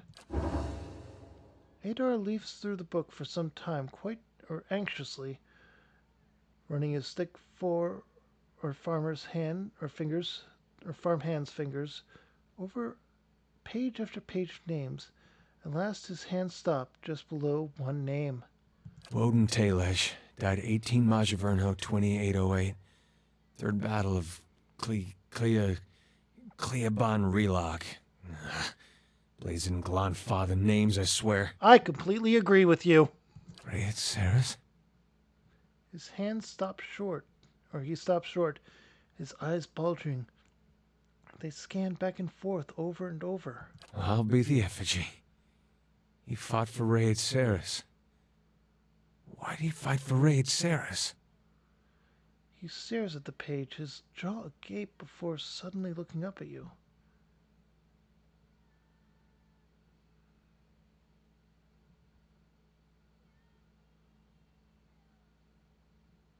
I don't know. Either do I. But he'd have to have had a good reason. That's just who he was. We gotta go there. That battlefield. Clea, the one I said. I don't know how else I'm gonna make sense of all this. I gotta see what he saw. And who knows, maybe his spirit will even be there and you can have one of your weird talks with him. I mean, worth trying, right? I'll help you how I can. I appreciate that. Wish I could say you won't regret it, but you certainly might. Alright, and we gained experience points, which puts us closer to leveling up, but not quite there yet. Still about a 900 away.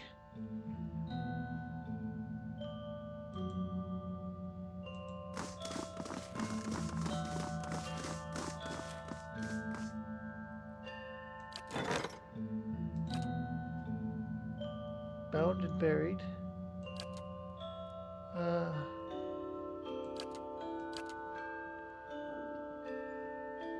I've been acting on a rumor that the hair of a dead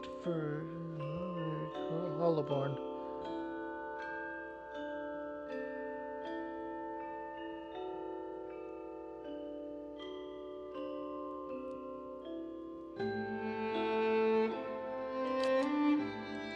You're going to go and fix this.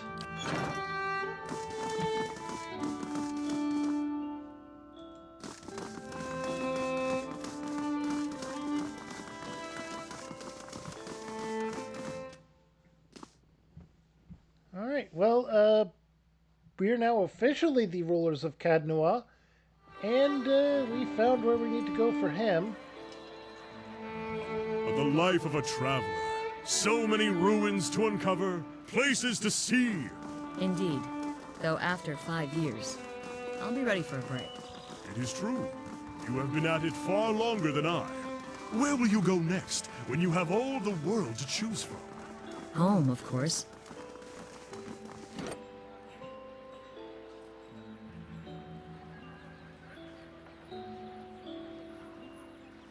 Okay, so honestly, it looks like everything is pretty much stable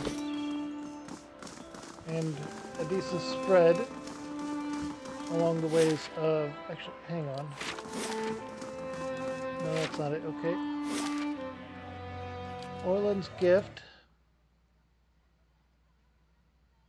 There were side quests that we hadn't gotten through, and we're going to take care of those a little bit. The ones called tasks.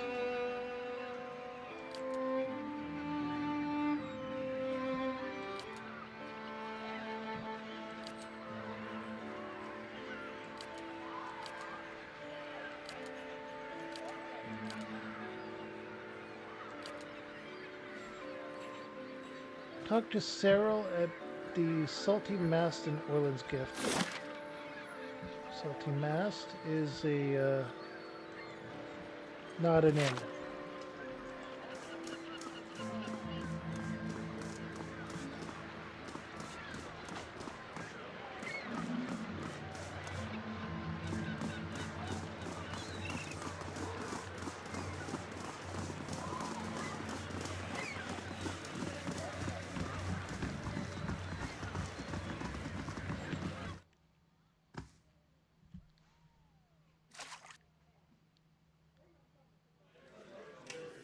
Alright, so we need to find a Cyril.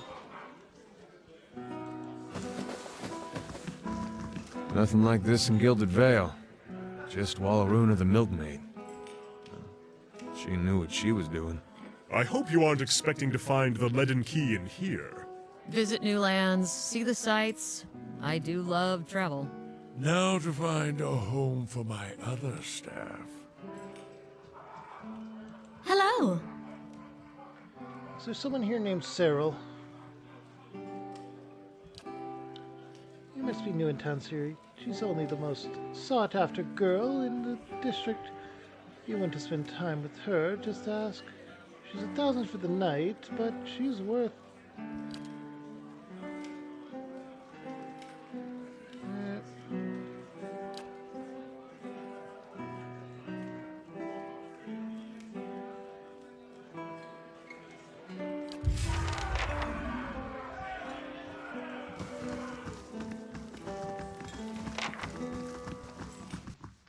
Alright, so we gotta find Cyril for the quest. Had to spend money for this, so let's hope it's a rewarding quest and not Something I'm going to have to immediately exit out of.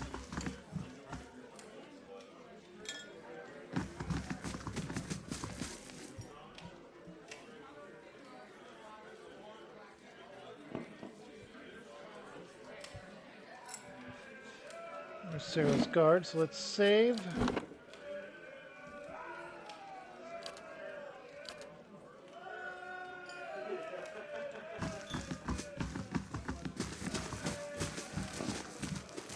And go talk to Cyril. Well met, friend.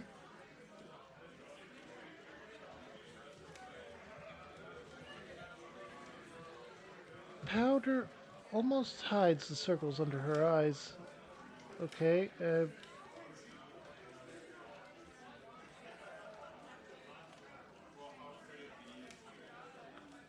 there's something I need to discuss with you.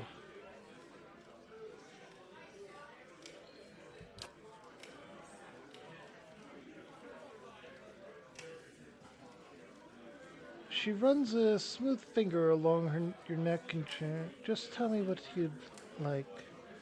It's extra if you want to bring someone else in, though. Your friend Thurstwin sent me. He needs that medallion. So do I. She raises her chin.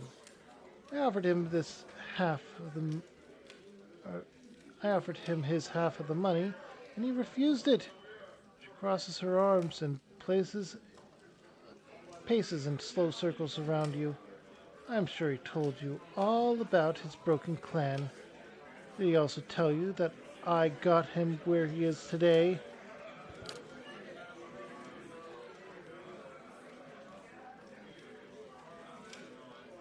I'm really sorry for him, but I'll bet you anything he lives better now than he did in Glenfath. I've worked a long time for a way out, and I'm not giving it up just because the Thurstwin's suddenly gone nostalgic.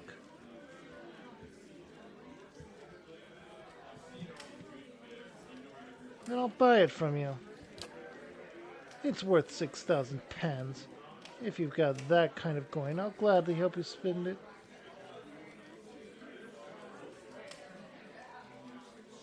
Deal. She goggles at the bag of coins in her hand. She looks back at you for just a second before reaching into her bodice. She holds a carved Aedra medallion by a cord and gives it to you. She cradles a bag of coppers. I could be in a cottage in Brackenbury tomorrow. She looks hopefully at the medallion in your hand. I'm not going to tell you your business, but if you do mean to give that to Thurstwin, it would mean a lot to me, too. I hope he finds everything he's looking for back home. She pulls a moonstone ring from her finger. Please, take this. It's always given me an edge with people around here, but I'm done with that part of my life.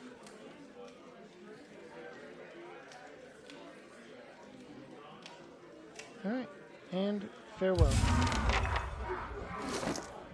Alright, so we got a ring of Resolve +2. It's going to help with the, let's see, Freedom, Pierce Proof, and Gloom's Pledge.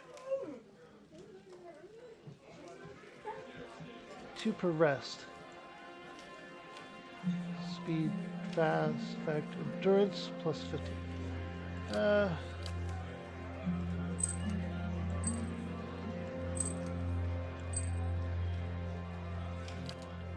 Alright. Wait, deflection +5 and deflection +5. These don't stack.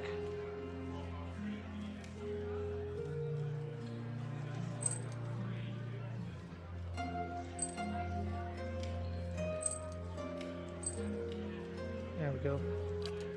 And you can have a ring of deflection. Actually, let's give it to you, yeah.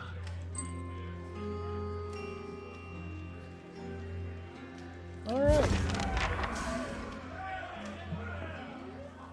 With that, we can now take these back to him. Arrow. baby, come here. Far from home, travel to Thriswin and Brackenberry. Okay. Also, my laptop is starting to heat up, so here soon I'll call it. I said it was going to be a longer stream, but I didn't say how much longer.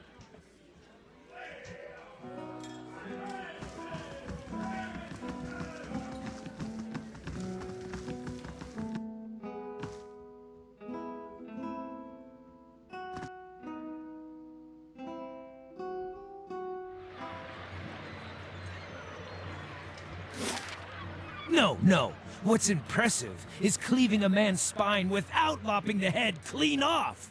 That takes aim.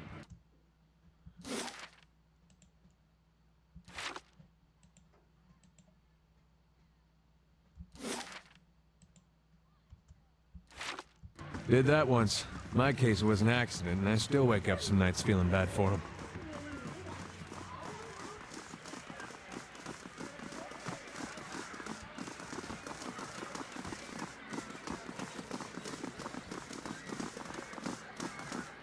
Okay, that is all good to know, and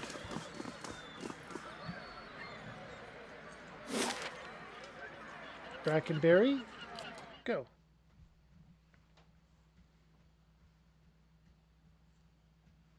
Alright, we need to find Thriswin. This elder of yours, he may have returned a drunk or an invalid. Maybe. But the search for Persock is just as important as what I find. Is that right? And what if you return empty-handed, eh? I never return empty-handed.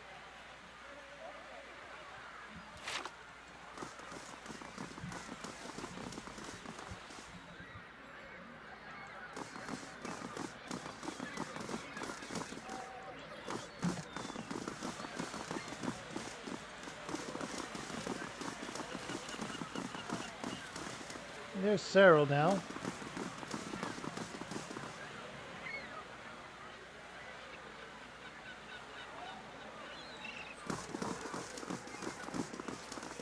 Right, where is...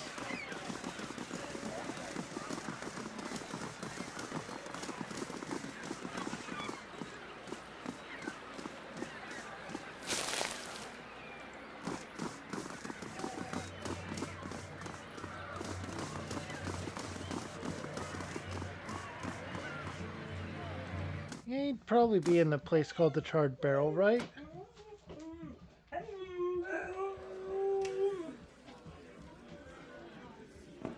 I don't know what's got my dog carrying on, but oh, there you are. Good day to you. Did you do it? Did you get the medal from Cyril? Thriswin's eyes are wide and round as the artifact in his hand. You've given my people a gift we couldn't possibly repay. I'll do the best I can, though. He shoves a bag of coins in your hands. This is everything I have. Please, take it.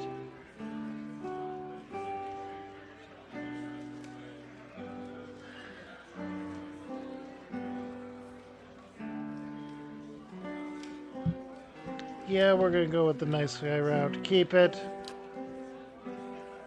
The Shattering Spear will sing of your kindness for generations to come. If you ever find yourself in Erglinfath, please honor us with your visit. Farewell.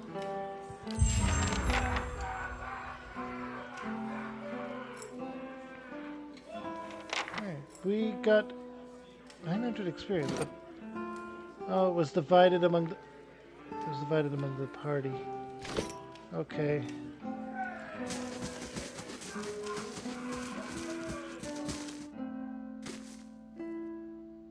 So we still haven't leveled up.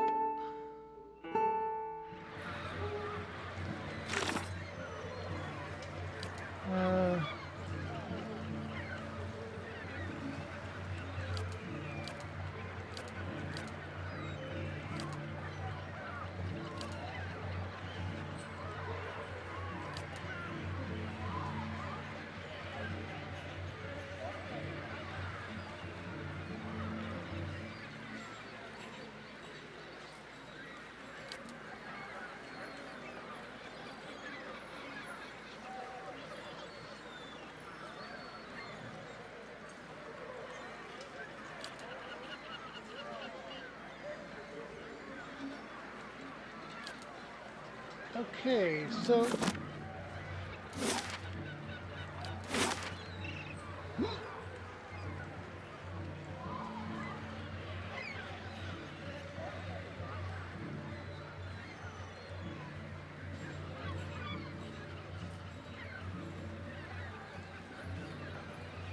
It's got to be there, right?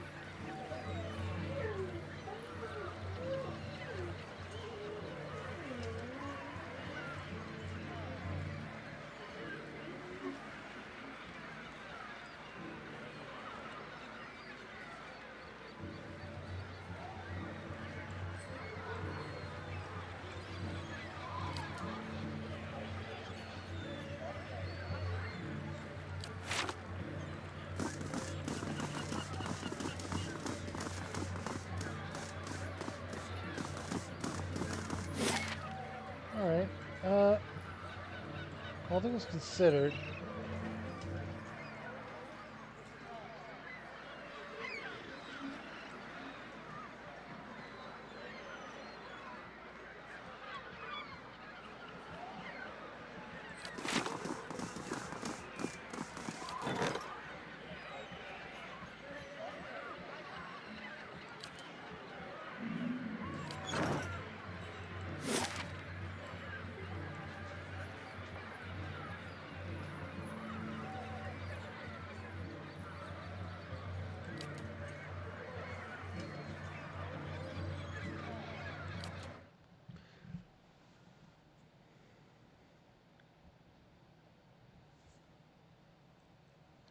okay.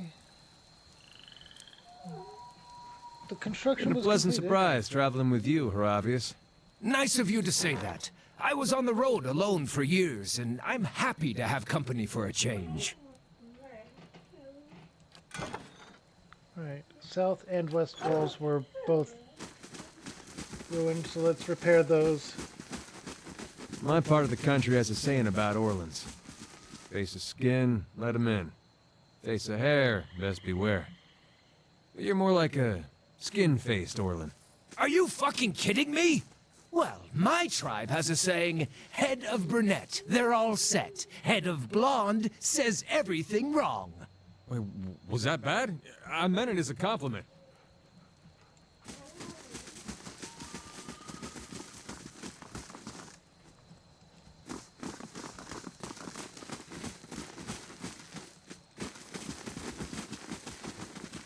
Accidental racism on his part.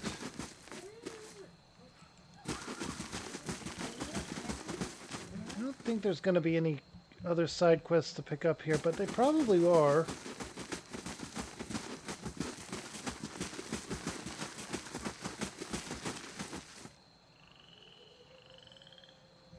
But for now, I guess I will call it here since my dog really wants my attention for whatever reason. So,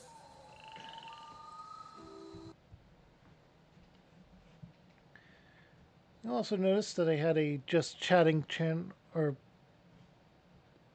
screen for that, and I plan to use it going into the future. Maybe while I get things set up for Dragon Ball Z Xenoverse, I will spend this Monday or something on just chatting. But I hope you all had a wonderful day, night, evening, whatever you're up to, whenever you're up to it, wherever you're up to it, however you're up to it, and whoever you're up to it with. My dog is insisting that I pay attention to him and only him for now, so I'll just leave you with the whole like, comment, and subscribe on YouTube, drop a follow on Twitch, hit that bell for notification on both sites, check out my Discord for notifications when I go live off schedule, which I might just do later today, if my dog lets me. And if you enjoyed my content, check out my channel here in the middle. If you don't know where to start, check out this playlist on the right. And if my stuff's not for you, but you stuck around anyway, over on the left's a video YouTube thinks you will like. Have a good one, everyone. Bye.